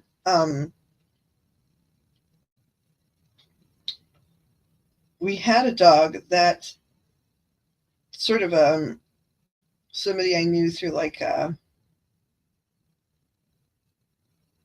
sort of healing place had, and then she was going to go have some sort of, I can't remember, surgical procedure or something, and she'd just gotten this puppy, and she knew that she wanted to have a very specific home, so it came to us. But I would have never selected this dog because they're really expensive, and I go to Pounds, and I rescue animals. But they kept talking about how this type of dog is good for people with dog allergies, because it's a Chinese crested. But again, they're expensive, so I would have never purchased one. But also, they're the ones that are like mostly naked, that are all skin, and just like have hair on their head and the tip of their tail. And they also are really different in the sense that they're the only dogs, or at least one of very few types of dogs, that have sweat glands. So they don't pant. Like dogs pant because they don't have sweat glands, and that's how they're cooling themselves down. But these Chinese cresteds have sweat glands, so they don't ever pant. A long time ago, long time, they were bred in China, like thousands of years ago, to be on boats. But they, I guess, it's in some way crossed them genetically with rabbits or something, so they have some rabbit DNA, and the skin was complicated because they have sweat glands, and because they don't have much fur covering their skin. Like, that dog needed a whole skincare routine, like, which I didn't anticipate ever doing for a dog, and had to wear like sunscreen to be in the yard and things. My sister has a dog, but I don't stay away because you love animals. I'm sure it's hard, because animals are healing. They also absorb and like change, a lot of the energy in our immediate space, and and they manifest so well because they get out of their own way. There's a lot of wonderful things we can learn from them, but also, they're a gift from the universe too. When like one is sent into your life, you're helping each other, really. But yeah, a dog with a skin. I don't know if you've ever seen a Chinese crested, but look it up, because I mean, of course, we took her. She was a lovely, cute puppy at the time she came into the house. And scary level of smart. Had a vertical, like, from being standing completely still, she had a vertical jump of like something like 8 feet. And they're small dogs. They're not big. So it's a lot of interesting things I witnessed through her and experienced. But I just didn't know. Like, I didn't know that there even existed a dog where, not only did she need to have her like skin like cleansed and, moisturized and protected from the sun, but like she needed, and I mean, at first I was just like, okay, we're going to do the basic stuff, right? Because that's what we do for ourselves. Like, we're not going to do a beauty routine for a dog when we're not even doing like that for people here. Like, but it became like mandatory, because those sweet little things, like, they get like skin, they get like comedones, like blackheads and all kinds of stuff.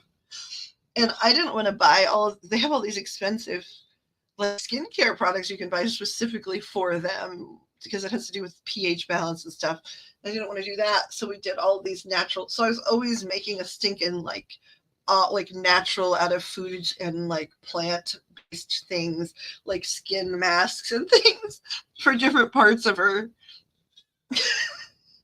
I just never, like, every time it came to that, it was like I never imagined I would be mixing up like homeopathic, like kitchen witch skincare to place on like specifically the outer thighs of a dog. Like, what's happening? Well, so if you have allergies to the cats and the dogs, are you a bird person? Or axolotl? There are ways to get other animals, I guess. That's what I'm trying to say.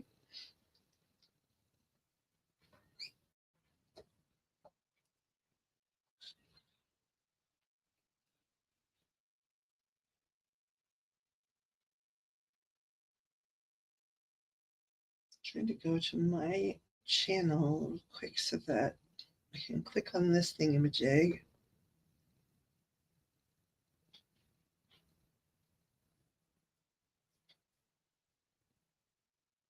So I'm going to go to your channel and subscribe. Okay, so I can find you. Okay, there we go.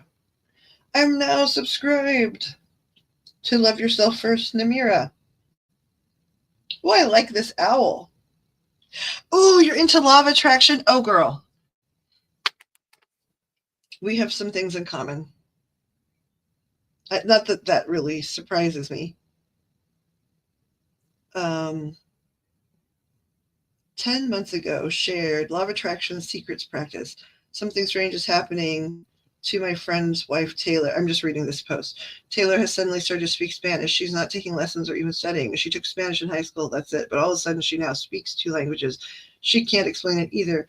But ever since she started doing this 7-second brain trick every day to activate that genius wave, everything Taylor learned in high school is coming back to her. She said, it's like a genie waved a magic wand and gave me a super brain.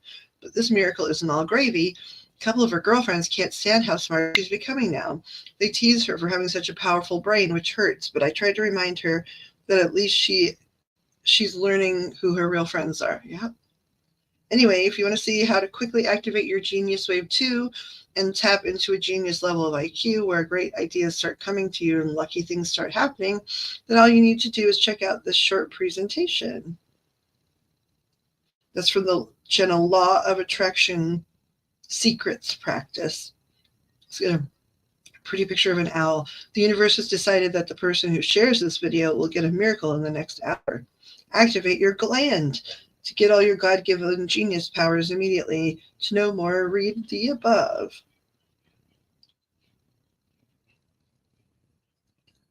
Let's see.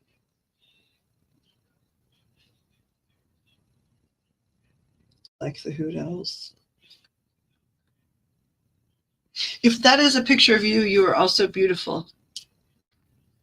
Very beautiful. On top of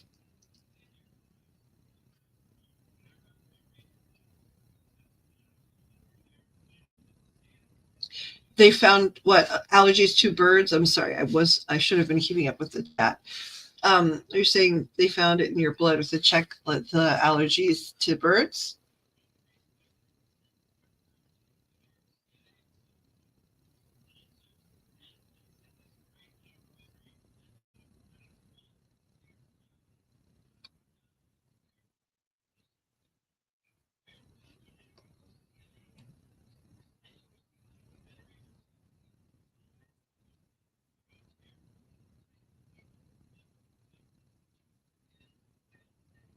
Thank you for subscribing, by the way.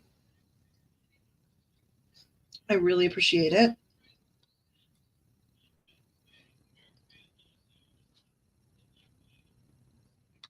Oh, I'm not sure if you were here. I'm going to show Pixie has, I can't link it because there's something going on new with links on the YouTube. But this here, that is Pixie, one of Pixie's channels.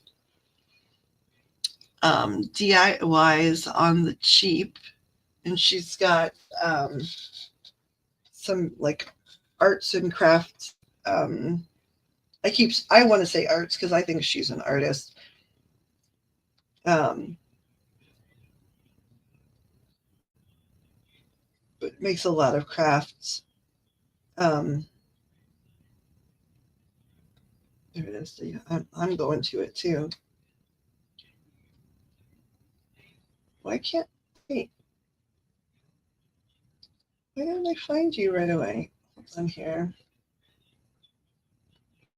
Maybe I put like a space bar in the wrong place or something. Straight this way.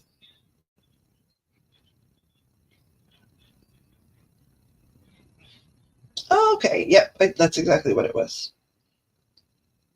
Okay, once again, I'm going to say this.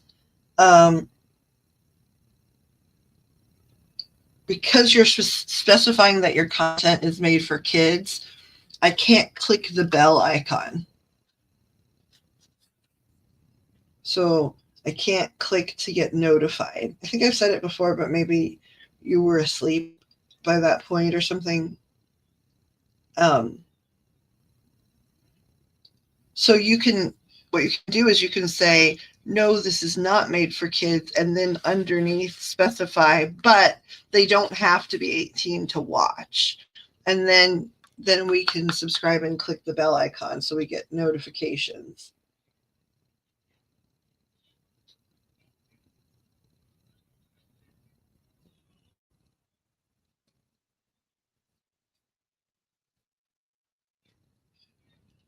It says DIY's crafting. Okay. Videos. Temu haul. Okay. Holiday mugs. Butterfly door hang. Flower dragonfly, which I love. Dollar Tree DIY garden hang.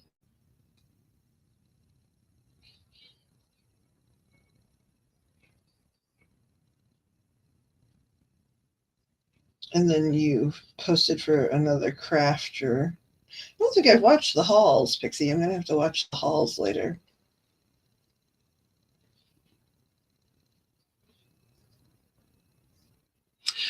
Oh, you have a lot of birds in the tree of your neighbor. I'm always curious when people are from different places in the world, what kind of birds are indigenous. I have pet bird. Well, I have outside. I have a crow that visits me, and their family comes around too. But like now, it's been almost 2 years ago that they had an injured wing, so I went and helped them. They somehow were. I never understood, like they were in like a little fir tree that was really low to the ground, and they definitely had a wing injury, but they weren't like tied in there or anything. But anyway, they needed help, so I got them out of the fir tree and set up like a little place, a crow box, which is, I don't know if that's a thing, right? But and would feed them and stuff, and then they healed relatively quickly because it didn't look like it was like super destroyed or whatever. And I was scared to call the wildlife people here because sometimes they can help, right? But if it's not a protected animal, like, and it costs a lot or something, sometimes they make other choices, which I didn't find out until I like turned in other wildlife at one point and found out the hard way, which upset me. So anyway, since it wasn't severe, we became friends. And so now they'll come like sit on my outside windowsill. They want me to come out and give them Cheerios. Very specifically, they want Cheerios. And then I had a couple of conures. I'd never had birds as pets. I'd never even thought about it. And then was at a pet store to buy just like cat food or something, and ran into a bird that basically I knew like was supposed to be in my house, and then wound up getting another bird to be her friend. And then now she's crossed into heaven, into non-physical. And so because the boy conure was lonely, but I couldn't bring my heart to get another conure yet, we got a little finch that sounds like a robot. I didn't know they sounded like robots, but so that like they can talk to each other and things, and that's going well. I had no idea. I guess I always thought, I don't know what I thought about birds. I didn't think they were going to be warm companions or something. And they are they're like dogs with wings. They're so friendly.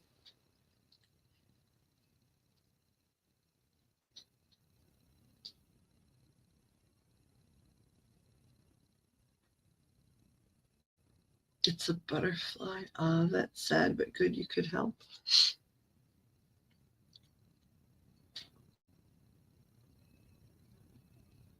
Yeah, he did. The crow's done well. Like now he's just like a neighbor, right? He'll come and visit and demand Cheerios. I demand Cheerios immediately, madame.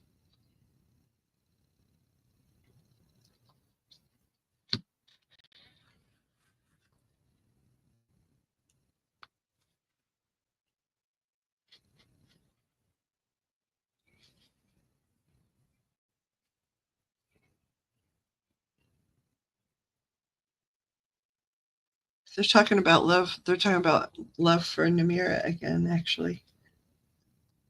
So this I started fidgeting.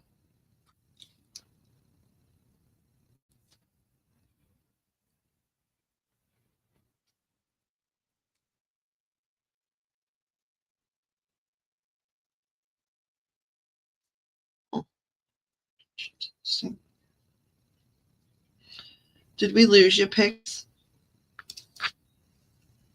To Dreamland?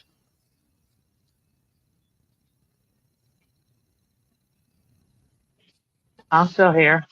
Trying to figure Okay. out why I can't get my account. Can't get in your YouTube? Yeah, I can't get into my DIYs. I mean, it's definitely. I mean, it's still up, so nothing has gone on. Let me tell you. It's just that it just needs. You just need to change the settings once you're in.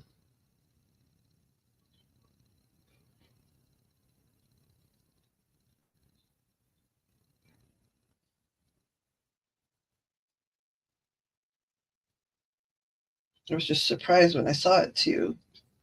Was it the first time? And then I think you were asleep the first time I said, "Hey, I can't get notifications, girlfriend. Girlfriend, I can't get notifications."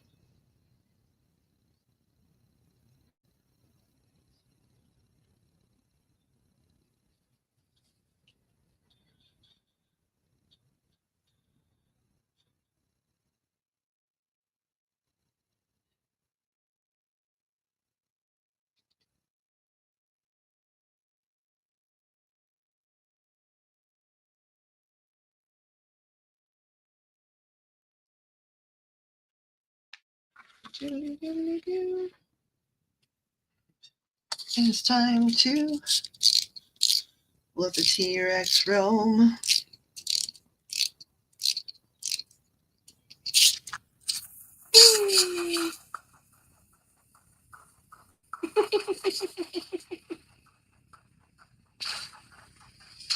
I need to get all of the ones out. I think they're just fun. Big fan of wind-up toys.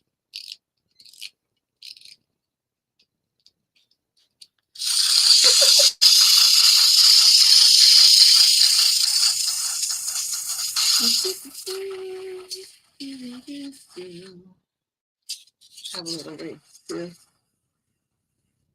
That'd be a fun way, like the times when we have like a handful of people in here and people are saying, you know, like that in the past where it's like we can do one free read or whatever to the people that are regulars. It'd be cool since I have enough of things like this to like list them like one, you know, have numbers and have everybody pick one, and then whoever's guy crosses the finish line picks up the reading. I would love to stay, but I have to go. We'll come back soon, and thank you so much, and nice to meet you. It's been lovely to meet you too. I'm sure it's lunchtime where you are. And so, yes, I very much look forward to you returning, Namira. You know, considering our time zone, we keep very strange hours, but that means we get to meet people like you. So I'm really grateful that you came. We do hope you return and we get to know you better, and have a wonderful rest of your day. Yay. I'm so glad we got to meet. Wish there was a way for me to put like hearts on things when people make comments.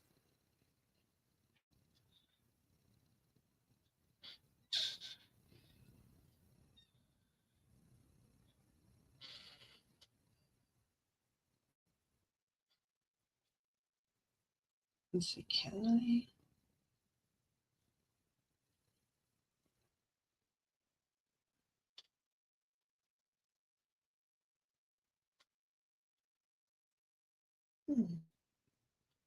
Yeah, I can't hit the heart. You're welcome. See you very soon.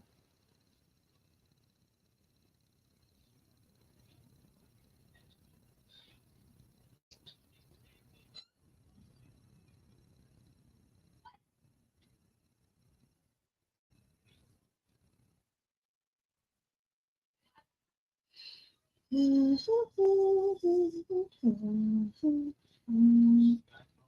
right. I'm not sure who we. Oh, good. I'm glad you will return.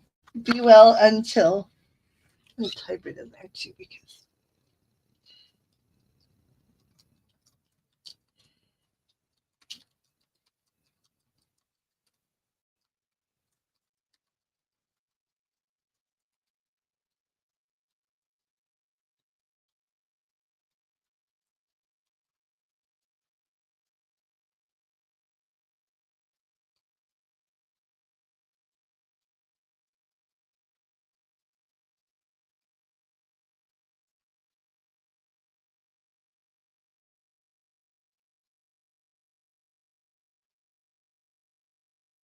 This is the way I guess I can send emojis. Is this method?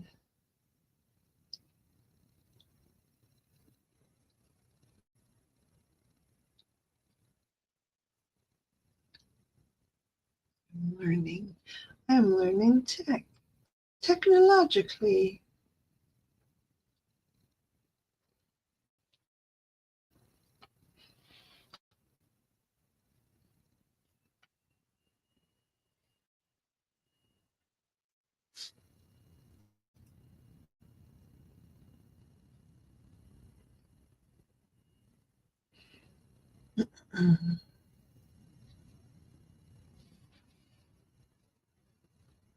The emojis that are options are fun too. Let's see here.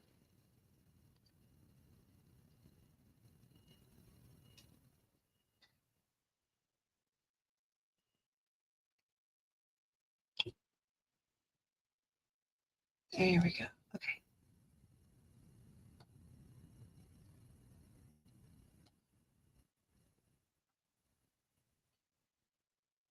Okay, Pixela. I know that you're working on your channel, so don't jump over here.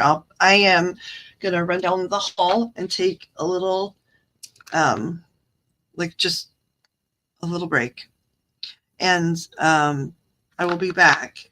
And then if it's you and I, we can have some reading we can do for you, especially considering, whole ass archangels are sending you energy, energy bubbles, which I guess we didn't talk for very long earlier, but you didn't tell me that before.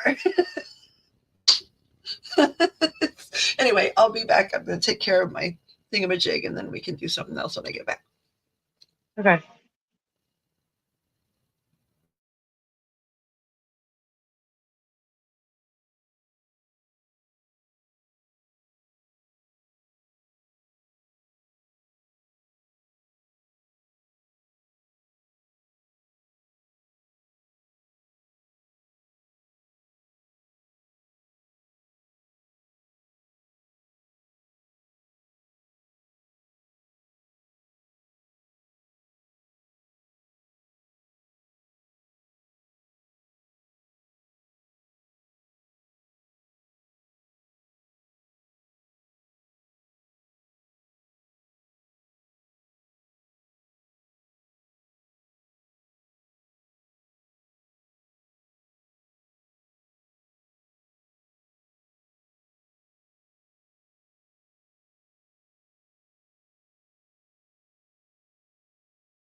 Hello, Mamacita.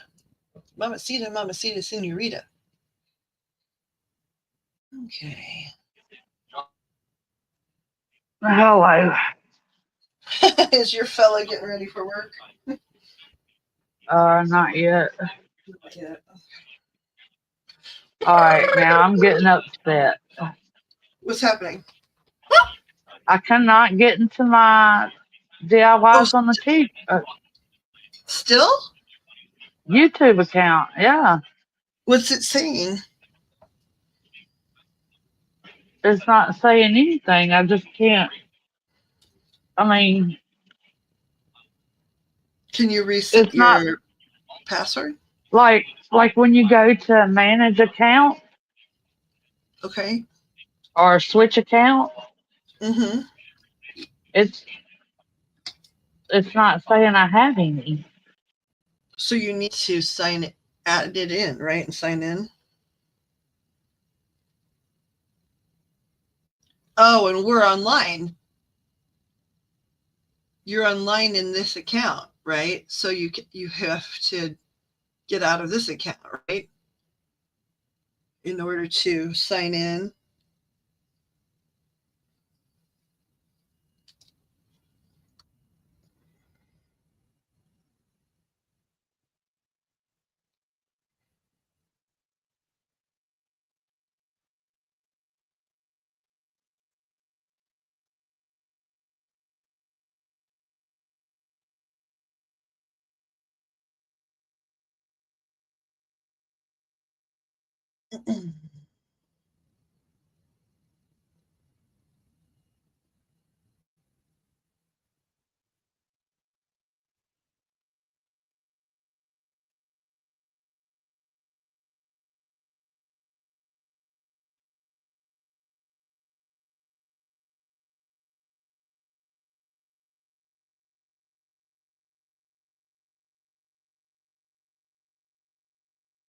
I don't know.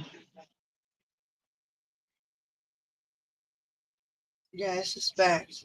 I'm going to sit here regardless for a little while and still do a little bit of reading for you until we crash or something. I'll just sit here. Why don't you sign out so that you can see, so that it's just not stressful anymore. Okay, I'll check it.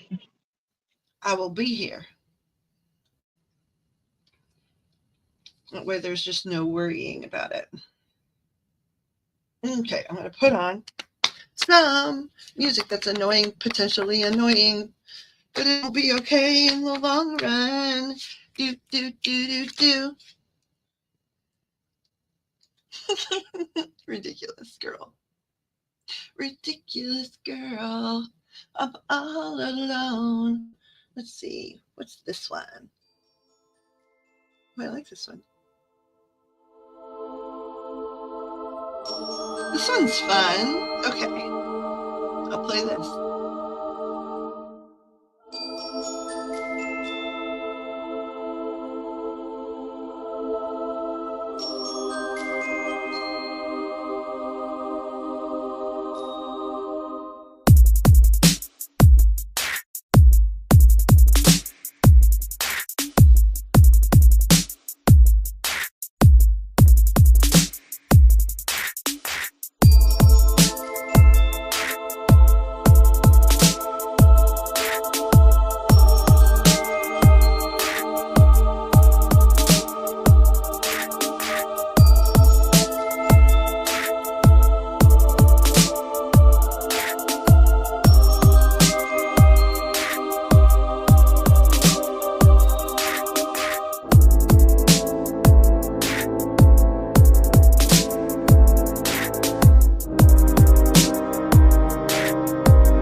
Hey, lady. Hey. Did it turn out? How did it turn out? No, I can't get into it. That's Every weird. time I put in the Gmail address, it tells me I don't have a channel. It keeps telling me create channel. How do you still get the email for that Gmail? Yeah, I mean I've got it on my phone under my Gmail account. So, like, you can check the email. Yeah. So, do you have anything like in any of the folders that tells you something went on with your channel? Because I went to your channel. I don't even. I know I did too, but I cannot get into it. It keeps telling me create channel. Okay. Do you feel comfortable? Hold on. Oh, that's noisy. Hold on. If you feel comfortable, um, sending me your like your password. It could be one of four. Okay. Well, I can try 4. Hold on a second. I'm gonna sign out. This is so strange. Yeah, that's why I'm gonna try it too. Just because, like, who knows what's up? Let's see here.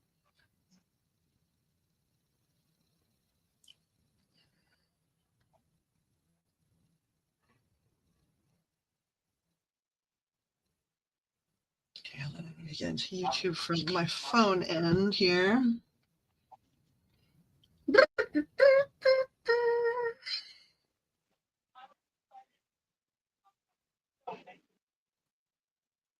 I don't know if it's because I haven't been on it in about a year, but Well, we're gonna find out. Hold on here.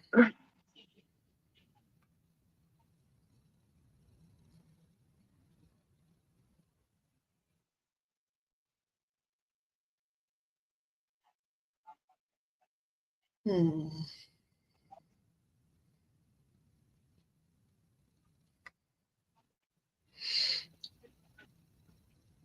Okay, so I need to add.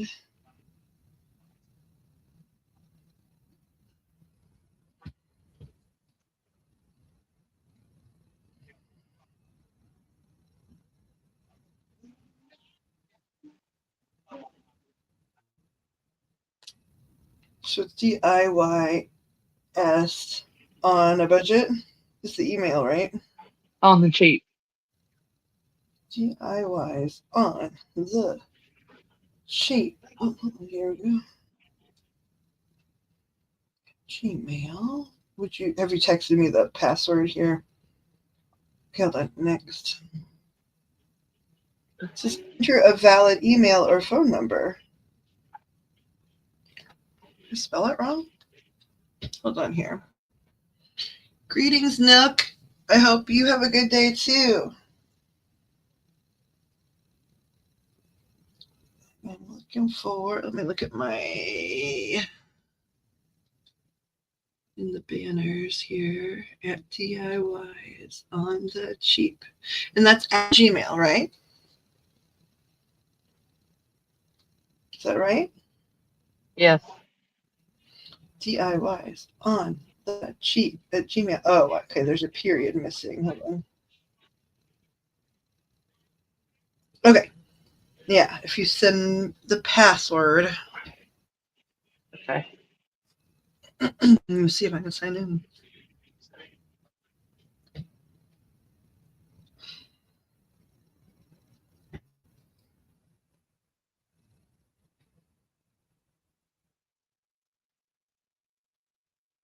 Thanks for stopping by, Nook. We're just troubleshooting. I'm sure you're getting to work.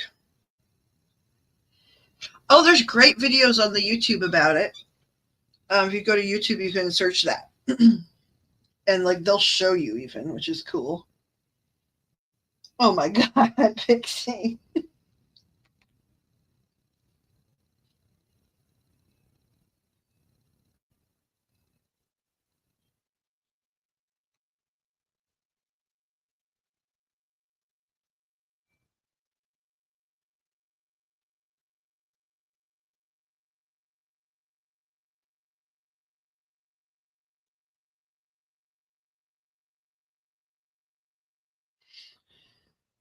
Okay, so it's going to send a, it says, verify it's you to help keep your account safe. Google it to make sure it's really you. Check your OnePlus Nord N25G, so your phone, I guess. They sent a notification to your OnePlus Nord. 35, 46, or 95. It says 46. Yeah, Okay. you got 46. Yeah, you've got it. Well, you've got it. Yeah, it's 46. So tap 46 on your phone. Okay. Okay, it's Uh, doing something. Keep your account updated. No, I don't need to do that. I'm going to skip that. Welcome. Okay, I agree.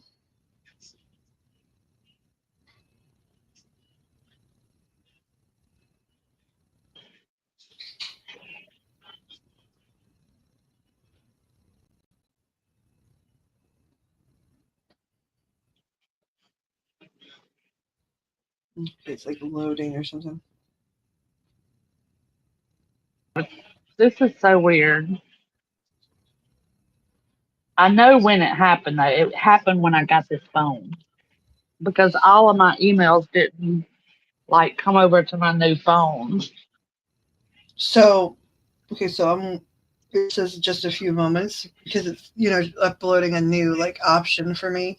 But if it works, then I would try your tablet. You know what I mean? Try a different device. Well, I tried on my laptop and it didn't work.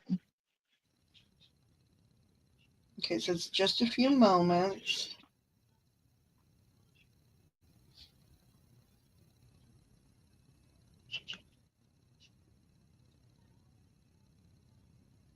I'm in DIYs on the cheap, but it says create a channel. You're right. See, I don't get it.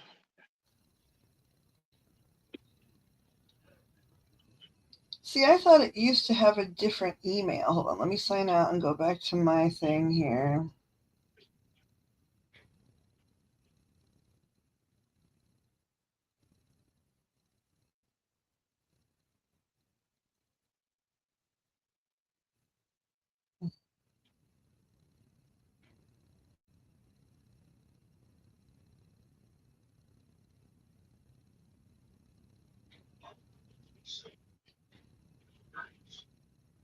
Okay. All right. I'm signed in again, so let me go to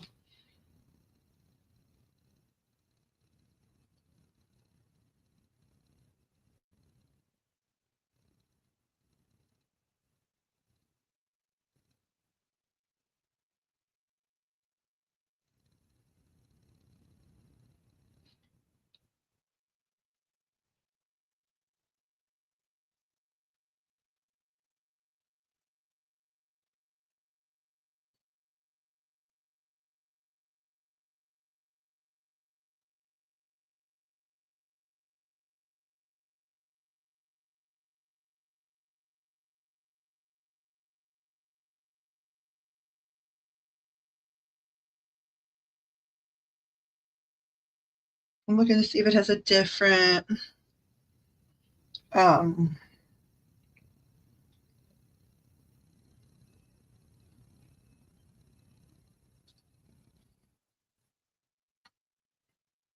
here.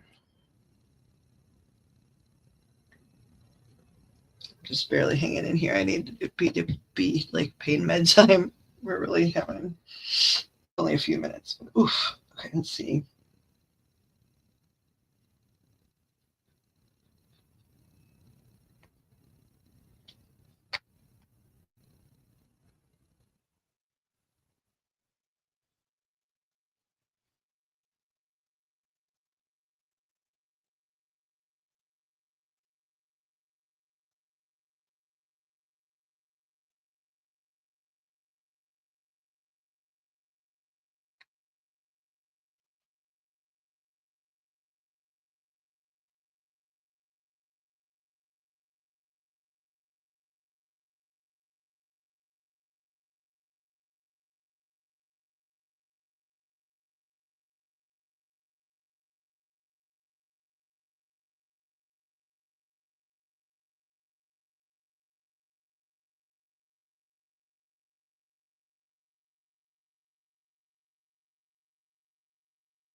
Okay, so this is what it says right now. So it says if you're logging into YouTube and see the option to start a channel despite already having one, it likely means your existing channel is hidden or linked to a brand account you're not currently logged into. You'll need to either re-enable the hidden channel or link your existing channel to the correct Google account. Here's a breakdown. Hidden channel. Problem, you might have accidentally hidden your channel, making it appear as if it doesn't exist. Well, I don't think you did that because I can find it, but hold on a second. We'll see. So sign into YouTube, go to the start a channel or create a channel. Do not click the option to use a business or other name, as this will create a new channel instead of restoring your hidden one. Follow the prompts to re-enable your existing channel. Channel link to brand account. Problem, your YouTube channel might be linked to a brand account you're not currently logged into. Go to myaccount.google.com, sign in with the Google account that is associated with your YouTube channel. If you don't remember the Google account, you'll need to try and recover it. Once logged in, navigate to YouTube, see if your channel is accessible. If you still can't access your channel, you may need to link the brand account to your Google account via YouTube's account linking page. Or it can be an outdated, I bet you this is it, outdated YouTube app. If you're using an old version of the YouTube app, you might see this message. Update your YouTube app to the latest version. If the issue persists, try creating the channel using a web browser instead. Also, it could be Google account issues. There might be an issue with your Google account, such as it being restricted or having reached channel creation limits. Ensure your Google account is in good standing. Try signing out and back into your Google account. If you're on a Google app domain, check with your domain administrator to see if YouTube is enabled. Or it could be temporary server issues. Sometimes the problem might be temporary due to server side issues. So I think you need to update YouTube. I would uninstall YouTube on your device and reinstall it.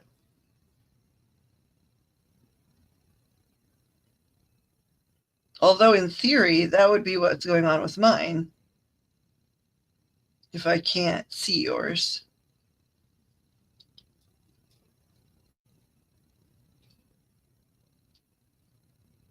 Didn't it used to be called Pixie Dust Creations?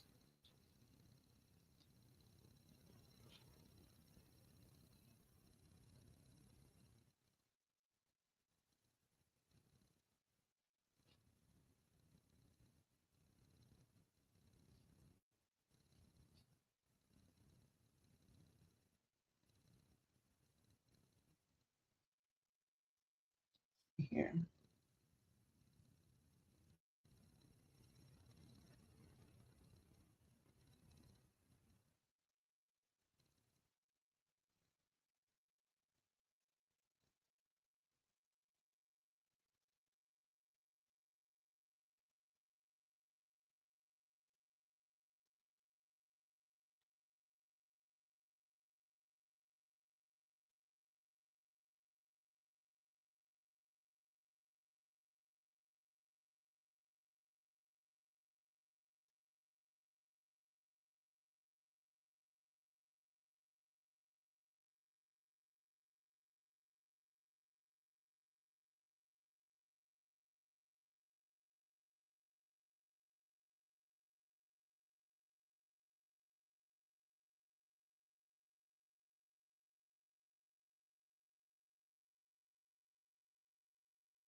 Okay.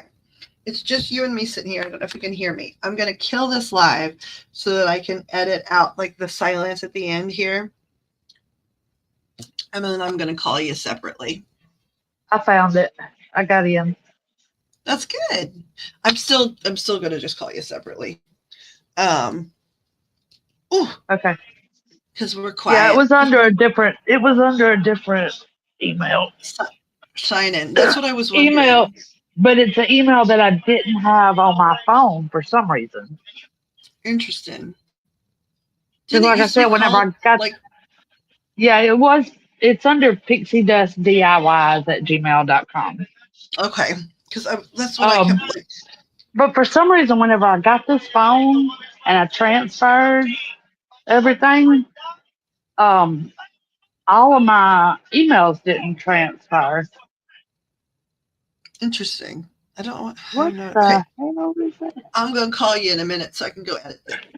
But I love you. All right. I'll talk to you in a little bit. Bye-bye. Bye.